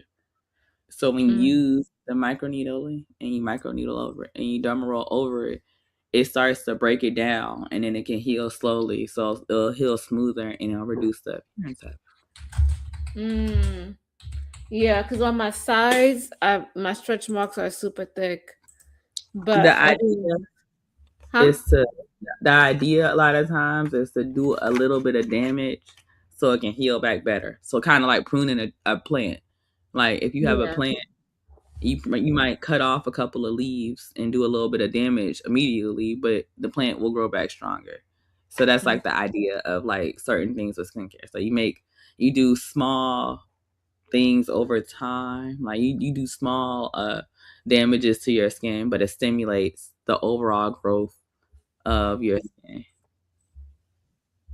Hey, Mahogany. Hey, y'all. I'm sorry, I'm late as hell, y'all. I actually just woke up and I said, let me see who's live. And I saw that y'all were live. The topic looks really good, but go ahead. Go ahead and finish what you were saying, Brownie. Man, Mahogany, we ain't been on that topic, and we just been bouncing all over the place, chopping it up. We talking about skincare, hair care, and how we could and all that good stuff. No, that's okay. And I wanted to say shout out to everybody up here. So I guess tonight is you're just chilling. We don't have the cam, so that's cool. That's good because y'all won't see me where I be going to sleep. But Brownie, I think it's so cool that you met up with Candy. I was telling you I've met up with a couple of YouTubers, and like I said, everybody is not a hot mess because I met up with Rashid. I went to see her play. She used to do plays and stuff like that, and she was very close to me. She was doing a play in Georgia. She travels between Georgia, and that's pretty close to me. You know, I'm in South Carolina, so I drove out there to see her. But let me tell you the funny part. My car, we had talked that whole week. We're actually friends on Facebook and everything. Other than to talk about YouTube, I very rarely talk about our friendship, just because I treasure it so much, and I know how people try and damage things, But I just wanted to say that you can really truly develop true friendships on here with people. That's what I was telling Chanel, because Chanel was like, she live in Houston. I was like, we can hang out. I was like, I'm hoping to hanging out with women as long as y'all like we on BS, like you don't be on no weird shit. You have to be careful. Something about Rashida, I don't know what it was. We did several shows together. Like I interviewed her, and and it was just always cool for at least 2 years. We were just always really, really cool. I could tell her stuff. It never ended up on the internet. It never became a topic. So I was just like, and she told me things that never ended up on the internet. So after I just felt so comfortable with her, I was like, yeah, girl, I'll come out there and see you. And y'all know I met BMT lives like, well, it was so funny. He literally was like right around the corner one time. A couple of times we went live together because we ran into each other. Yeah, at the grocery. Yeah, so everybody's not messed up on YouTube anymore, right? Regular people. But you got oh, go ahead, sweetie. I'm sorry. I was saying, I'm sorry. I was saying, didn't he leave YouTube? He did, but guess what? Guess what's so funny? Out the blue, like just a couple months ago, he's another one I'm friends with on Facebook and other platforms. He'll hit me up on Insta, on Facebook. I'm like, hey, Mahogany, how you? Well, he don't call me Mahogany. Well, he does actually still call me Mahogany. Sometimes he call me my real name. So it's cool, you know. And I met his wife and everything. Really good guy. So it's a lot of real people on here, and then it's like, so you don't want to close off yourself from meeting real people, but you definitely want to make sure you discerning who you opening yourself up to, because you are, like, when you meet up with somebody, you are putting trust on that they don't act a fucking fool or be on no weird shit. And you gotta be able to at least trust that a little bit. Because y'all heard, you know, in the beef sector, y'all heard about Mad Day, right? No, I ain't never had Mad Day with nobody. I don't know who that is. I don't know what that is. No. Oh, Mad Day is the day where everybody get mad and crash out and start talking shit and exposing their friends. Yep. Or they lie. I've been a huge, you know, I'm everywhere just like a lot of y'all. And so I've been subscribed to people in the beef sector for 10 plus years. And there's a lot of them I watch from the clouds. I don't mess with them too much, honey, because child, I've been told though, you want to hear something, Brownie? I've been told that I probably belong over there. And I'm like, no, I don't. I would never pull up on nobody. I ain't trying to fight nobody, honey. If somebody pull up on me, it's gonna be a problem, honey. We pack down here.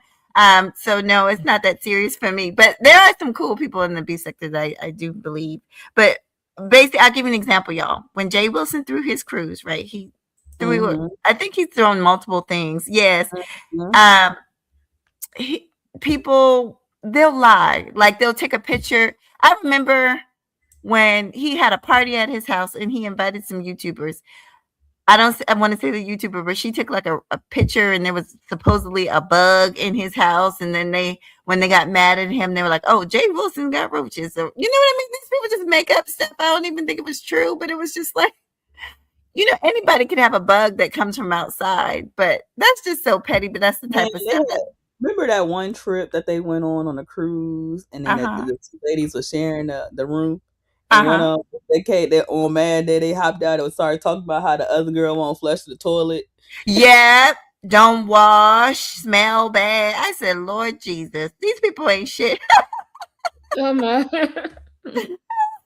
So you gotta be a little bit, you know. But like I said, like you gotta read people. Do they have anything to lose? Are they actually professionals?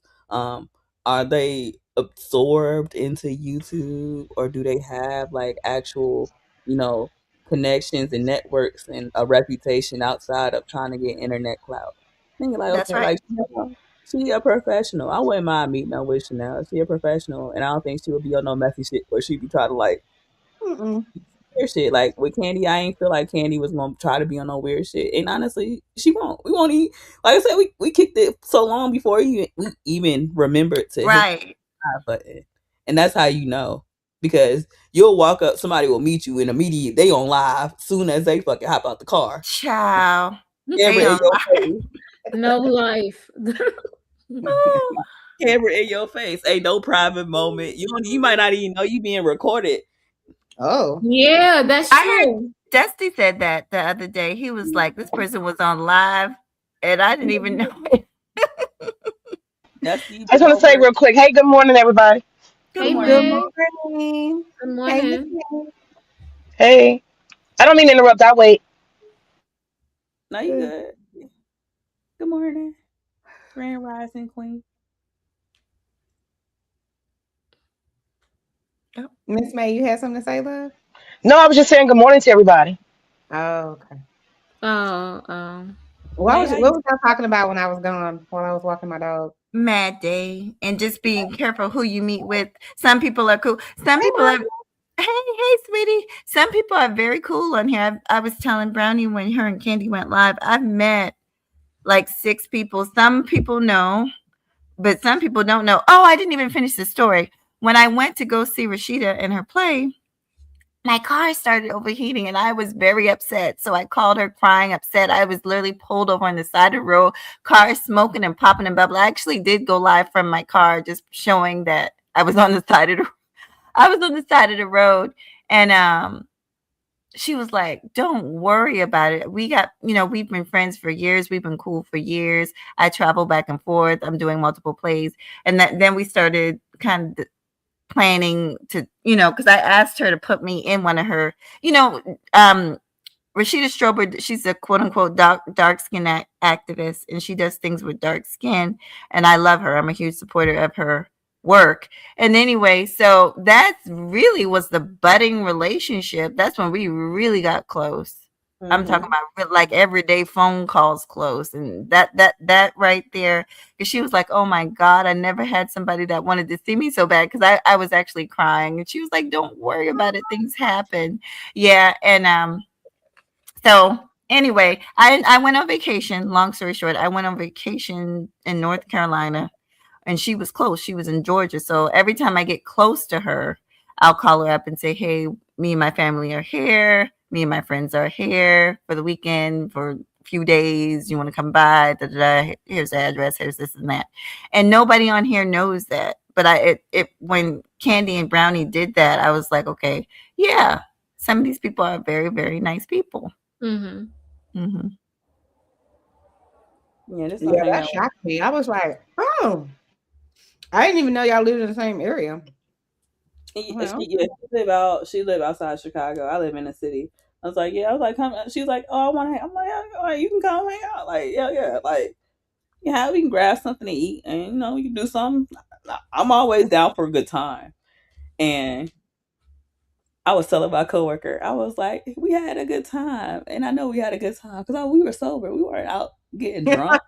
Right? That's good. I didn't get what I wanted to drink because we were talking about getting a nightcap. They closed up the bar. We didn't even make it in time. Oh, we man. and it was cool because I didn't need a drink. Like I was like, shit. I enjoyed. We had fun.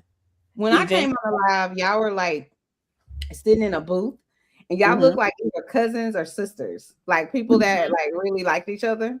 I was like, oh, that's so cute. So I just figured y'all was like friends in real life, and that the YouTube thing was like secondary, I thought it was cute. We literally, that was the first time I ever met her, and that was the first time we ever even had like actual conversation because I never even really talked to her on the phone too much. Like, well, I love to she reached see to hang out, and I was like, we can hang out. Like, that's cool. Because the way the people on this internet is set up and how vicious they could be towards each other, and I'm like, y'all don't even know each other. Why y'all so mad? Like I don't understand. You know what? Speaking on that real quick, the viciousness. I have to say this, Chanel. Thank you for giving me grace. I just want to tell you that because I just woke up, right? Like I do 5, 6 o'clock in the morning. And I did what I did the other day. I just didn't realize, I have a little pattern there. And I came on here, I was like, where's the food? I'm late as hell. Talking about where's the food. Thank you for not cussing me out. Thank you for not cussing me out. She mad late. Okay, it's okay. Yeah, it's Right. But thank you for just not cussing me out. Thank you. Really? I'm not playing with you. No, Kreative made a whole ass Caribbean meal. I was like, God damn. What did you make? What did Creative's you house. make? What did you make, Kreative? I know both of y'all like to cook. I'm a foodie. Oh, I made chicken, macaroni pie, and callaloo, and I made some some banana dessert with Very marshmallows. I was showing Chanel it. My shortcake, because Chanel made like a whole banana cake. I saw it. She made like the frosted, and she had Wow. the wafers all around the cake. Like it took her like 2 days to make her cake, y'all. Chanel be baking up. I be trying, you know what I'm saying? But listen, I appreciate Kreative's pie. The what is it? I don't want to call it Marshmallow banana pie. Marshmallow and bananas, yeah. I'm gonna have to try it. I never It's seen that before. good. Yeah, it's Okay. good. Okay. But no, I really do want Yeah. to know how to make that other stuff you was making. Yes, ma'am. No, I was just saying, yeah. That's amazing. Y'all made all this. I hate that I missed it. Golly. I saw y'all going, y'all was going live so late, at least on my time. And I was like Yeah. excited. I saw the thumbnail. Y'all got the little cooking gear on. I like to cook and Creative does. I know she loves to cook too. And I was looking forward to it. And then I damn fell asleep. And I was like, shit. So, but yeah, I can't wait to look at the replay. We'll Me probably and do it May, again. yeah, Oh, me go and ahead. May Go did ahead. we did like a cooking thing also. Yeah, you came on. Yeah, she came on my show and did cooking. I've Yeah. been wanting us to do a cooking contest. A lot of the women aren't here anymore, but we planned that years ago and we just never got it together. I think it would be fun. Me and Creative came on live and cooked one time a while I ago. do think that would be fun. And It Brownie was is saying she fun. liked to cook too. So yeah, Yeah. Brownie that would said be she could cool. throw down. Yeah, she cooked the whole Friendsgiving after Right. somebody left her in charge. They Yeah, went to the gym and never came back. I could And for made the my. whole I got a little video of my cooking on my short on my from one Bra- thing we did a couple Brownie, are years. you one of them Chicagoans that cook the spaghetti with all the different varieties of food?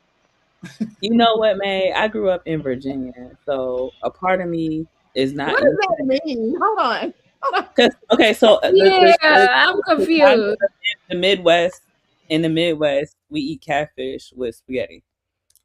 So Really? hmm so it's catfish or fried chicken, and spaghetti is more viewed as like a side Really? instead of like Yeah, a whole. we cook fish and spaghetti. When my husband goes to the Philippines, like he went to this mall and he showed me like all the different restaurants. Whatever they're cooking, it's spaghetti also, like a side order, like French fries at McDonald's. And I was just like, why the hell are they making it like that? But apparently, they love spaghetti. I don't know. They got it from black people. They got it from the black Not they soldiers. got it from black people. No, they did. They Oh got it from my the black God, soldiers. Brownie. That's why Koreans can fry chicken really good because they got that. They learned that They do from the like black butter chicken. soldiers that went over there.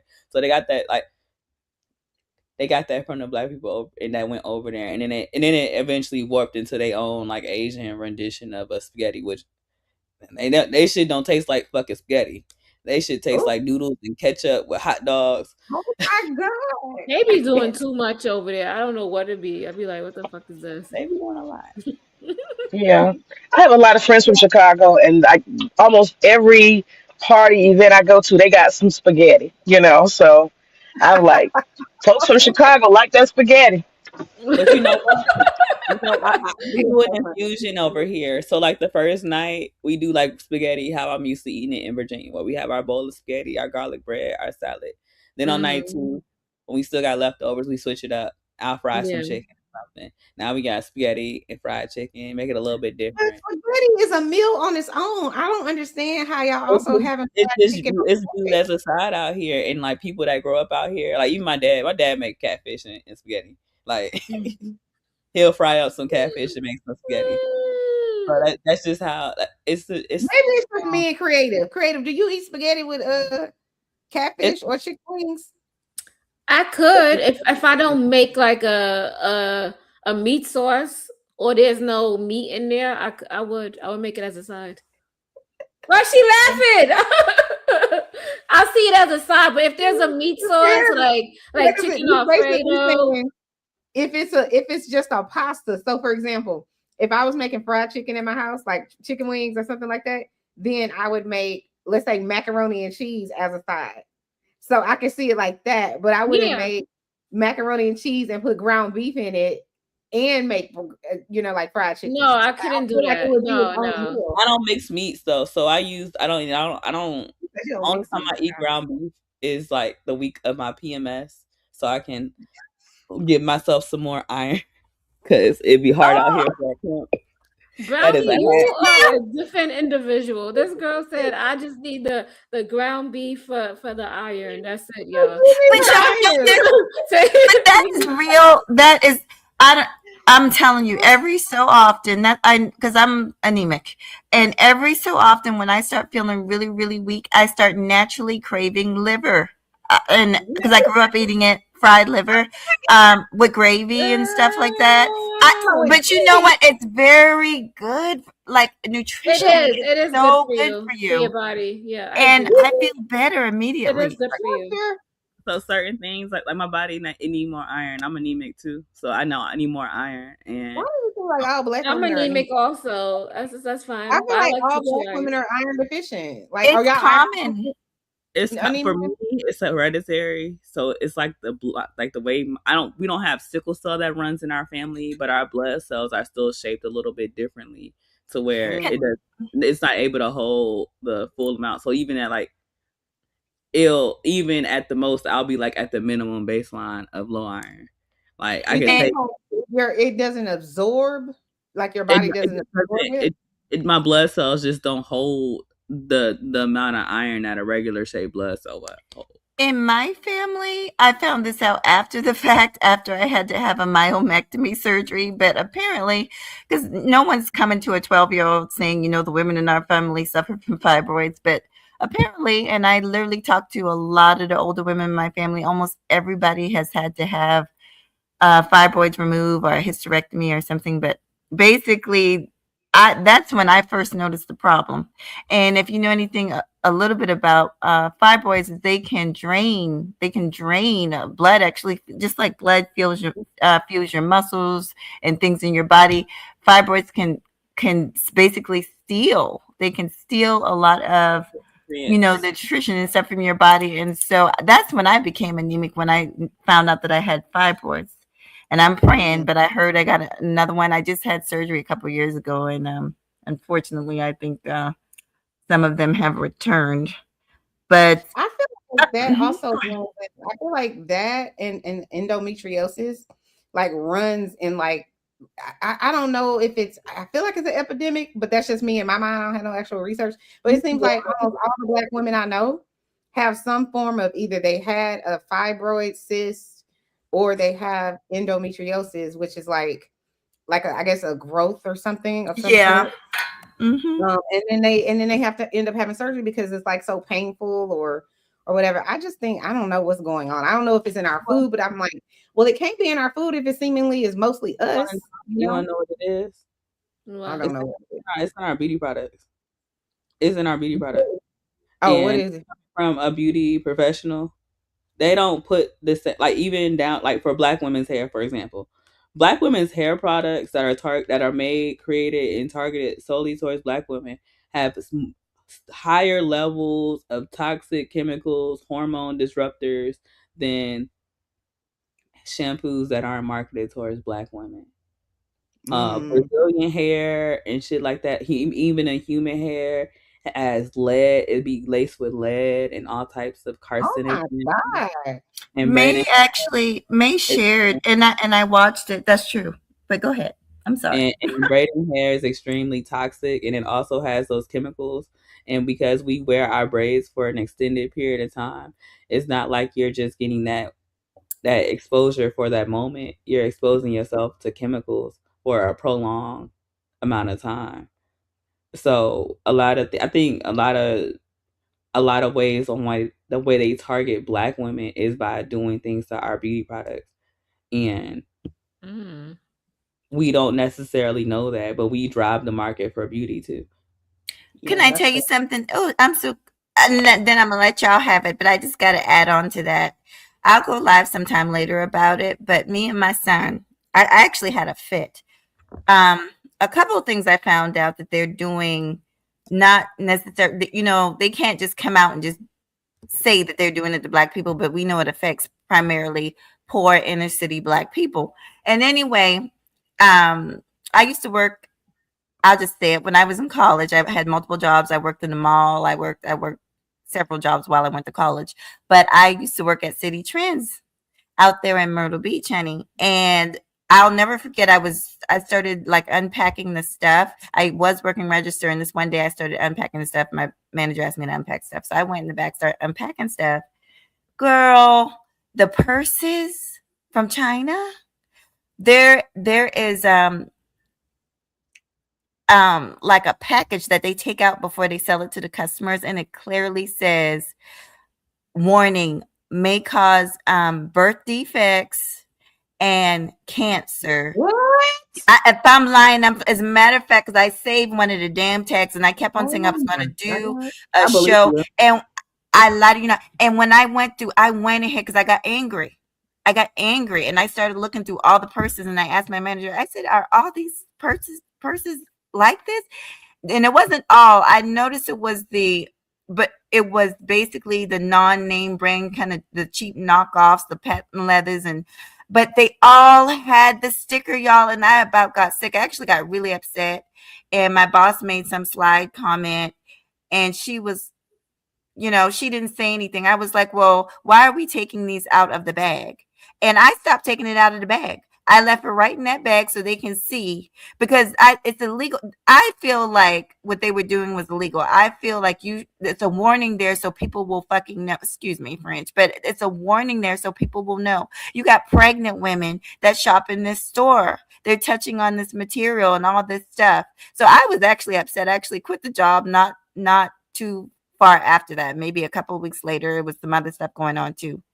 And then me and my son, maybe a month ago, we went to the Dollar Tree. They have approved, it's banned in California, but if you look on certain bags, I could go live, y'all, but you know what? Before y'all in this live, I'll go downstairs and grab it.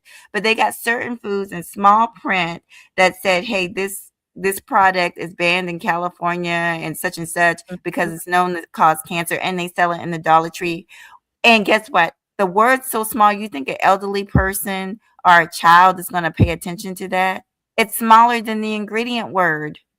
Look at this. It says the use of cosmetics varies widely by race and ethnicity across multiple product categories, including skincare and hair care. On average, Black women purchase 9 times more hair products and are nearly twice as likely as white women to use hair products with a high hazard scores over the course of 2 days. Furthermore, one study said over 4,000 personal care products marketed towards Black women found that only 21% were rated as low hazard. And 1 in 20 products are rated as highly hazardous. The risk of exposure to concerning chemicals and cosmetics is therefore not evenly distributed. It's disproportionate and disproportionate on purpose. That's so messed up. Yeah, it absolutely is. And people be thinking I be being mean, but I share a lot of that stuff. Not that my channel is, popular or anything, but just as a hobby, I share stuff like that. The weave, the eyelashes, the glues. A lot of Black women are going to be going blind too. Nobody's talking about that because all that stuff they're doing to their eyelashes with them glues and stuff, highly toxic. Then, even the nails, people are getting fungal infections. All kind of stuff is going on with Black women. They are giving us lots of toxins. On my channel, I share how to make shea butter, make your own stuff, make your own hair products. Stuff you can actually literally eat. Stuff you can Yeah. actually create yourself, because they are intentionally, they put all the pretty labels and the brands and the cute names on it, but they killing us. They absolutely killing us. They really are. And you know what? I switched over to using white hair products after I started working at these places. And and my hair Oh my actually God. grew more. My hair grew more, and my hair has looked a lot healthier. And I've documented my hair journey online on YouTube from the beginning, like, and my hair has gotten a lot healthier. My scalp doesn't itch. I used to hate getting. I don't get no braids. I don't put no weave in my hair. Like I got me like a little set of clip-ins if I want to do that, and I ain't even touched them in like over a year. I don't want none of that. I wear my hair because my hair is healthy. My hair isn't poisoning me with fucking formaldehyde and lead. Mm-hmm. I will Even when say this. Oh, go ahead, Ronnie. Go ahead and finish. I'm sorry. even when you wear like braids and stuff like that, those synthetic fibers break off into the air and they create dust and microfibers that you breathe in. So you end up breathing in those same chemicals that are already exposed to you by your skin. Because when I used to get box braids, my scalp used to fucking itch so bad. I couldn't even keep my hair braided for 2 days without washing it. Last time I had my hair braided, matter of fact, it was 2 days before I had to wash my hair because my scalp, and I like woke up in the middle of the night and was like, I have to wash my hair right now because my scalp was like burning, and I had to go through like 4 rounds of using Dawn on my hair to get my scalp to like calm down and settle because it had so much chemicals on it, and my hair isn't used to that. But Brady, notice that you actually listen to your body. You see that? You listen to your body. You're in tune. You know, y'all seen black women walk around and they do that pat on their head real fast. Pat, pat, pat, pat, pat. You're not listening to your body. Your body is telling you something is wrong, and you just gonna pat, pat, pat. What the hell is that? I wanted to say, Mahogany I do Frasier. think it's a discussion. That's one of the things I wanted to discuss is just I'd like to make things informational or informative because some people just don't know. Um, you know, we know, and you know, me personally, like I've said on my show, I've done a lot of show. I've actually done a lot of shows um, about different things like makeup in here. But it would be a conversation that I think would be good to have just amongst women because men really don't know much about this part. But I will say this, you know, I have sisters, I have a huge family, and I meet people where they are. I think that's important too because everybody doesn't know. Just like with my diet, I have a strict regimen. I work out certain times a week, but I don't go pushing that onto people that I know, like my, you know, like for instance, my sister, I shared her before. She's in a wheelchair. She's had health problems her whole life. And so she asked me, she came to me, and I was so appreciative that she thought that much of me, but she knows that I like to work out and I try to eat right. And she was like, can you help me? And so I started buying her fruits and I started making salads and taking it over there. I bought her some weights so she could lift weights in the chair. I bought her, you know, some kind of little dance music things that I have over here so we could, you know, do some things together that she could do in the chair. And my thing is, we have to remember, I feel it's important to remember, just like in my faith, I'm a different faith, but I don't go around. I think there's a way that you approach people because you can also turn people off and scare people if you just, you know, girl, why you doing that? Or why you eating that? Or why, you know, there's a way if you want to help folks because they're not gonna listen if you take the wrong approach. You know what? I would Oh. say if you're gonna like get your hair braided or braid your hair or do anything like that, at least, you know, start with your human hair first and then add the braiding, you know, after so that It's not touching. if fake hair is not touching your scalp, it's not onto your scalp like that. And also just wash the hair before you install it. Don't just take the hair out the package and put it in your hair. And then also, if you're gonna any product that you use on your hair or your skin, if you can't eat it, don't put it on your skin. I was gonna say that. Amen. Yeah. I'm not Don't saying put it I on put your a lot of scalp. things on my who is skin. out here texting if they can eat their hair. Y'all need to stop. I mean, if the grease that you're gonna put on your scalp, or if you can't eat it, why put it on your skin? Coconut oil you can use. I've got a lot of products here, but yeah, I started making a lot. Bronny kind of touched on it. I started making a lot of my own stuff. I started making a lot of my own skin creams, just using avocado, egg proteins. There's a million if you go on YouTube. Yeah, you can make your own things. I There's like making so my own much body stuff out stuff. here. Yeah. A shit Y'all like not, you want to you get know into what? it, you get Y'all started. not wrong. Y'all not wrong. Because before, you know, they really, in my opinion, I don't have no proof of this, but I really feel like people started manufacturing and putting chemicals and all that because of the shelf life of things, right? And the profitability of it. So if I can put all these chemicals in it and then I can, you know, think about canned goods. Remember our grandparents, the bananas died. You know what I'm saying? You put them on the counter, they don't die in a few days. Now them damn bananas be sitting on your counter for like a week and a half, and it's like, hold on, isn't this supposed to die? That should tell you something right here. You know what I'm saying? But Creative was saying earlier when we were cooking, she was cutting up celery and what is it, carrots or something. She was like, well, I'm gonna eat this celery, it's good for your brain. And I'm like, I don't know if Creative knows what she's talking about. So I go on the Google and I look up celery is good for your brain, and is it good for your brain? And it starts talking about all of these things about how It can help with like inflammation in the brain and all kinds of shit that I just didn't know. I was like, oh, I immediately sent my husband a text message, bless his heart, he ain't asleep somewhere, okay? But I'm like, I need to be making celery smoothies because I looked that up and I never even thought about it. I always looked at celery as like this no calorie, doesn't even taste good unless you putting it with other things, you know, like in dressing or something like that. And so now I'm like, I gotta go and buy myself some damn celery and make a juice with the celery. Or you could eat it with a salad, or I'm you not could gonna dip eat it it. in ranch. I love celery. I love it. I'm not eating it. And I know myself. I'm aware of who I am. Okay. So Chanel's That's not gonna fine. be That's eating it. fine. You're gonna juice it. All But I'm right. gonna juice it because I will put it in the juicer. Okay. I will do it Yeah. that way. I'll mix it with some spinach and some pineapple or some apples, some lemon, and I'll eat my celery that way. You sound like my husband because you a Taurus just like him. He want to be adding shit. No. Just like what did Mahogany just tell us? What did we just learn from Mahogany? You got to tell people the way they can do it. Okay. No, but I'm glad that you got it. You ladies stopped by because I legit learned some shit. Like I never knew anything. I don't wear like makeup and like that. You know what I'm saying? I wear a little bit now because I'm on camera all the time with Kreative, and she always be over here stunting. And so I got to try to look cute too. You know what I'm saying? So I put on a little makeup here and there, a little lip gloss or whatever. But honestly, I'm not that girl. I'm not that girl that stands in the mirror and does that whole thing. But I learned a lot about what you guys were saying about chemicals and like different like hair products and stuff like that.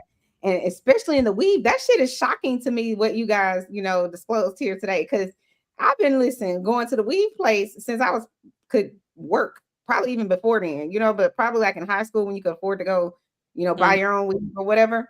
And I never really thought about it. And while y'all was talking, I was sitting here thinking, so that silky straight hair I was buying when I was in the 8th grade, it was gave me endometriosis. I'm like, this shit is wild to me. Like, I'm just like, why would y'all Yeah, I think about be even relaxers and stuff like that. Because like relaxers for a whole generation of women, probably before me, because I was getting relaxers, but I stopped. I think I opted. I told my mom I didn't want to get no more relaxers when I was like 16. your hair is curly? I don't even understand why you would have ever been getting one. Because I I didn't got know one how to do too. curly hair. When you live in a house full of black folk that are used to having their hair straight, and it's hard to know how. Like it took me all No, the way I up get until it. I get it. I get it. like it is surprise. It took me up until a couple years ago to really get consistent and know like how I can do my hair and be consistent in my routine and the products that I use. And I ain't had that growing up. So I was out here struggling. I was out here trying to figure it out. And for me, everybody in my family got a denser texture of hair because I got my hair texture from my dad. So everybody else, I grew up with my mama, and everybody else got a different texture. So I had You curlier know hair, what's crazy? but I didn't know how to My style it. my mom and your hair, from what I could see on the thing, her hair is just like your hair. It's like a soft, curly, you know. I used to have don't even get me started on whatever the hell happened to my hair because I used to have nice hair. It wasn't curly like my mom's, but it was like thick and long, and it didn't matter what the hell I did to it, it was gonna stay. Okay. But I think getting perms and all that kind of stuff growing up, definitely, you know, I haven't had a perm in I don't even know how many years. And I done chopped off my hair countless times because I think it was something, I don't know what happened to us in this country with black women, but we just was like, we ain't wearing a perm no more. Yeah. We're not putting perm in my hair no more, you It know. was And giving us cancer and fibroids, and it's I do serious think like it's linked. hormone I do think disruptive. it's linked. Yeah. No, But there's active lawsuits out right now against relaxers Mhm. for giving women those oh things. Like, really? Yeah. yeah, like Wow. it's linked to giving us cancer because you gotta think like you, especially like if you get relaxers every month, every 2 months from the time when you 7 or 8 7 years all the old, way 9, until yeah. you 40. That's a Mhm. lot of years of chemical exposure that you are Yeah. exposing yourself to, and your body is absorbing all of that. And when you're doing that when you're young, your body can't even develop properly, and your hormones levels can't even develop and adjust properly because they're already interrupted before they even get to start. Y'all just look at this. I mean, I think somehow we just conditioned because we doing what our mamas did and what our grandmamas did. But let's just look at it. Y'all remember Malcolm X when he got that conch on his head? a perm, and he ran to the bathroom and he was Oh screaming yeah, and crying. yeah. Why is that normal for anybody in any culture to put something on your skin or your scalp that literally will burn you to death? It's like acid. Why? You know what I'm saying? We don't even think about like, yeah, that's weird. Like, why would I do that? We're conditioned to a lot of stuff, you know? And somehow, some way we've explained it away.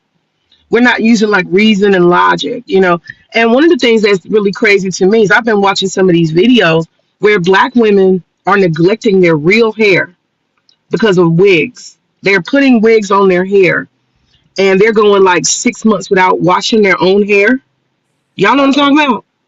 Mm-hmm.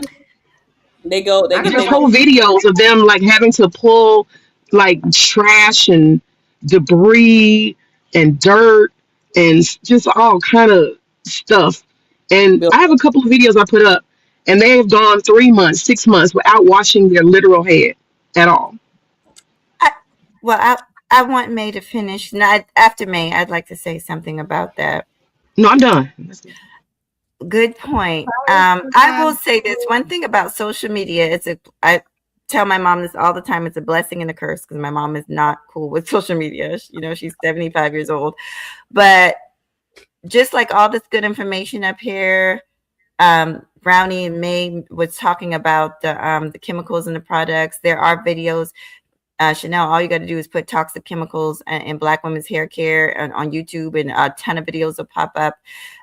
But there are a lot. Now, I'm not saying it's not true because we all know it's true. There's people out there that don't take care of themselves. What drives me crazy with some of these videos and some of these things that I see, Black women, Black women, Black women, in poor hygiene and all this and that. It's some of this stuff though, some of the videos I've ran across is pure BS. It's pure BS. It's just to get clicks and views.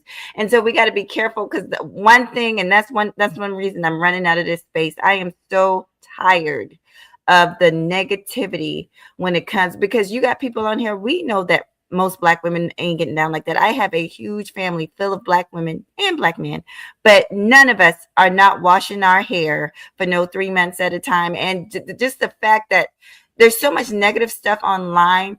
People got to realize when I came on here, I was active duty military. There are people that will believe this nonsense. And what they'll do, they won't differentiate and say that broad that's on TikTok showing her nasty scalp from 3 months and not washing it. They won't realize that broad is different than Brownie. That broad is different than Kreative, than Chanel, than May, than Mahogany. They'll group us all and say, see, and that's how the racist whites, that's when they can come up here and say, see, y'all don't even wash our hair. That's why a racist heifer came up here years ago, tried to play on my panel and say, well, I actually had an ignorant white girl tell me that on my job, like, oh, your dreads are pretty, but y'all don't wash them, right? I said, I wash my hair anytime I want to wash them. So we got to be careful with this negative, because these folks that don't hang around Black people, they actually start to think that. They actually start to think that we, and that shit be pissing me off. Like, no, bitch, I've had to check a few heifers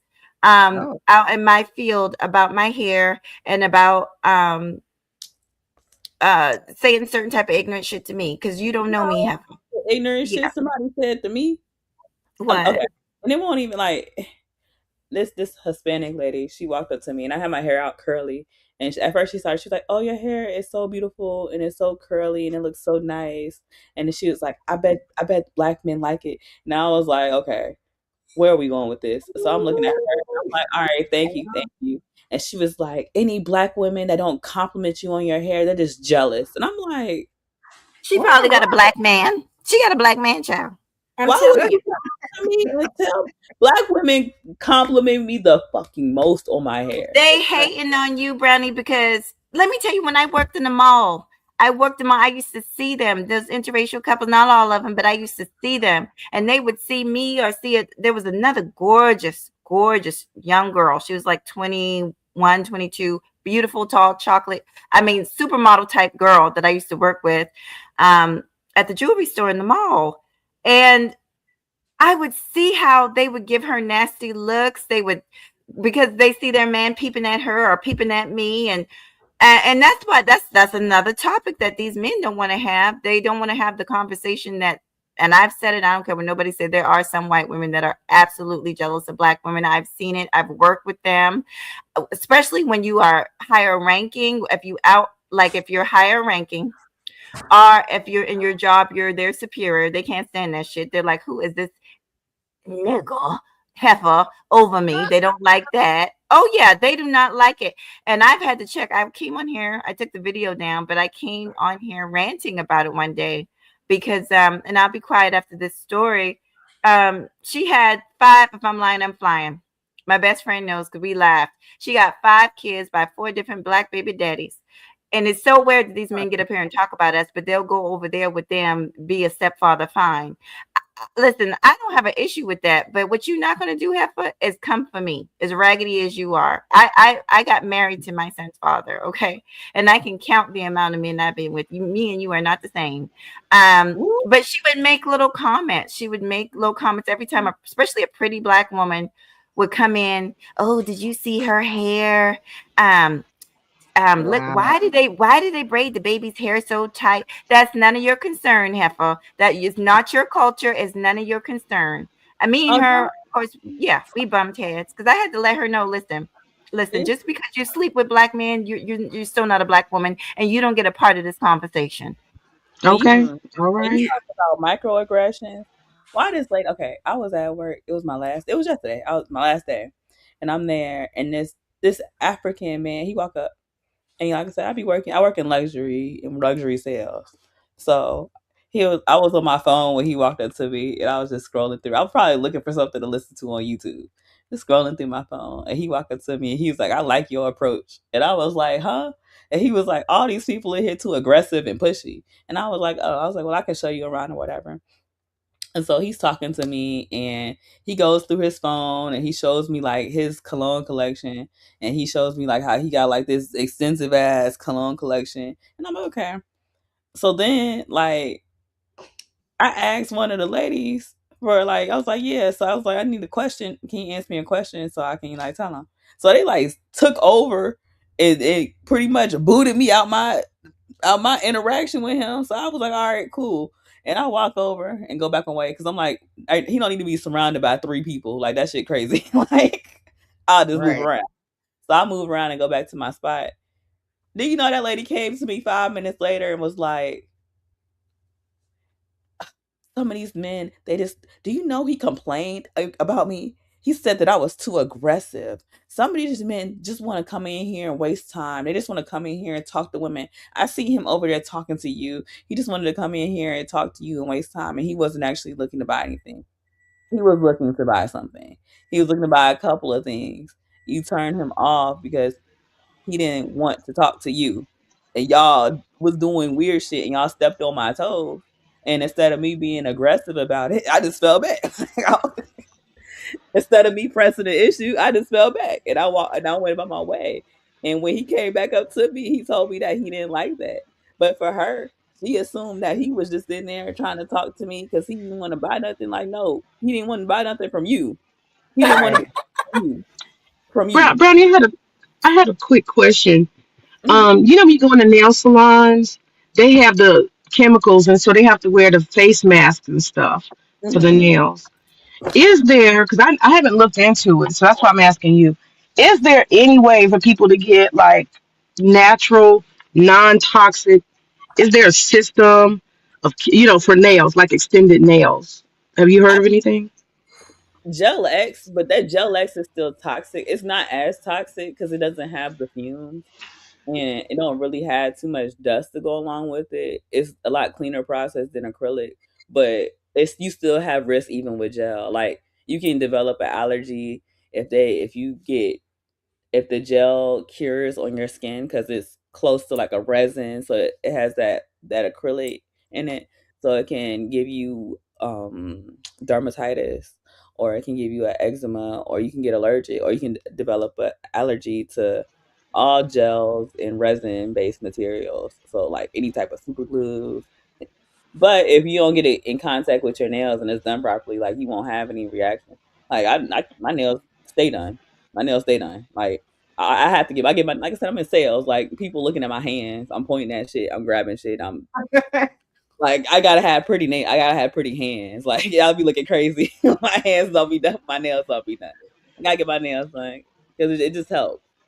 So No, I get it. I get it. I'm just wondering, is there anything they've developed that is like non-toxic, they like got to the like point where you know your polish. body is not going to absorb some chemical. That's what I'm thinking. They got like vegan nail polishes and things like that.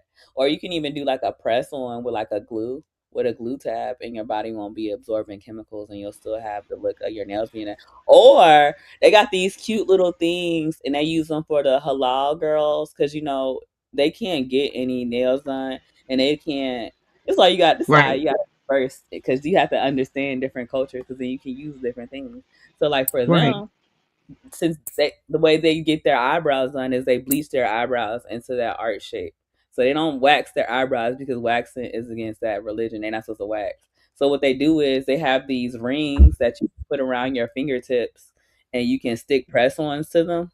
So and they stay on. They'll stay connected to your hands a lot, but you know they can't have none of that stuff on when they pray.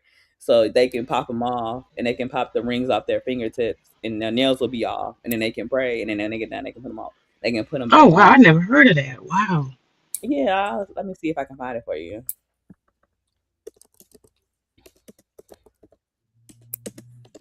But yeah, you stick little. You can stick your right here. You stick you can get whatever acrylics you like. I mean whatever press-ons you like, and then you stick them on, and like people can let me see. They look like this. I'm gonna share the screen. But you got to know these things so you can know the different options that people have. Like when it comes to they look like this, Okay. and Oh, that's I see something. what you're saying about the It, ring. yeah, Oh so yeah. but you can put whatever the ring is like naked, so like it's just like the little metal part, and then you put whatever press ons. So like she got her own, she got a different set on. She got a different set on. She rock climb. She in the gym. She a Not rock doctor. So these professions, she probably a stay at home mom. So these are people that don't typically need to have their nails done because they don't Or fit they their life, can't have them. or they can't have them. Like it don't fit their lifestyle, so they can go and they can still have the look of having their nails done. Go out. Oh, and it comes off, right? Yeah, yeah, you can pop. Yeah, so you pop them off, and they look like this. They look like these. I've seen those. Yeah. You What? get, and So you get hold on. So you attach the nail to that? you attach the press on to the top part of the thing, and then you just slide it over your finger. That is smart. I just learned something. Yeah. That's why you got to be well versed because you know shit. Like I wouldn't know that if I was just like, oh yeah, but I like literally I could anybody I could help anybody with some shit. Like you want to get your nails done, you don't want to do this. I got an option for you. I So have learned. I would say for Black women, I think what we need to do collectively, well, I think it's been happening because more people are going natural, but we need to question everything. We need to But question the natural two, hair products. huh? I said natural hair products are bad.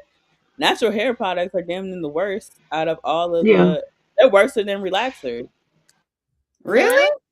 Hold on. Wait, what? Yeah. Hold on. Is somebody cutting their nails right now? Oh, I'm sorry. That's me. I'm Yeah. sorry.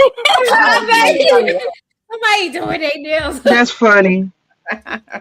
I apologize. Mahogany, like while they talking, let me go ahead Right. and Instead handle. of over here just I'm eating getting ready, you guys. Might as well, but I'm enjoying it. So go ahead, Brownie. Although natural hair products presumably have fewer toxic ingredients than traditional, these products contain potentially harmful ingredients. They contain more endocrine disrupting chemicals in them. So Really? a lot of stuff is not good for it's really not good for us. Like I feel like it's a fucking conspiracy because we spend the most money. So if they can put chemicals and stuff into our beauty products that can keep our hair not growing, they can keep us going back to the store to keep us buying stuff. Just like we're going. That's a good point. Did y'all hear what So she just said? To keep yeah, us, to Mhm. keep us. And that is the truth. If you go to some of these places, they will take your eyebrows all the way off, no matter how much you tell them, don't touch my eyebrows. just trim the edges. They want you to have no eyebrows so you can come and keep getting them painted on and all that other stuff, Because and then also the same thing. You keep doing them eyelashes, and before you know it, you ain't got no eyelashes. You stuck on eyelashes. I Same got thing with my the wigs and just all of it. Eyelashes didn't work. I got my eyebrows micro shaded.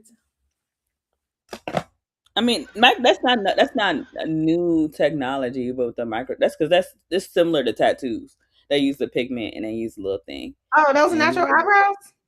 No, I have they no look eyebrows. good. Oh Eyebrows my don't have God.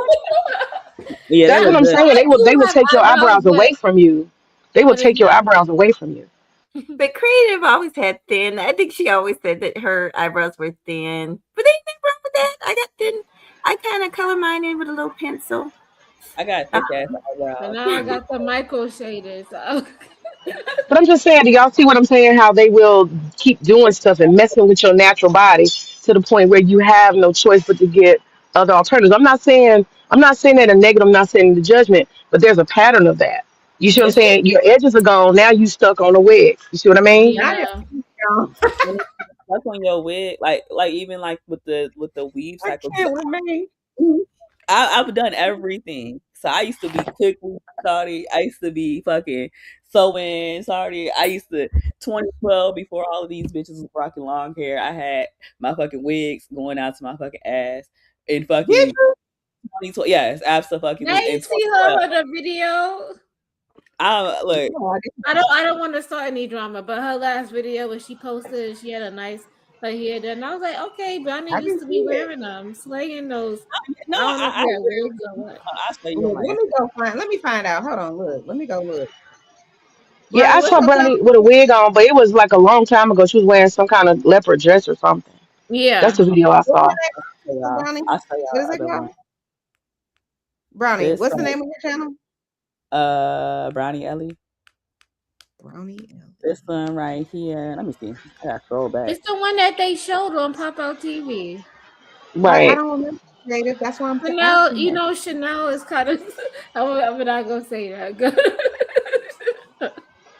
Hold But the on. thing is, I'm sure You Brownie can knows how show to protect Chanel her hair. something. You can show Hold on. What Chanel is it? something 3 days ago and she forgot already. I Good. did. It's Brownie LE. Is that what she said? ELLIE. LLIE. But Brownie, when you wore wigs, you protected your hair, right? No, and that's what I'm saying. Like I went through the whole process. Like I done had the quick weaves and had bald patches. Cause look, I had a smooth bald patch on my edge because I could not get that quick weave cap off my head. I don't know what kind of connection that glue made with my skin, but I could not get it. I had to snatch it. And it was like the whole quick weave was off except for that one spot. And I like conditioner, glue, 2 hours in, and I just snatched it. I snatched it off and I waxed the part of my fucking edges off. Damn. And I had to switch up my part because I had a bald spot. So So I I got a got a question. I got a question for you, Brownie. If somebody do decide to put weave in their hair, which one would you suggest that they use? nat.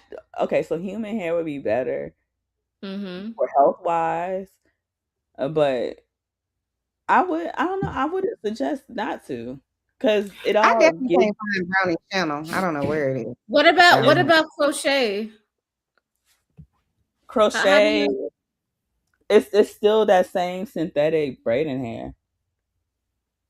But I want to say this, I Creative. like crochet. That's why I'm good. But Creative, you actually threw out a lot of things when I watched those videos. Everything you suggested is what they're suggesting too, that you wash the hair first before Yeah. that's a huge part of it, is Yeah. washing some of the chemicals out before you apply it, which guess what, only works with human hair, because you try to wash a synthetic wig, honey, you might as well throw it away. But with human hair, you can wash it. And No, then you can wash the you braided hair can also. just Yeah. rinse it in hot water, a little bit Yeah, of Soap and vinegar, water. apple You wash cider it okay. with Dawn soap. Hey, I like that. That's nice. Yeah. My sister said I like a news reporter. She said I was a news reporter with. Let me Like see. my And like Can you show I did can you my show own hair. I did my own hair. I braided my own hair and everything. You look pretty creative. You always do. Both of you ladies. All of y'all, all of these women on here. You know, like I'll give you. We can't. Like I think it's baby steps. Like for me, I'm at a Right. point. I had thick hair and stuff in the past, but as I get older in my family, and I had to argue down with some dude up here about her. Some women do have hereditary alopecia, and in my family, a lot of the women on my mom's side, they have long hair, whatever, and up until they're about 45, and then once they get 45, they start to lose hair. My other grandmother, she started to lose it all on the top, almost like male pattern baldness. So that's one reason I don't judge either. My, I don't think my mom would care. My mom has to wear wigs now because she lost a lot of her hair as she got older. So I'm not a I just know that people have their own reasons. I know when I was in the military years ago, they really pissed me off because they would complain about my natural hair. And so in the beginning, I felt a lot of pressure to wear a wig. But after a while, I was like, I'm not wearing this shit no more. I am not wearing this goddamn thing. And I had to fight. I had to go all the way to the chaplain. Now things are changing and they're allowing that, locks and certain other natural hairstyles that they said were unkept and all this BS that they were saying because it was white people were writing all those decrees and stuff. And nobody knew anything about black hair, but now we got black people, black women sitting representing us saying, hey, this is our culture and we deserve to have it. If everybody else can have a piece of their culture, we should be able to have a piece of our culture. Your natural black self should be enough. You know what I mean? They Yes. can't tell you can't be your natural black. Like, what the hell do you mean? But I don't Mhm. think it's judgment. I think at this point we've had several like shifts in culture.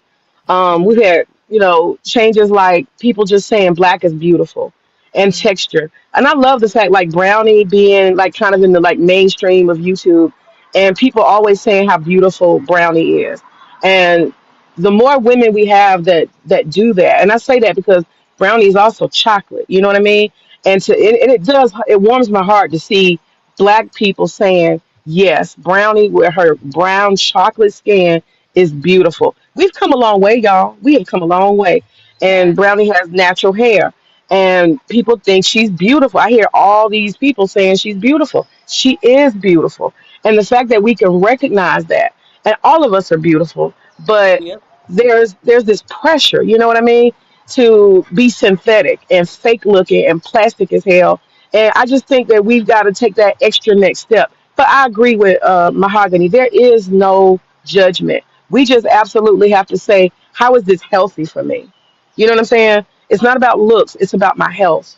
I don't Yes. want reproductive problems. I don't want, brain problems. I love myself. And so I guess that's it. We just think that in general, I think the way to look at it is, am I healthy? Am I happy? Because you gotta own this. You can't be wearing something and you hate it. You know what I mean? You gotta Mhm. love it. Yeah, you gotta love it. It breaks my heart when black women say like they don't feel comfortable like with their natural hair or like with presenting them their natural self. Like I was watching this one lady and she had boho braids and she was like getting my boho braids like the first time I woke up and I like looked in my mirror and I just felt beautiful and like I don't know what I'm gonna do when I have to take out my hair. And like you should feel like that. Like I wake up every morning and I look at myself and I be like, damn, I'm cute. Like I'm glad that I woke up and I'm cute. I don't need a wig to feel beautiful. I don't need braid. I don't need no extra enhancements on my hair. If I want to do that shit, like clearly I'll see. I will if I get in the fucking mood, I will take my ass to the fucking store and I will buy a wig. Because as much as I love makeup and beauty and all of that stuff, I also love to have fun with it. And it's all just self expression. So like Mhm. if I want to put on a But wig, remember what you just said. You just said, remember it was a transition, like it was a process. And that's when I look at women and I realize, because I had a process. I had a bit of an awakening. Even working in that store and watching those products from China that said it clearly can't cause cancer, and the darn white woman was hiding and taking the tags out the purse. And she got mad at me because I was leaving the tags in the purse. I wanted them to see it. Um, Child, I left that job. I was like, y'all crazy as hell. Um, But no, it was a process. Like for me, I'll never forget this. My grandmother hurt my feelings so bad, and I love y'all don't understand. I love my grandmother. She's pretty much like my mom. And but I when I decided to go natural, I shaved my hair. Like my hair was literally about a half an inch long. I look like a boy, in my opinion. But it was worth it, and I went through this process. I didn't like the way I looked at first, and I kept all these little protective styles and stuff, so nobody even knew that my hair was as short as it was. Um, but it's a process, and I wore wigs, like I said, in the military at first, and then my dreads started getting so long, the wigs wouldn't fit over the damn dreads, and yeah. Yeah. So And I don't. Oh, go ahead, sweetie. I feel like some of it has to be instilled. Like for me, like with my daughter, I make sure she love her hair. Like she say when I do her hair, like she watch all the Disney princesses and all of that stuff, and they might be white and all of that stuff. But when I tell her she need to come over her and so I can do her hair so she can look like princess, she know exactly what it is. She like her braids. She like her braids in a certain way. I do her I like braids, that. and when she look Yeah. in the mirror, she run over to the mirror and she be like, so pretty. And she just know she's cute. And she know that she's pretty in her hair. And I don't add no enhancement to her hair. And one thing that I have, my one gripe when it comes to little girls is I hate that like we as a culture, we like try to make little girls like hair fit into these sleek and super neat standards that are not practical for type 4 hair. Like me and my mom got into it because my daughter hair was frizzy, and I'm like, she got curly hair. She got 4B hair. Like her hair is gonna be fucking frizzy. Like what the fuck? Like I'm not gonna redo her braids every 2 days because her braids is frizzy. She got type 4 hair, and other kids, other races of kids, be having pin straight hair, be walking around with matted ass heads. So if her hair is Damn. done and her braids are clean and her hair is moisturized and hydrated, why do I have to feel pressure to have to take her to a braider to get braid her hair down in a tight style when that style is working for her and it grows her You hair? know what? Y'all remember Little Blue Ivy and how the whole internet Yeah, terrorized her and yeah. Beyonce because Beyonce wouldn't like comb her hair the way I guess the public felt like It a needed to be billionaire child should be. You know what I'm saying? I guess they Yeah. always should be laid to the side and all beautifully manicured and whatnot. I felt like I did feel some type of way because I was just like, B, you from Houston, Texas, and you the black one and you made it. You know what I'm saying? I felt like that initially. But then I thought about it and I was just kind of like, why does her hair need to be that way? You know what I'm saying? Just because we think it should be that way. You know, I I feel like never that thought it should be that way. I hated the way I hate the way they critique these celebrity I didn't children. critique her, but Not you. I did feel like the image is what I'm saying. You know, when you think about somebody that has that much money, that much access, you know what I'm saying? I was just thinking it should just be pristine, you know, just like the rest of the world. But when I thought about it, I was just kind of like, she's right. Her daughter's hair should be however the hell she want That's her your daughter's hair. daughter's hair? Mm-hmm. That's Oh, nice. Is That's that her hair. braid? Mahogany, go ahead. No, Oh I was yeah. just saying. I was just Okay, you saying. braided and you I twist at the like end. I like afros it. on black children. I love children with natural hair. I actually hate to see little girls with extra because I want them to have that healthy hair. I love my son. Oh God, I wish I could find it. My son's dreads were down to the back of his kneecaps. The only reason we used to get compliments all the time. The only reason we ended up cutting him was because he was taking swimming lessons for some years, and I kept on telling this, but I said, listen, you got to wash that chlorine out, or your hair is going to fall out. And sure enough. And then I took him to somebody and he had an allergic reaction. And so we just, that was it. But for years, he had very long hair. But I'm going to be honest, and maybe I'm being judgmental. With the children, I do want the children just to stay natural. I just feel like that's healthiest. No, I Give agree. them a chance. Yeah. I agree. Kids don't I need agree. ponytails and shit attached to their fucking head. Like let little black children be little black children. The world Yes. adultifies us so much. And then we don't even give grace to our own kids to let them be kids. Like, That's I'm not true. about to be doing, like, I do her hair and her hair is clean. Like, my mom's like, you need to wash her. I'm like, she don't like getting her hair done often. And I don't do her hair. I do her hair to her tolerance level. So if I'm over there and I'm trying to do her hair and she irritated, then I'm gonna modify the projection of what we gonna do. So sometimes, like, I might just wash your braids and condition your braids and then reset them and then like reset your edges and then comb out your ends to make sure it ain't tangled and leave it alone. Like, that's enough. Her hair is fucking clean. Like, what the fuck are we Right. doing? I don't have to have her hair perfectly manicured. Her hair is clean. Her hair is clean. It's conditioned. It's hydrated and it's moisturized. Those are the I, standards for having managed hair. And when I take her braids out, I keep her braids in for 3 to 4 weeks. When I take them out, she'll never have no tangles. It's never knotted, and it usually take me less than like 45 minutes to undo her braids. Yeah, absolutely. And keep I'm them. gonna tell y'all, I take my daughter. Oh, that's Mm-hmm. her. That's her son. I take Yeah. my daughter. I take my daughter to a natural little black girl's hair salon. This place is literally only for little black girls. And so, y'all, I'm gonna show you. I'm gonna post some pictures on my community tab.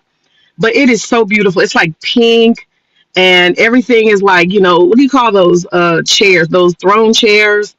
They sit in throne chairs, and it's like bling bling. It has like Oh, it that is has, nice.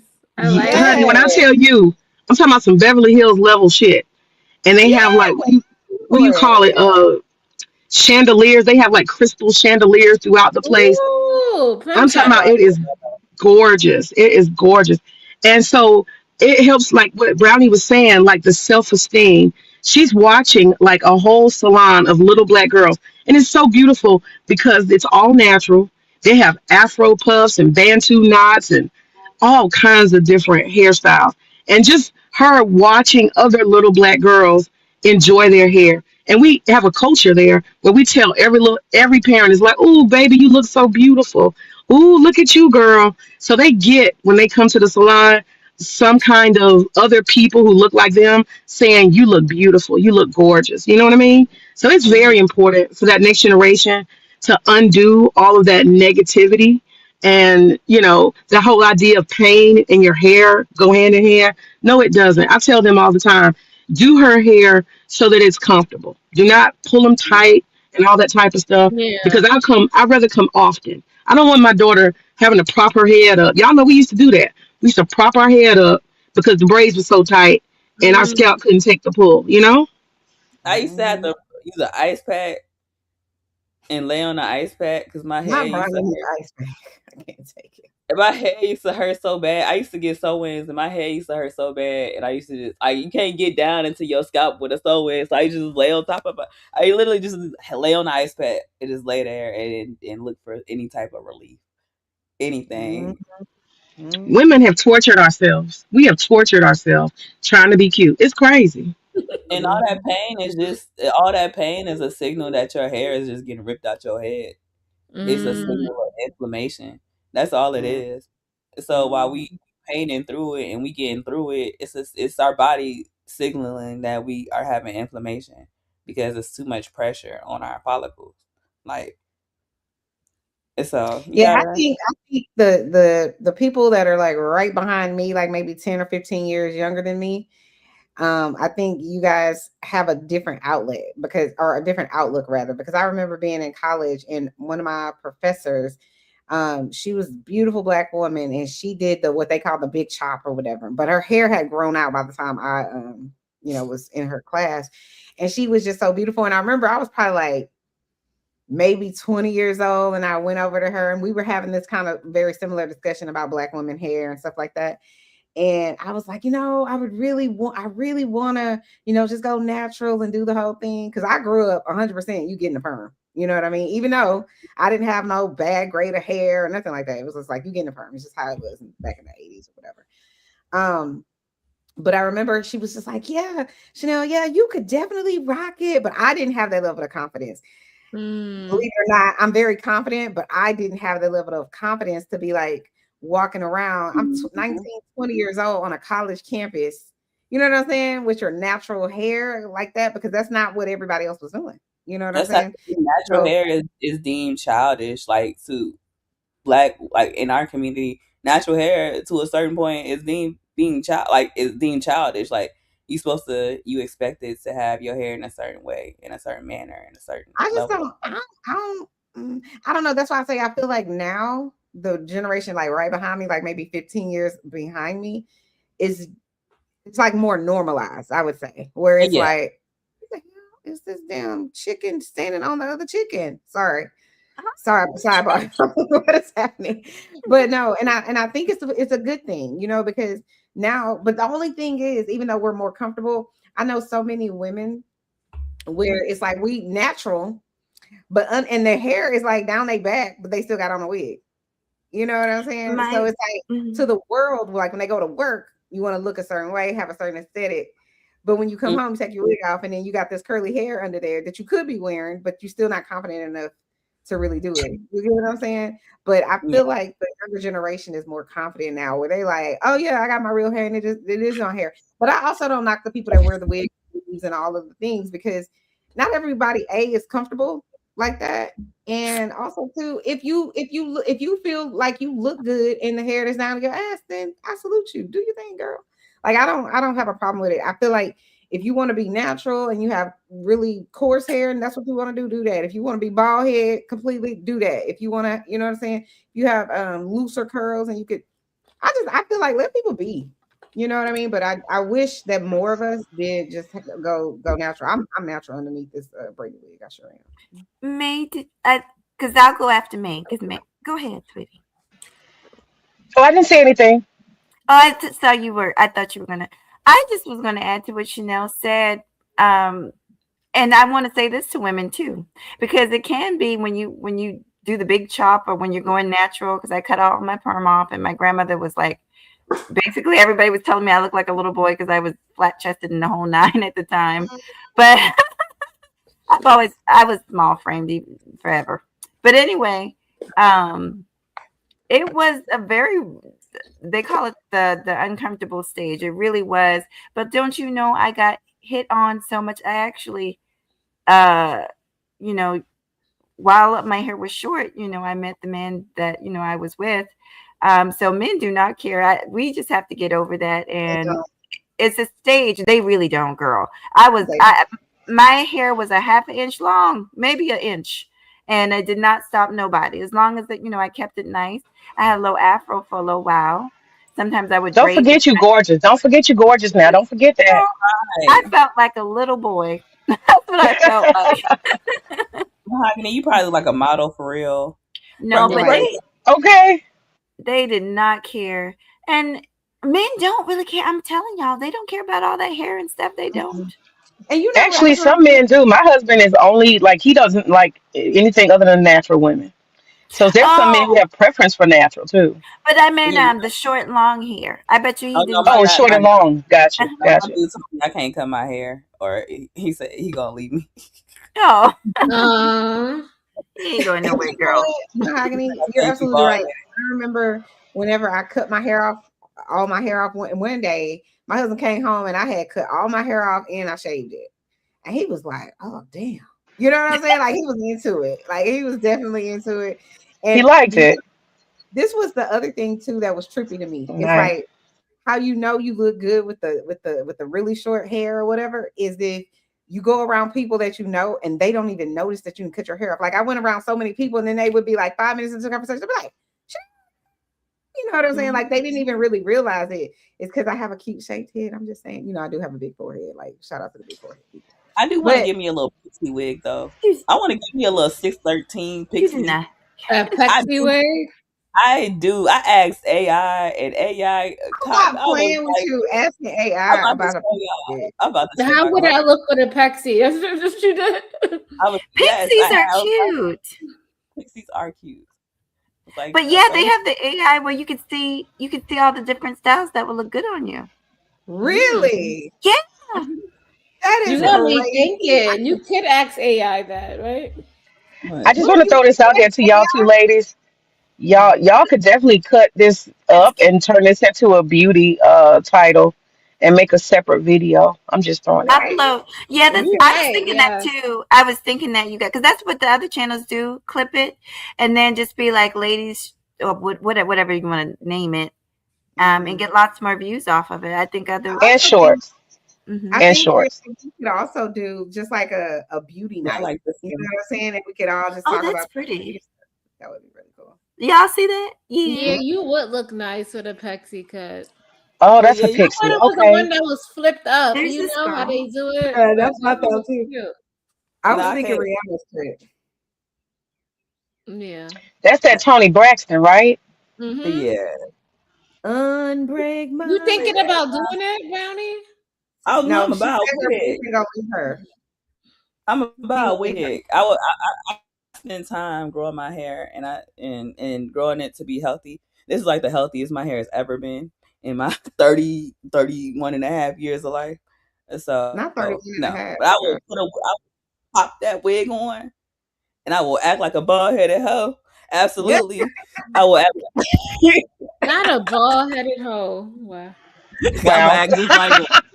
I can't with her. But I want to say something too. There's something called Ayurvedic. I don't know if y'all have heard of Ayurvedic Yeah, Ayurvedic, yeah. medicines. What is Y'all that? Yeah, have? I Mm-hmm. have never the heard of it. Middle What is it? East. Okay, Ayurveda is a Indian. Y'all know I'm always promoting Indian shit. I swear I'm Indian, but Ayurveda is Ayurveda is like a kind of a commitment to health and lifestyle. It comes from the Indus Valley, India, and it's an ancient form of self-care and love. It's a lot of layers to it, but it's like mind, body, and spirit kind of combined. And so they have these like treatments that are kind of like spa, like skin brushing and moving your lymphatic system through massage, Yes. using oils and massages. I mean, it's a lot of different stuff. Blowing water through your nose to clear out your sinuses. But there's also a Wait. See, that's a foot too far. I don't know about that one, but everything else I'm with you. I do the dry brushing. I do the lymphatic that you like rub and you do like the massage thing to help you. yeah, Yeah, I like the massage yeah. thing. That's cool. Mm-hmm. And there's also this part Exactly. of it that's like includes health. It includes health, and so a lot of Ayurveda they use healthy like natural products and stuff. And so Mm-hmm. like that body deodorant, I have a short on my channel. And so using whole body deodorant is something that's promoted in Ayurveda. You know, it's just kind of changing, Oh, I'm sorry. huh? Go ahead. No, go ahead. Finish. I'm sorry. It's kind of like changing and switching from all those chemicals you can't that's the rule of thumb. If you can't pronounce the ingredient, then it's something you don't want to use. That's a rule of thumb. And so in Ayurveda, you create your own products and stuff like that. So body deodorants and using oils and stuff like that. And lastly, there is the dietary part. So Mm-hmm. you would make sure that your food is medicine. Everything that you consume on your That's a body, in your body, and what's like Mahogany said, even the things you wear, you have to make sure they're not toxic and they're not something, like she said, the pocketbooks and stuff. So it's just an effort to keep natural things around you, on you, and in you. That's the idea of Ayurveda. I like that. That's why it's good to buy like cotton and linen clothing. It might cost more, but your body it's will better. appreciate it. Absolutely. Yeah, you gotta prioritize your health for sure. Even as far like even when it comes down to like beyond like the chemicals that like all of the chemicals and all of that stuff, like even when it comes like staying hydrated. Everything that they have that is on the store shelves with chemical that it's a natural equivalent to that shit. I promise you. If you want Absolutely. natural exfoliator, you don't want to use the stuff that's in the stores, pineapple is amazing. And pineapple with a little lemon juice is double amazing because you still get the same science. So you got to know if when you know chemic when you know like I know like cosmetic ingredients and what they do. So like in lemons have glycolic acid and citric acid. So that's the same thing. You would get the beauty product, right? And then the pineapple has that natural enzyme in their bromine. And when you put those two together, they have two separate purposes and two separate methods of exfoliation that are really effective together. The Yeah. lemon And then you juice. get some salt. You get some pink Himalayan salt and you massage both of those. Okay. I would use I was gonna sugar, say, and I would use honey and a little bit of and some avocado oil, and then you want to do it and let it sit. I would experiment. Back in 2020, I used to experiment and try to make like different treatments. And I made I made a summer scrub for like when it's hot outside and you need to cool down. And I kept it in the fridge, and it was like a cucumber. I put like cucumbers in it, and it was a sugar scrub with like lemon juice, and I put more honey in it, and I would put it in the fridge. So before I would get in the shower, I would take it out the fridge and it'd be cold. It's hot in the middle of summer, so it'd be a nice cold little scrub down. Like I would sit in the shower and let the hot water run on me. Then I would go and turn the water off, and then I would just be able to scrub down with the scrub, and the scrub was cool. So it gave a more refreshing sensation. And, when you Y'all get know out the what? Y'all know what? We could do a live where we kind of demonstrate making some of this stuff. That would be fun in the kitchen. that would be and Yeah, I'm gonna fun. just that would watch be good. because listen, I don't know how to make none of this shit y'all talking about, but I watch. It's Mhm. it's literally you just add in It's like easy. take Yeah. some sugar, you throw it in a bowl. You take some oil, throw it in a bowl. You take some lemon juice. You can use orange juice. You can use lime juice. You can use like pineapple. Take that, throw it in a bowl. Put some honey in there. Mix it up to the consistency that you like, and that's it. Yeah, it's not high pressure and it's not high tech. It's really about knowing, like Creative said earlier with the celery.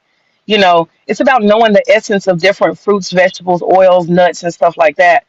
Understanding the essence of them and what they offer you, like vitamin E, and cocoa and shea. Just some basic stuff like cucumbers and lemons. Knowing the nature of things, and then at that point, you kind of know what to blend. But all this stuff is available on the internet for those who have an interest. It might pique people's interest and then they can, go and look deeper and find more stuff. They got books on it. It's out Coffee here. is a good scrub, especially if you have like cellulite, because the caffeine in coffee will stimulate blood flow to your circulation.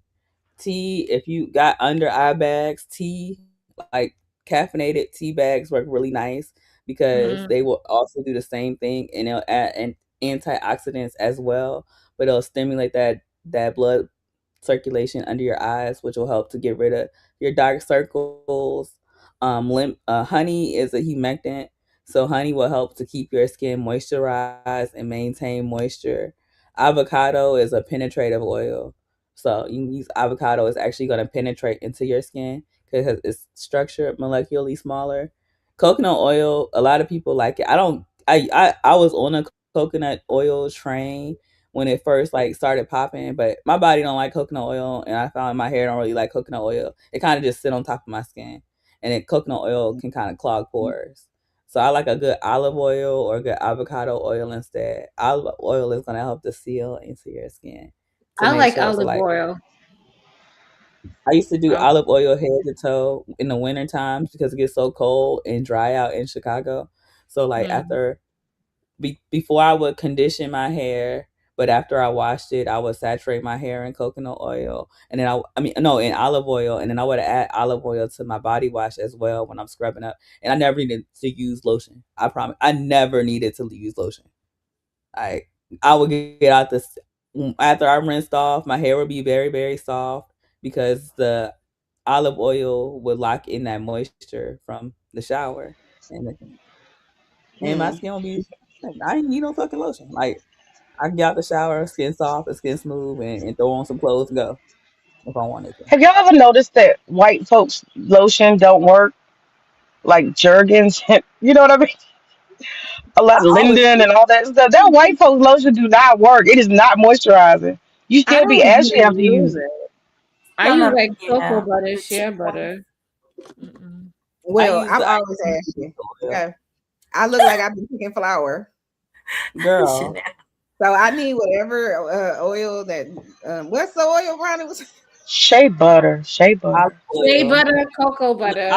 shea Yeah, I like butter is good. Cocoa butter is good. Olive oil is good though because you can add it to your body wash. So like, Olive oil You is know good. what? That's Miss what I May is use. right because that damn my husband buys. He love Costco. I can't with him. He probably going today. I can guarantee y'all this morning he gonna wake up and be like, "Yep, I'm on my way." Anyway, but he has like a whole supply of like Lubidar. Is it Lubidar? Mm-hmm. What's the one? Yeah, The low Louboutin. blue and white is Lubidar. Okay, he has like 6 or something in the closet. But and I agree, it does not moisturize. Like it doesn't. It's not like I don't know if Who it's gets thick enough. Hold on, Lubriderm? That just reminds say me of something. military days.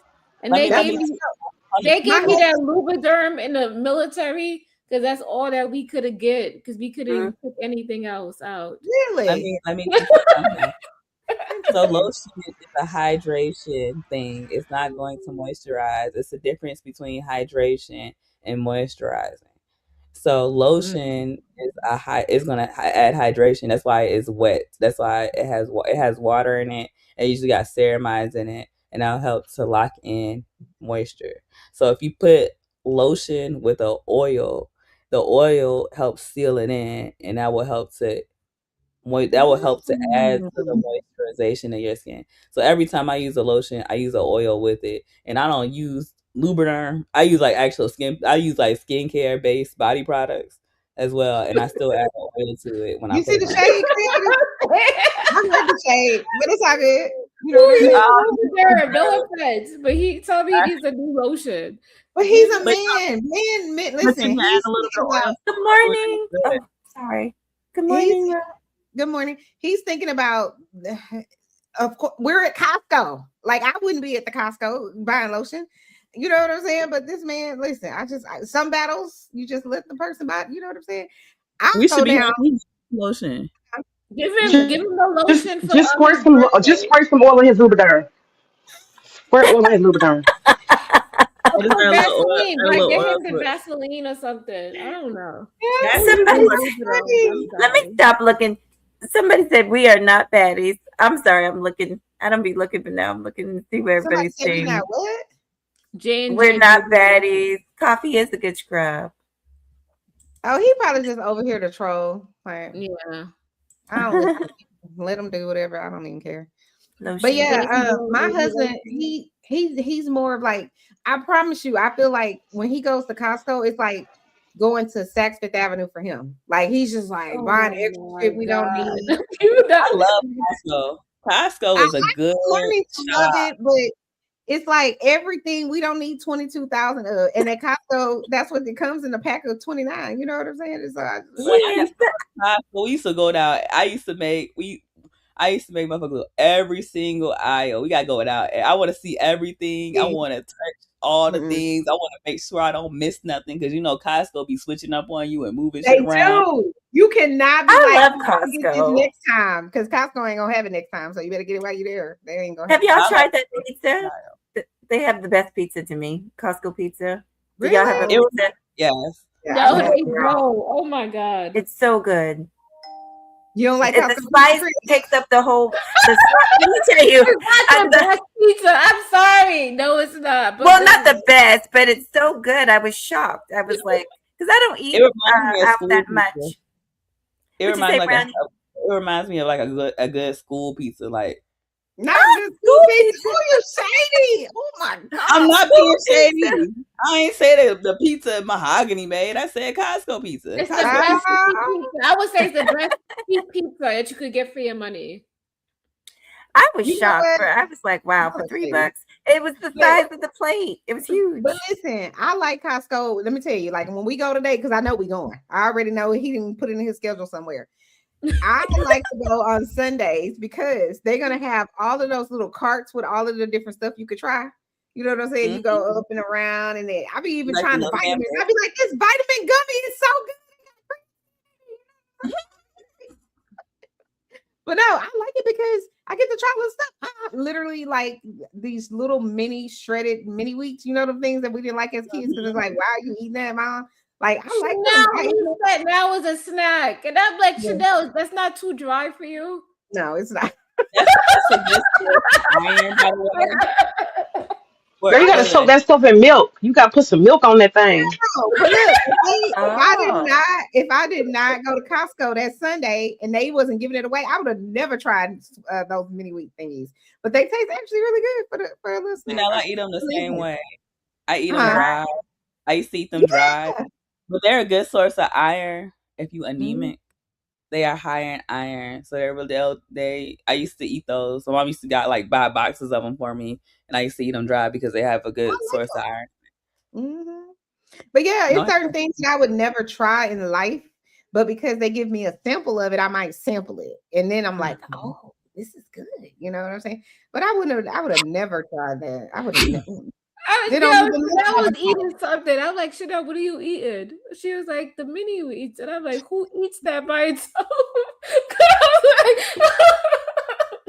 She was. What Brady show?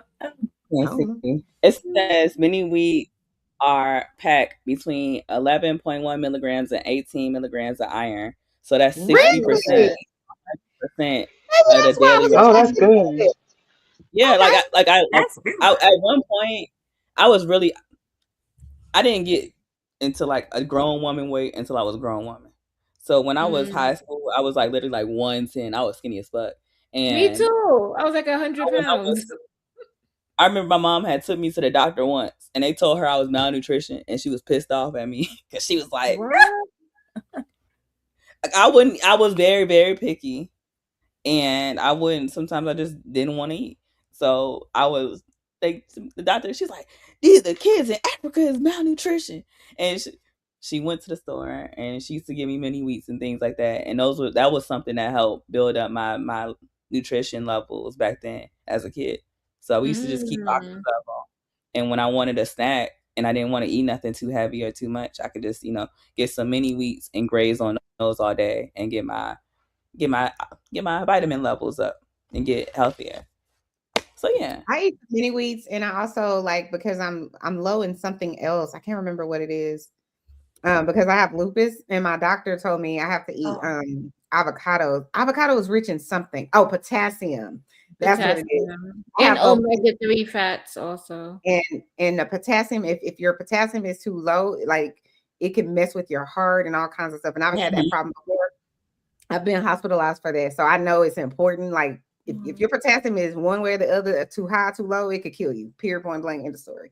So my doctor was like, you need it, because I literally one day I was in this furniture store, and I really, you out of energy, but you like, I gotta go do this, and so I wasn't listening to my body.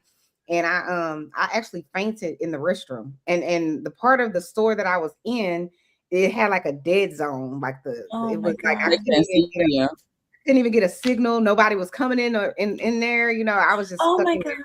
Wow. And yeah, that did happen to me. But I knew something was wrong. Like, how you just know, like, you're really, really tired, and and so, but I was like, oh, I gotta get shit done. That's how I operate. It's like I got things to do. And but finally, when I came to and I got out of the damn restroom, the lady at the front desk, thank God I had called her on my way there, to be like, is this salesperson there? Because I was there to, pick out the furniture for our house. And had talked to her, and I legit thought she was a black lady because I had invited her to the cookout and everything. I'm like, yeah, you can come to the cookout. Not really, but and so thankfully I had this good conversation with her, prior to coming there, because she ended up being a retired nurse. And so when I went to the desk and everything, she was like, she went and got a cold towel, put it on my neck. She called 911, and I ended up in a hospital because of that. And I know that potassium, you have to stay on top of that. So now I try to eat avocado at least once or twice a week, like go to the store and get a whole avocado. But avocado, the problem is, and legit, the people then took over and made avocado like overly expensive for no fucking reason. They like, oh, we're gonna want avocado. It is like $7 for avocado toast. I'm like, y'all fucking stop it. Like, not all the way out. It's crazy. You know what you need? You need some sardines. Sardines will give you. I love sardines. Oh my God, I love it. I like it with grits. No, I'm not eating. I like sardines. Sardines Is so good. Rice, grits. Sardines is like a staple thing that we eat. Sardines will literally in the South. Look, your body will. high in omega-3, high I'm in with you, iron. Chanel. I'm with you, Chanel. I can't do the sardines, honey. I was on a Sardine diet is and like my the body most nutritious thing that you can but eat. they are. I was on a I'm diet It and sorry. my stinks. Right. dropped. It does. And then It tastes good. I eat that with crackers. I can eat You that with know why anything. we're used to it, y'all? Because we grew up like remember the liver. I grew up, and that's why it's so important to expose our children to certain things, even though they might not like it at first. You got to expose them. You know what I hate when I eat dinner with an adult. I'll never forget. I actually broke up with this dude because of this. I cooked for him. He asked me to cook because he came over and had some food. I cooked for him and he didn't want no vegetables in his food and it kind of pissed me off. And I asked him about that. And he was like, well, my mom never made me eat vegetables. And I just looked at him like, oh, like you got to make your kids eat vegetables and certain things. That way, when they get older, they'll have a palate for it. Eventually, it's true. you know, Hmm. I didn't have a palate for sardines. I was trying to I was losing weight and I was intermittent fasting and I wasn't eating enough. And I think I literally got to the point of like my vitamin levels dropping low enough to where my brain was like, get something like, it was like craving something. And I never had sardines before. And I bought me a can of them and I took them home and I looked at it and then I got some rice. I heated up some rice and I put it on and I ate it. And I was like, oh, Sardines they and rice. actually Huh? good. Mm. I bought 10 fucking cans of sardines. I probably ate like 5 or 6 of them, and I think my vitamin levels got back up from that because I ain't never picked up a can again, and I started giving that shit to the dog. So I be giving my dog a treat, and I'll go in there and drop some sardines, and she fuck them up. So I go in there, She fuck I'll 'em go, up. I'll drop her some sardines. So I was like, I got all these cans. 'Cause I get excited when I get into something. I'll go head first, and I get excited. So it it would make sense to be like, oh, well, you just started liking it, so get like 1 or 2, not 10. What the fuck am I gonna do with 10 cans of sardines? Like, Mm. Mhm. I wanted to bring attention to somebody in the chat. Somebody in the chat said men do not love bitches. They don't know. They don't know what it is. They just Well, trolling. I had came up to actually ask about the title, but I'm enjoying this conversation. We do not have to veer from this conversation because I really like it. I wish we could have, we'll We just gonna have do to. this conversation another day, right, Chanel? What? Why do men love bitches or why? Oh, see, I didn't even realize that's what that person in the chat was Oh talking my about. god! Y'all didn't discuss it.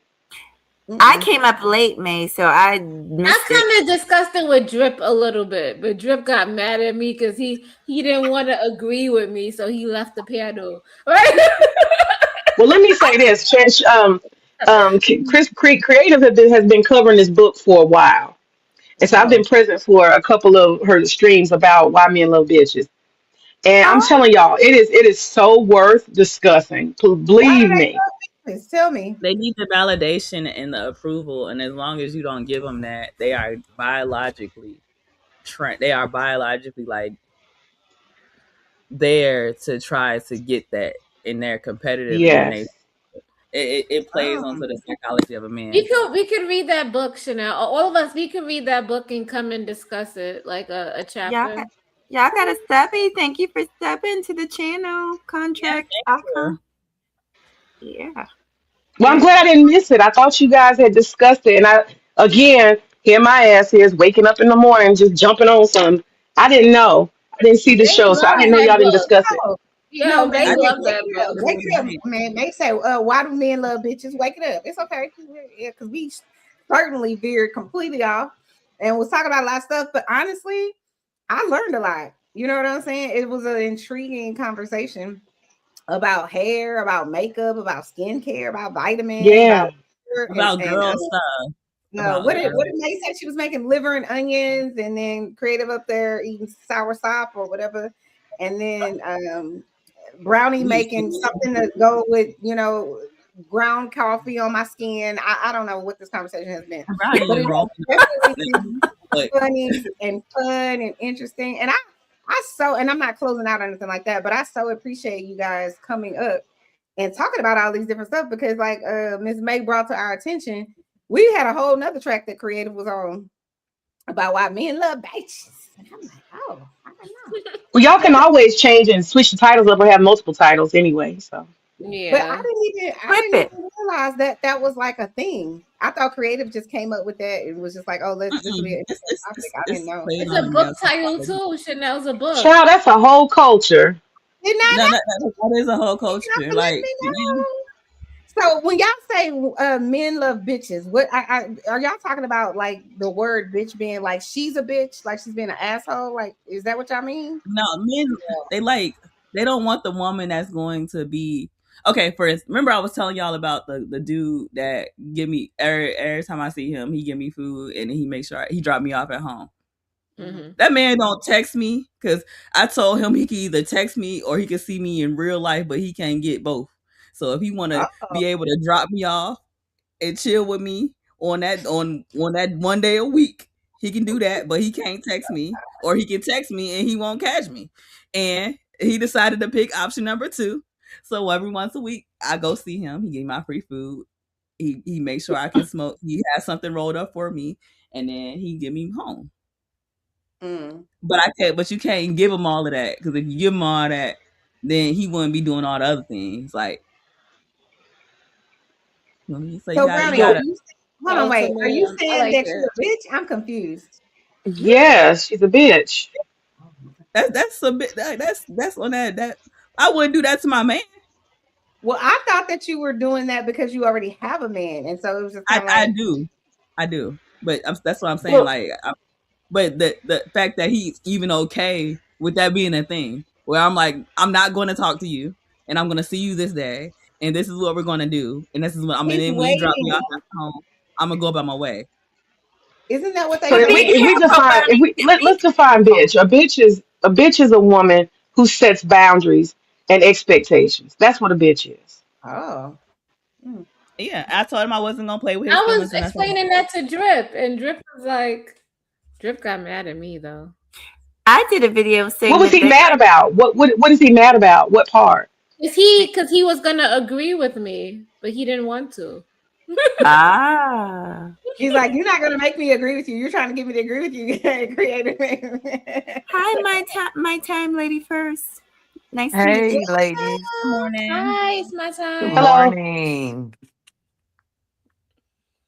What You you have Trying got? to what you hear got you to all. add to the convo? Can you hear me? Yes, Yeah. ma'am.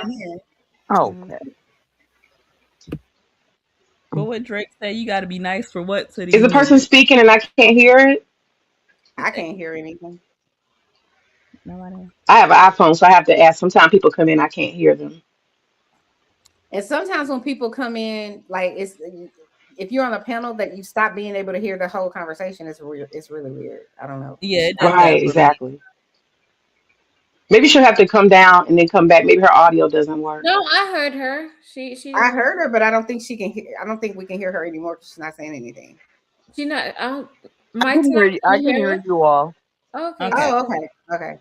Nah, her thing is moving. Her mic is not coming on.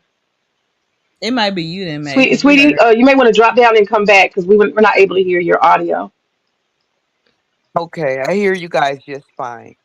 Oh, we can hear you now. Are you saying anything? May, Yes, can you I'm hear her, May? talking.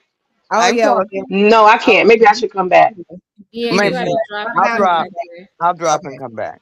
Okay. Thank you. But like Drake said, you got to be nice for what? You set your boundaries, and if they agree to that, because that's what the fuck they do to us.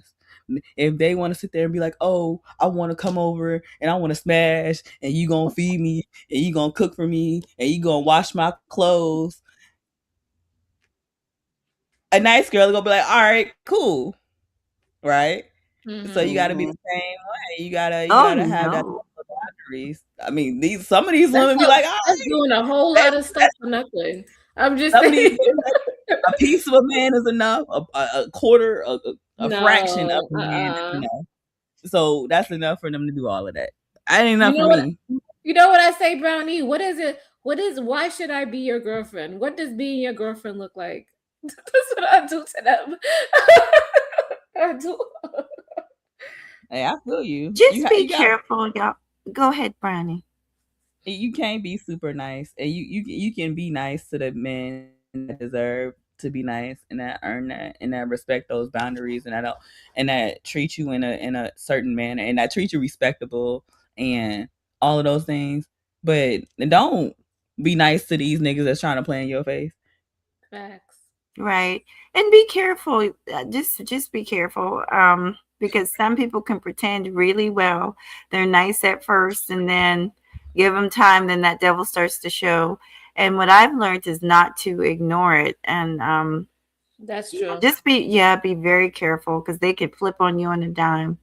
Um, yeah. I don't want to go down that road, but I No, you remember, can't. I'll just state a couple of facts. A few facts is that most women, they get if they're ever in a horrible situation, it's usually by a male that they know. I'll just leave it there. And I've experienced that in my own life, in my military career. I've seen it happen to a lot of women in the military where this person pretends to be a friend, take her to a party, she's drunk, blah blah blah. Next thing you know, something has happened. So Yeah. we have got to be safe. We got to protect ourselves, not trust everybody. And I honestly, this might sound real old fashioned, but for the longest time, I would not be alone with a man. Like seriously, and I mean, I would not be alone when I'll use the relationship that I have now. Like our first date, what was our first date? It was out at a park in public. I was jogging with my dog, and I said, "Come out here. I'm out in public with my dog." Like, but as far as us by ourselves for a long period, like at my house, No. no. I'm not pulling up to no dude house at 11 o'clock. You better not even text me, ask me to pop out at 10 o'clock at night. Are you crazy? Like no. Me going over there, what I look like. But y'all know what's funny is that a lot of people think about. Can y'all hear me? Can Yes, y'all hear me? Yes. we can hear you. It's funny because okay, great. It's funny because a lot of people, when they think about the "Why Men Love Bitches" book, they think about dating and dating strategy and all that type of stuff. Somebody got something in the background? Somebody's blending something. No. Um. Actually, I Oh. was making some ginger ale. I'm Oh. sorry. I should have took my mic off. Okay. Um. And the truth of the matter is, you guys, a bitch needs to be a bitch for life. Mm-hmm. Um, and because if you want to be in a long term relationship, a lot of times we change up and we switch up. The game is still the same. You still got to keep somebody's interest when you're married or in a long term relationship. You still have to keep those levels of sexy respect. I'll call it sexy respect. You know what I'm saying? Mm-hmm. Because a lot of times we let our guard down and we start being sloppy and silly. Like I'm just giving an example real quick. Um, One of those boundaries is maybe just some stuff is sacred. Everything ain't for you, Mhm. just a division between me and my man. Like leaving, I know some people may disagree with me, but I'm just saying like leaving the bathroom open and boo booing and the smell flowing and all that stuff. And, I don't do no, we're not doing that. I feel like I right. should have my own bathroom. You should have your own bathroom. Okay, exactly. So stuff like that. Exactly. A bitch just keeps some boundaries. Some parts of me, I'm gonna be a mystery to you, even though we're married. Like, for example, sometimes me and my husband talking about this, we had a dinner date last night. You still have to take me on dates. You still got to spend money, brother. Who is that? Who is that with the sound? Oh, that's my time. Who, Oh, she muted herself. You could go ahead, May. oh, okay. I'll I was wait if they actually need to on keep blending. I was I'll just actually wait on till you mute finish then. blending. No, I was actually on mute that time. Oh. It might be some interference going on. You Oh, got okay. headphones in? No, it doesn't sound like the headphones, but it's okay. Hmm. So yeah, you still have to take me on, dinner dates and you still have to buy things. So I'll just give y'all this quick example. Even as a wife, I know that like men need to be needed. I can buy anything I want at any time with the click of a button, on Amazon or whatever. I got my own money. It's easy. But what I always do is I tell my husband, "Ooh," I send him a text. "Look at this. I like this," and I just throw it out there and I let it be his job to catch it. Exactly. I like that, May. She's smart. I don't do Yeah. I don't do that no more. I listen. I used to try to I hope my husband would catch some shit. He not gonna catch it. So I have to tell him. So listen, I went down to the Louis Vuitton and I like these three purses. And so it's still gonna be a surprise because I don't know which purse you're gonna buy. So when Christmas or birthday or whatever month it is gonna be, then I'm gonna be surprised, but it's still gonna because otherwise, listen, if I leave it up to him, I have a new iPad, a new MacBook Pro, because he likes technology, right? So he would be buying everything from his perspective. You know what I'm saying? Because with my husband, it's like Right. useful, it's multi-purpose, it's durable. I don't care about none of that shit. I like glittery, glamorous. It could cost more and it's overly priced, but that's what I like. He don't give a shit about none of that. You know what I'm saying? But you got to buy for you. I'm sorry, what you like for you, and you got to tell them what you like for you. Like how you were saying, you call your husband and like, I like this. I have to Yes. tell him because listen. I'm not gonna spend one Christmas like taking Oh for yeah, I mean, I totally. I mean, the point, absolutely, Chanel. The point is to, as a woman, continue to demand and want and expect things. That's the point. A lot of I people wonder. just be like, "Oh, I'll just sacrifice," and I just, we're married now, so it's just kind of like our money. Nah, I'm gonna need I you to wonder. get, and I sent him a screenshot, a link, and everything to the exact item. But we have a little tease game because then it becomes his decision on when he gets to surprise me with it. And sometimes he be taking a while. I like it. I like that. It's a time. Listen, it's a time limit between this time and this time. I need to show up. Yeah.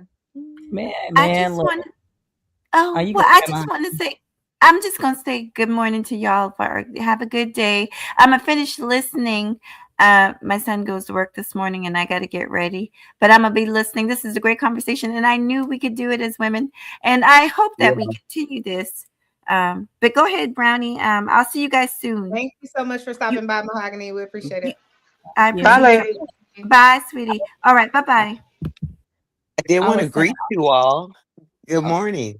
good Good morning. morning, my I time. started to fall asleep until you start talking about beauty products, and that interests me. That interests me a lot. And I wanted to say something on here because the topic caught me, Mm-hmm. as it would any woman. But I knew, and there's no. I guess I'm not racist, but Uh-oh. I understand racism. Mm-hmm. I understand it very clearly. Um, and if I'm took there, I'm going to love my blackness. Mm-hmm. I'm not going to pretend that I don't like who I am and I don't like what I am. I'm a Black American woman. And with an African, I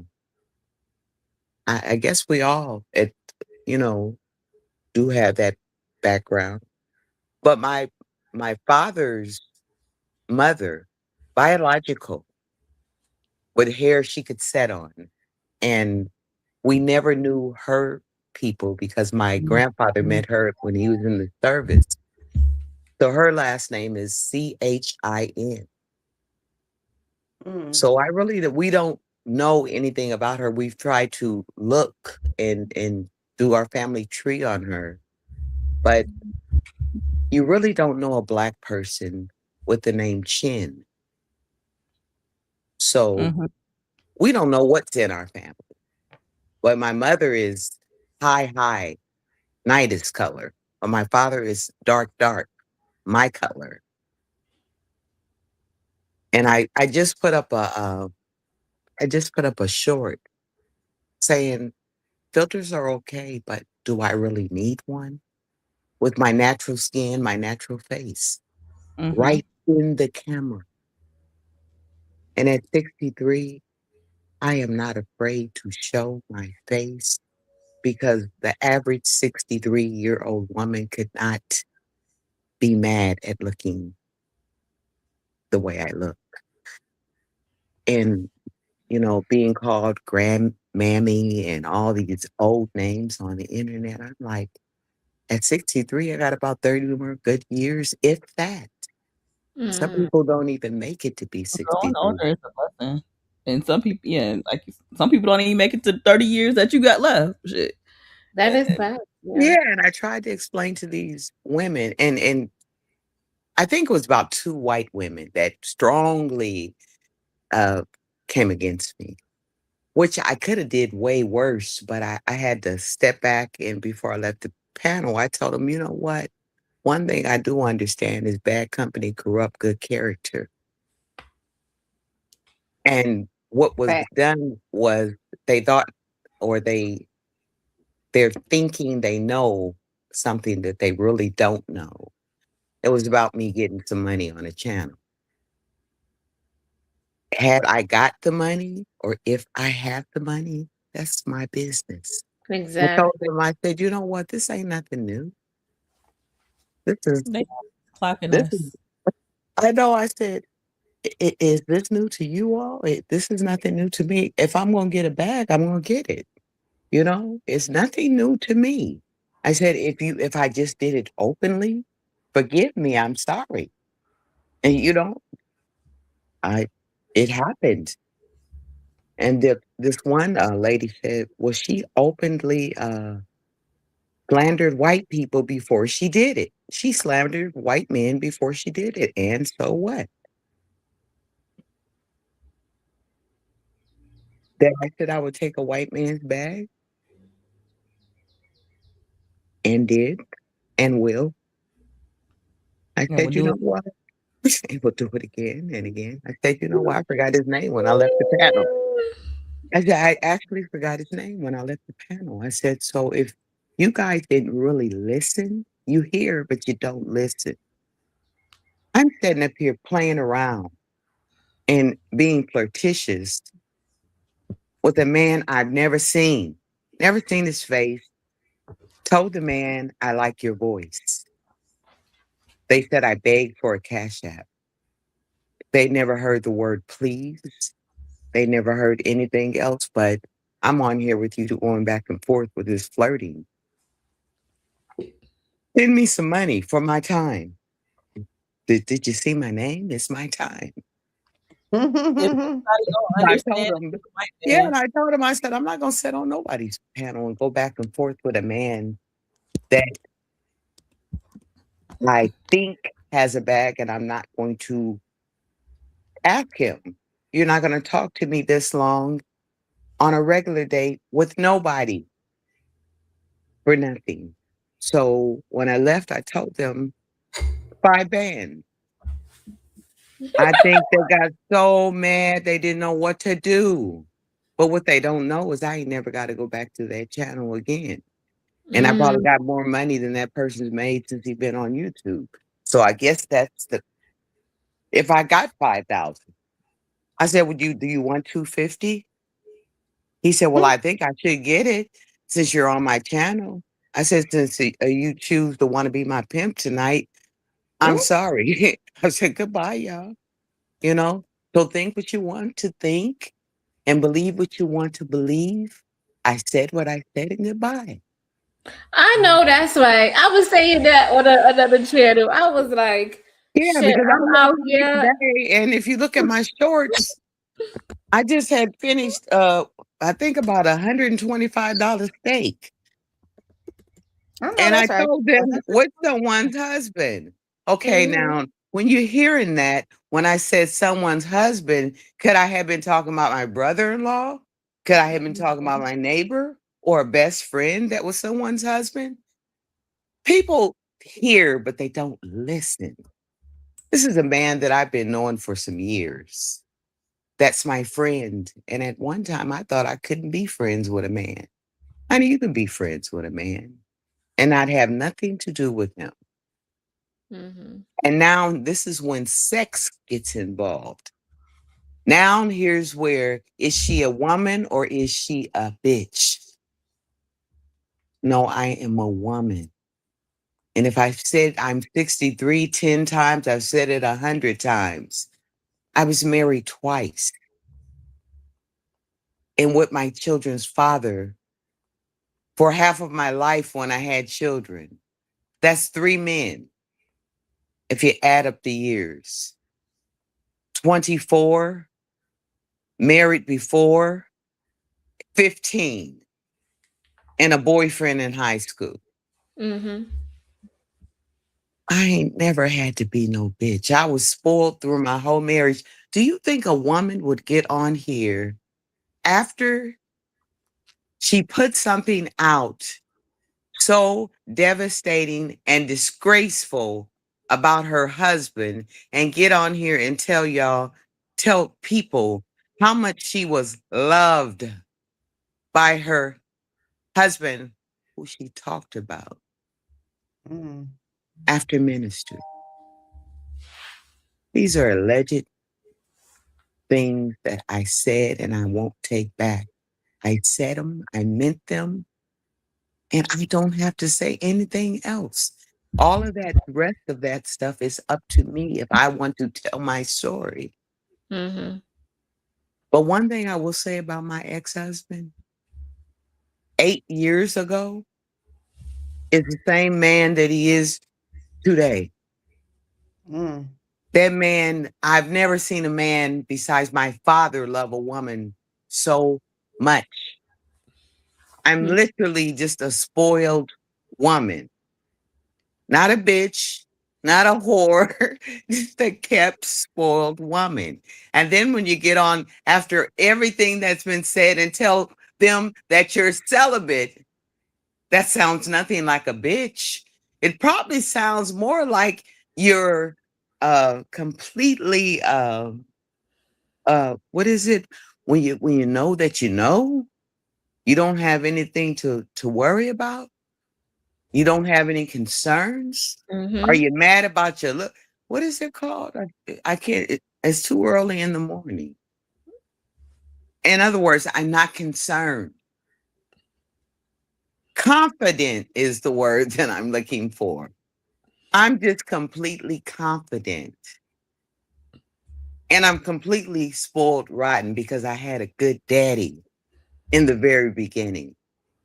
I had a good first man. And I'm loved by God. And as much as the words that I used on that channel and the way I went in on these two women when they got in my business, you would think that God would have threw me in hell. But see, I don't deal with religion at all, by no means. But I love God. It's a difference. Religion and just loving God. You know, if I was concerned about my uh salvation, I wouldn't have done it.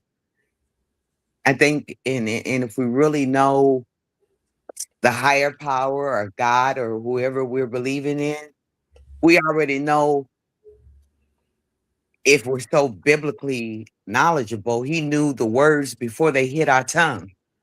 He knew what I was going to do before I did it. Would I do it again? Absolutely not. Because I already did it. So that's a mark that can't even be erased. They know what I'm capable of doing. So don't do me. Don't try me. You know Mm-hmm. what I will do? You know what I said I would do? Will I date? Absolutely. I keep a bag. Do I sleep around? I don't think a man has ever been in my apartment that wasn't my son or my family member. Mm. So what's the difference between a woman and a bitch? A woman knows how to carry herself and hold her own. A bitch is just someone that simply just don't care.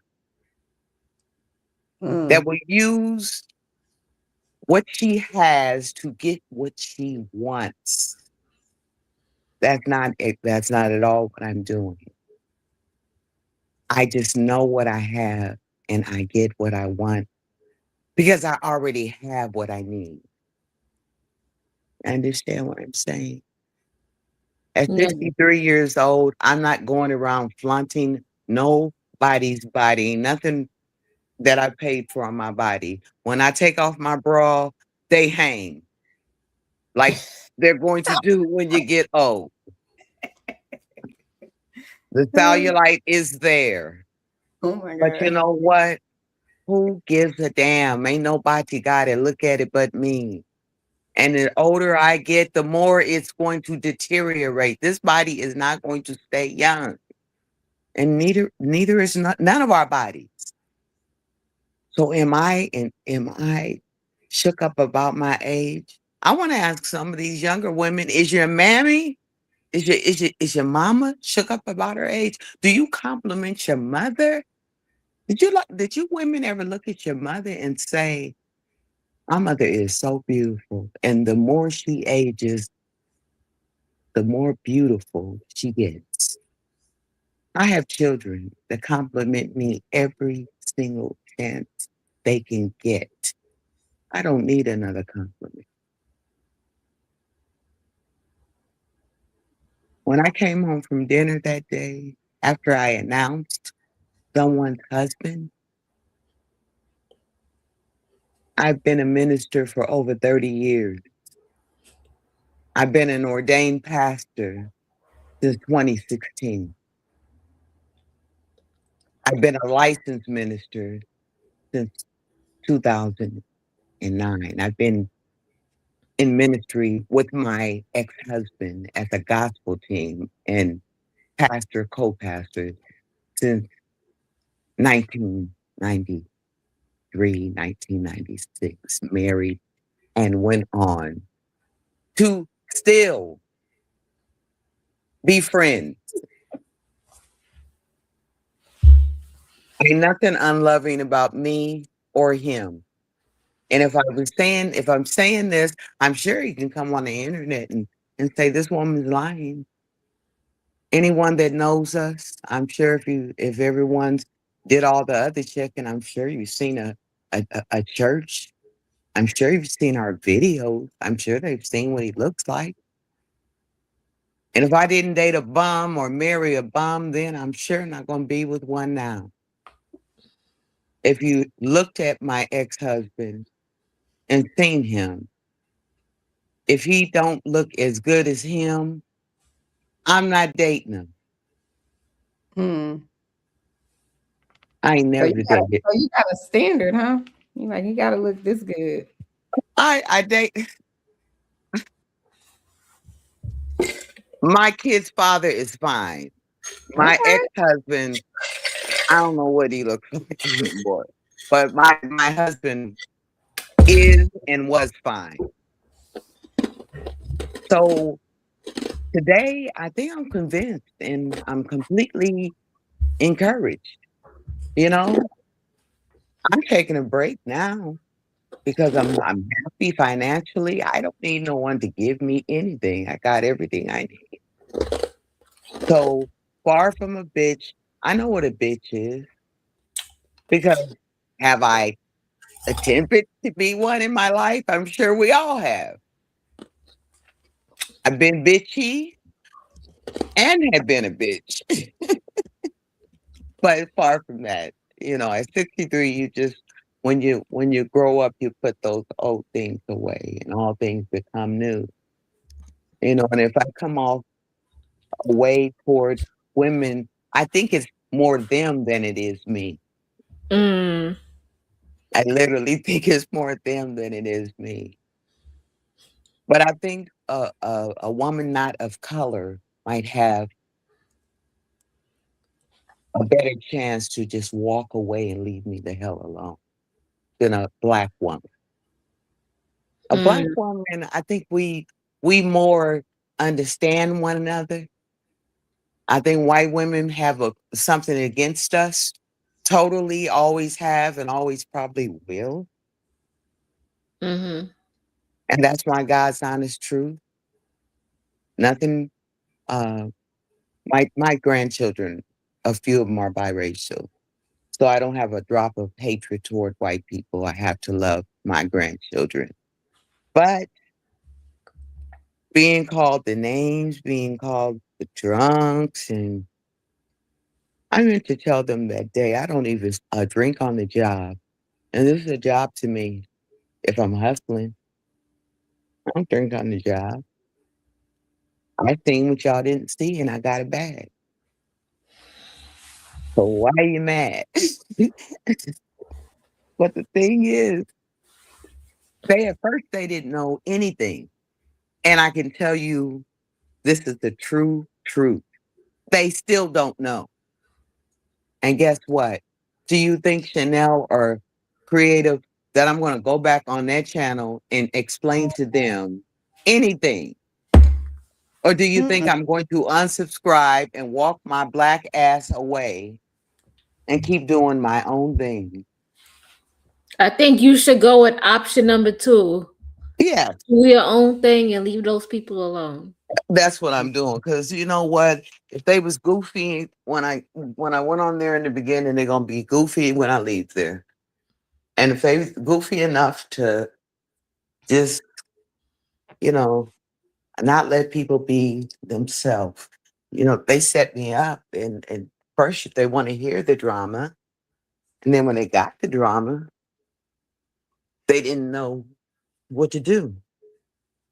Especially when it came down to them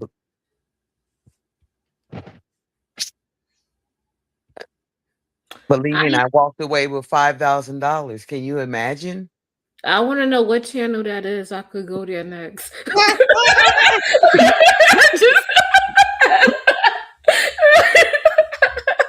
No, if you go on the channel and listen to it and read the comments, read the comments.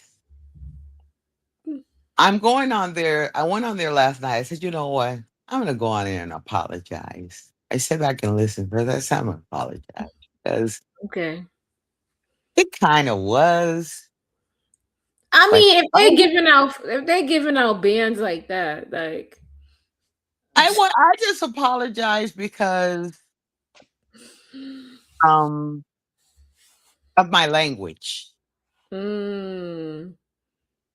I couldn't think of another cuss word to say or anything more to say, so I just start talking to this guy on the channel. I just left the whole thing alone. It started off with Stanley.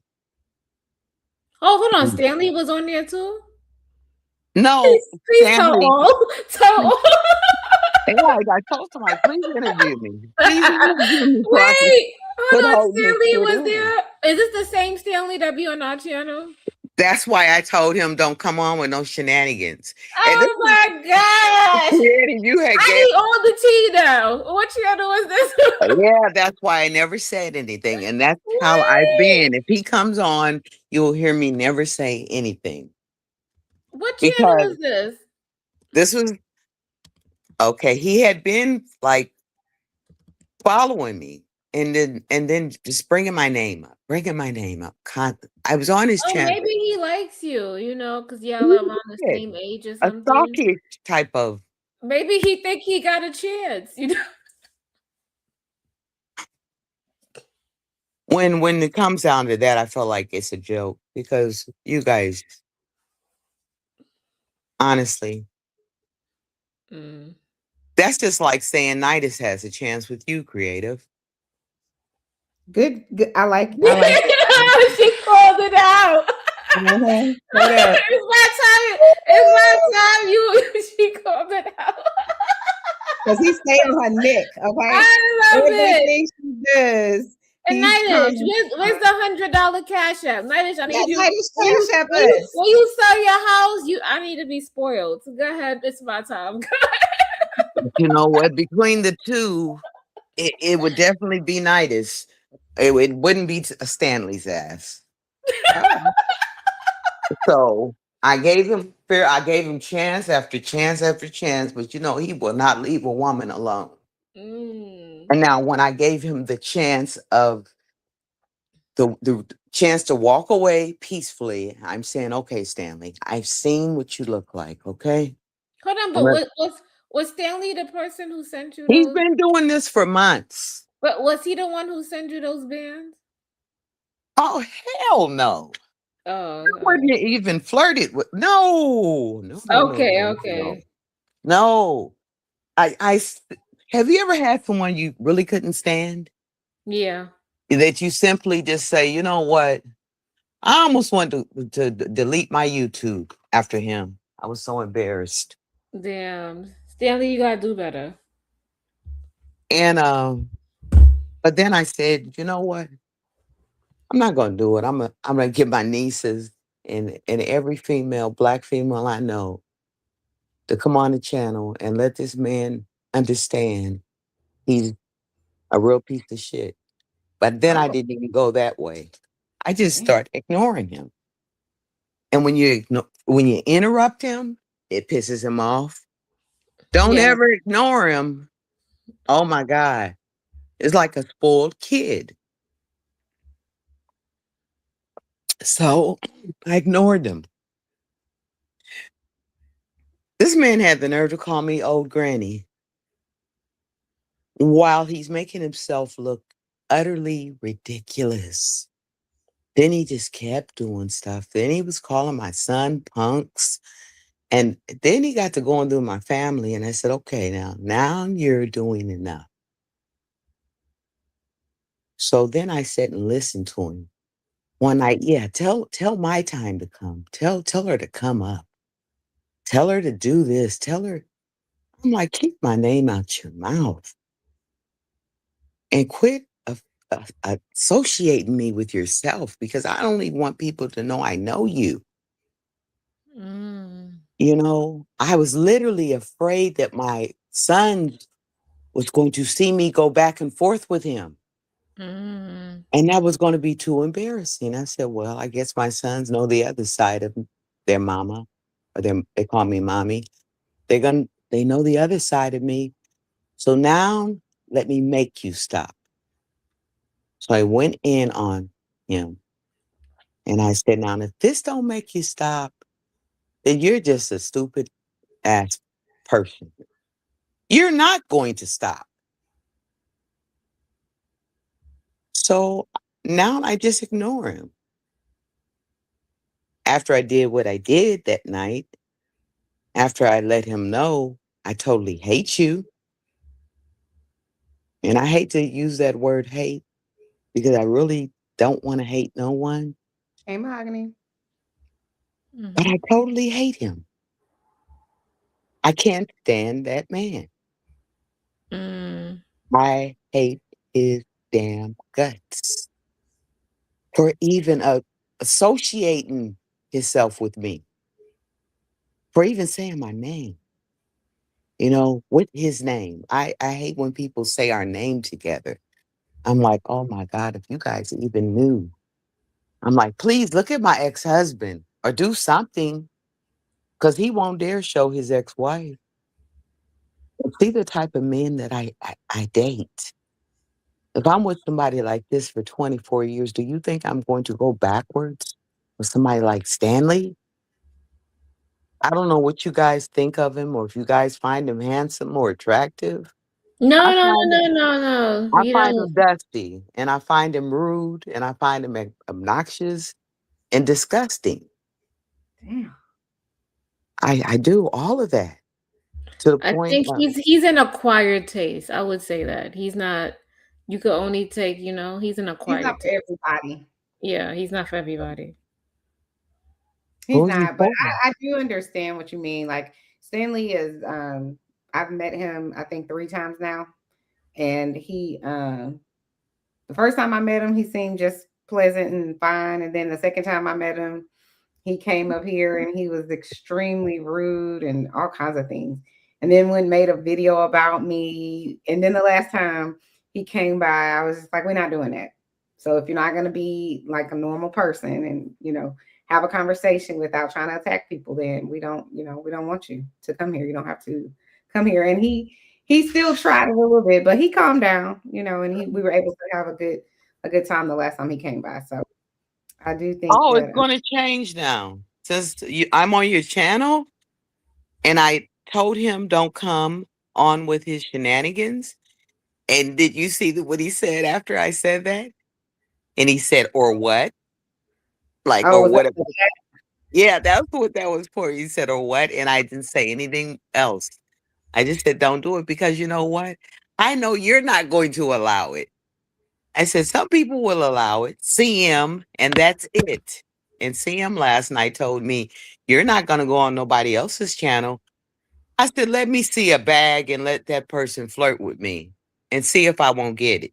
He said, you won't do this on Drip's channel. I said, Nobody's ever flirted with me on Drip's channel that had a bag that I could see. Not a bag, child. Let me see a bag on Drip's And she channel. got that a bag, honey. Okay, she a bag. Yes, I'm a I bag. just Listen, I'm a now I know 2 people who got bags on here. no. If I see a bag and that person keeps coming at me or flirting with me, I'm gonna flirt back. And if I have an opportunity to get that bag, well, then I got it. And finders keepers, losers weepers. You know what I'm Great saying? debate, Mr. Fatty. We Good seen it. morning. Good morning, Fatty. I just want to quickly. I just got a couple things to say that I'm gonna let Miss. What's your name again, sweetie? My time. It's my time. It's my time, and I did check out. Because I do that with everybody. I checked out your channel, and you are very pretty. But anyway, I just came up here to talk to Creative and Chanel really fast because I've been meaning to tell you this, Chanel, both of you, because you guys are doing a great job. I want to make sure that both of you get the views and everything. So, because sometimes even if I'm on a Creative show, I have to remember to go back and go to Chanel's. If I'm on, like right now, I'm on Chanel's link, then I have to go over. Just remind your audience, just throughout the live stream, hey, we're both going live. If you're on my show, go ahead to Chanel's. If you're on Chanel's show, go ahead to Creative. That way you both are getting the likes. And I just want to remind everybody that yes, they both, they're streaming on 2 different channels, but everybody should try and go to both channels. That's why I try and do that. Honestly, I try to keep both of y'all's live streams up at the same time. That way I don't forget to go back to the other and hit the like. So I wanted to tell you guys to do that. And for you, Chanel, I want you, I'm not telling you what to do, but I have been studying it, and I do know a little bit that could possibly help you with the growth. Hold on, Mahogany. Me and Chanel have a plan. Oh, okay. I just want to say this though, Chanel, because it doesn't seem important, but interacting with, because I've left low comments and stuff, and I think, and that's fine. Some people don't turn their comments on, but it's worth it to turn your comments on because it actually promotes growth to your channel. When YouTube sees that people are interacting, hitting the like and dropping comments, they actually push the video out more. So I just wanted to tell her that because I really want to see this beautiful thing that y'all have grow.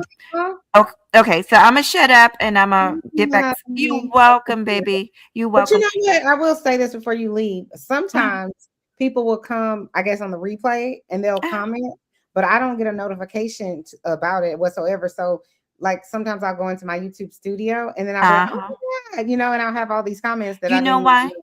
And that's what I was telling you. You have to turn your notification. Now, you have to turn your notifications on. However, I'm gonna warn you about that. It can get to a point, like I've had some videos where on my shorts that went viral, and it'll drive you crazy. It's just ding ding ding ding ding ding ding ding ding ding ding. And when I'm at work and stuff, so you can put it on silent. Just check your Google Creative knows what I'm talking about, to where you can actually get the notification. And I knew that's what it was, Chanel. See, I wasn't going to get into it, but I knew that's what was happening to you. That's probably why people think that I would share your know. channel. I would share your channel out on my other platforms, but even when I send a Cash App, do you notice I send both of you one? We did notice, and I didn't even never notice send. I've never did one without the other, but I don't. I think I'm on both of your channels, but whatever I do for one, I always do for the other. And so I want them to remind the people, though, because we know, but the people need to know that they need to do that. But yes, Chanel, that's what I was talking about. I was trying to get it. Because, see, I realized that, Chanel, what you're saying, but everybody didn't realize it. I have left you comments. That's how I know. I've left you like 5 comments. I'll hit the like and leave you comments. And I'm like, she's not responding. And then I figured out that you're probably not getting the notifications. But you know what? Let me say this too, Mahogany. I know you were on, I think you were on LA's channel and they were talking about it. Oh, she doesn't do this and she doesn't, say hi, or she doesn't speak, or, the whole narrative. And I appreciate you being like, you know what? I think Chanel's a sweetheart. I think she's intelligent. I think yada, yada, yada. And I don't think she knows. Exactly. But then Chanel, I'm giving you the Chanel. benefit of the doubt, and I appreciate that as opposed to Because, baby, you know how I know? Because guess what?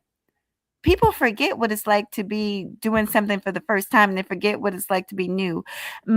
See, people don't know this about me and Sheila E. particular. This is literally what we did. We used to help promote small anybody less than 1,000 subscribers, because back then that's what you needed to get subscribed, or was it 500 or something? But we would literally go around and help small YouTubers. And so I don't know, people just act like they don't, like that people just automatically know things. No, they don't. And you're not the only one. I have family members that watch my show, and I'll ask them if they get the notification, and I look at their phone, they don't even have it turned on. So I know that everybody doesn't know certain things. I understand. I need Yeah. to get. I needed to subscribe to your channel also. I like the way. I like your I like your vibe. I like your. Oh, I do. You have a sweet aura about you. well, I appreciate that. I appreciate you. And you don't worry, I'm gonna be back over here. I'm trying to get y'all know I'm antisocial, but I'm trying to socialize a little bit more on YouTube. Oh God.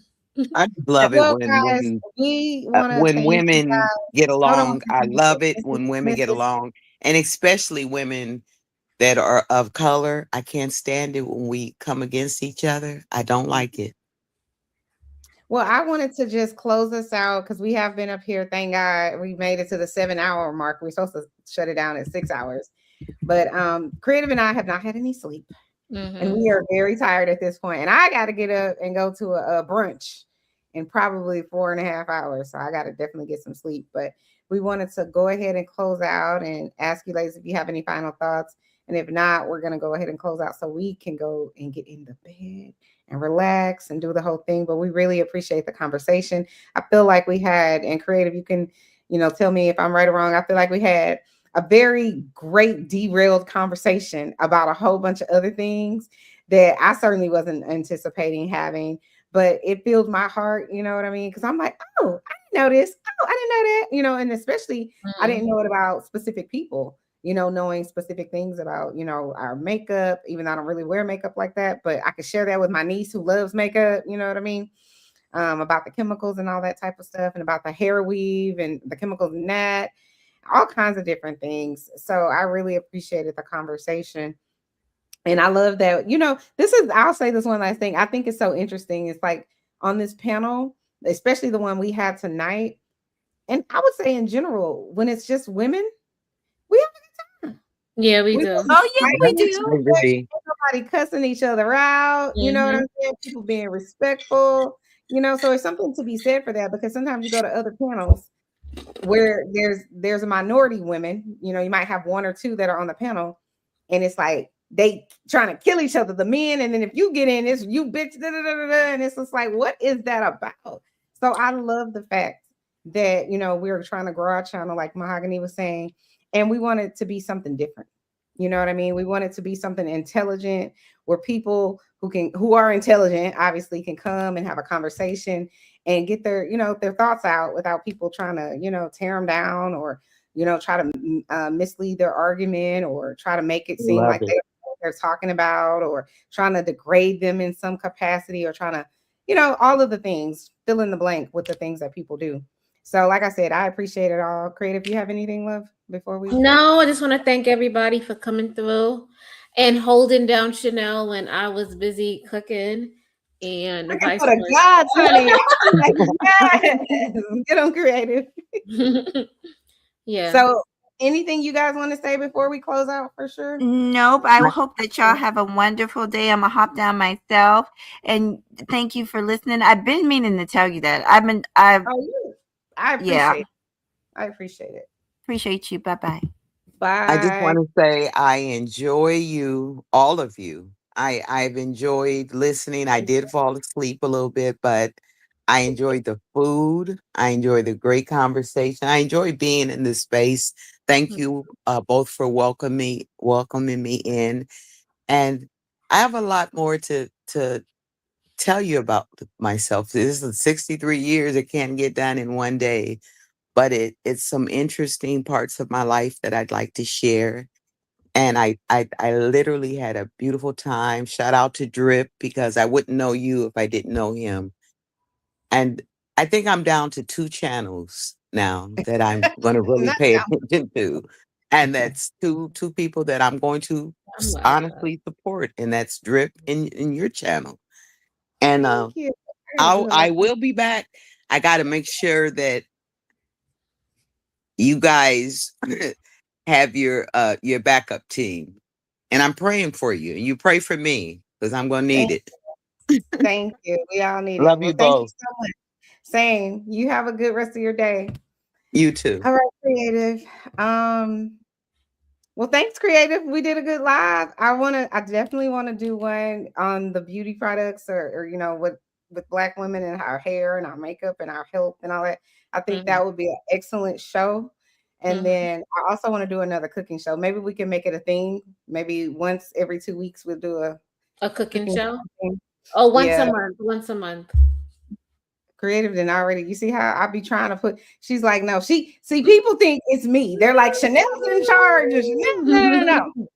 It's Creative that's in charge. I just barely said everything. No, once a month. Okay, is what she told us. But it's all good. But yeah, Creative, you want to take us out with the oh, let me just say this. Thanks so much, everybody, for stopping by. Go ahead and like up the stream, like up Creative Solutions stream. The replay gang, go and put comments. Tell us what you think about the conversation that we had today. Tell us what you think about the food that we made. If you thought it was fire, I'm gonna tell y'all right now. That banana cream pie cake, listen, snatch my whole soul. Okay, so good. And then Creative, you want to remind them about what you made because I want to try to make it next week. Oh, I just made stewed chicken. I made Trinidad version of kalaloo and made some rice. I made a macaroni pie also, Caribbean style macaroni pie. And I made some dessert, but it's like bananas and marshmallows melted together with like half a stick of butter or less than that, a quarter of a stick of butter, which is really good. It's really fast, but it's sweet but savory, but not too sweet. So if you guys want to try it, you guys can. Mr. Construct said, what did y'all cook earlier? So I cooked, it wasn't like homemade, like Creative. She made a whole Sunday island meal. I just made something from Manila, from the Philippines. I forget what it's called, but it's lumpia. like this. You made lumpia. Lumpia. And then I made a banana cream pie cake. That's what I made. And so next week I'll probably make a little something more. Since I'm not to be outdone by Miss Creative over there. She thinks she's gonna make a whole. Oh my God, Chanel has a whole channel. No. She thinks she's gonna outdo me on this channel. No, she not. No, I'm playing. I was tired today, but I was happy to see it, and I want to try to make what she made maybe next time, or at least sometime next week, maybe. But anyway, thanks guys for hitting up the channel, hitting up the chat, hitting up the Cash App. We appreciate y'all. Y'all have a good rest of y'all's day. Happy Sunday. On a rooftop, smoking blue dream on my Kama Sutra. Life is but a dream for a dark-skinned bitch like me. Life gets dark when you're dark like me. Times get hard with a heart this big. Mouths get fed when your ass this thick. Count my sheep, then I catch my Z's. I don't read y'all tweets, I delete y'all threads. Don't need weed to be 10 feet tall. I don't need keys when I knock down walls. Been pushing peace since bathroom stalls. Why sell my soul?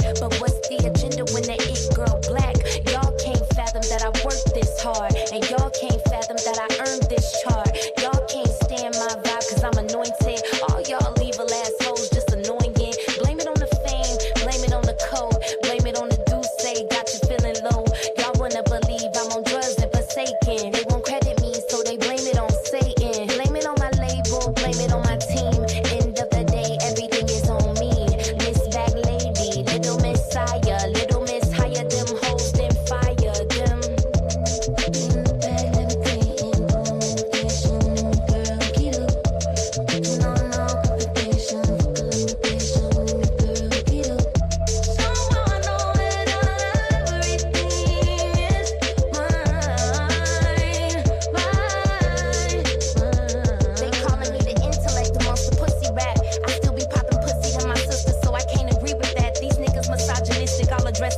spiral. For now, let's sink into the fact that hate don't make you powerful. Y'all monitoring spirits, go monitor that checkbook. Fashion week was radical, diamonds what my neck took. Tried to turn the other cheek, but y'all just too damn extra. I had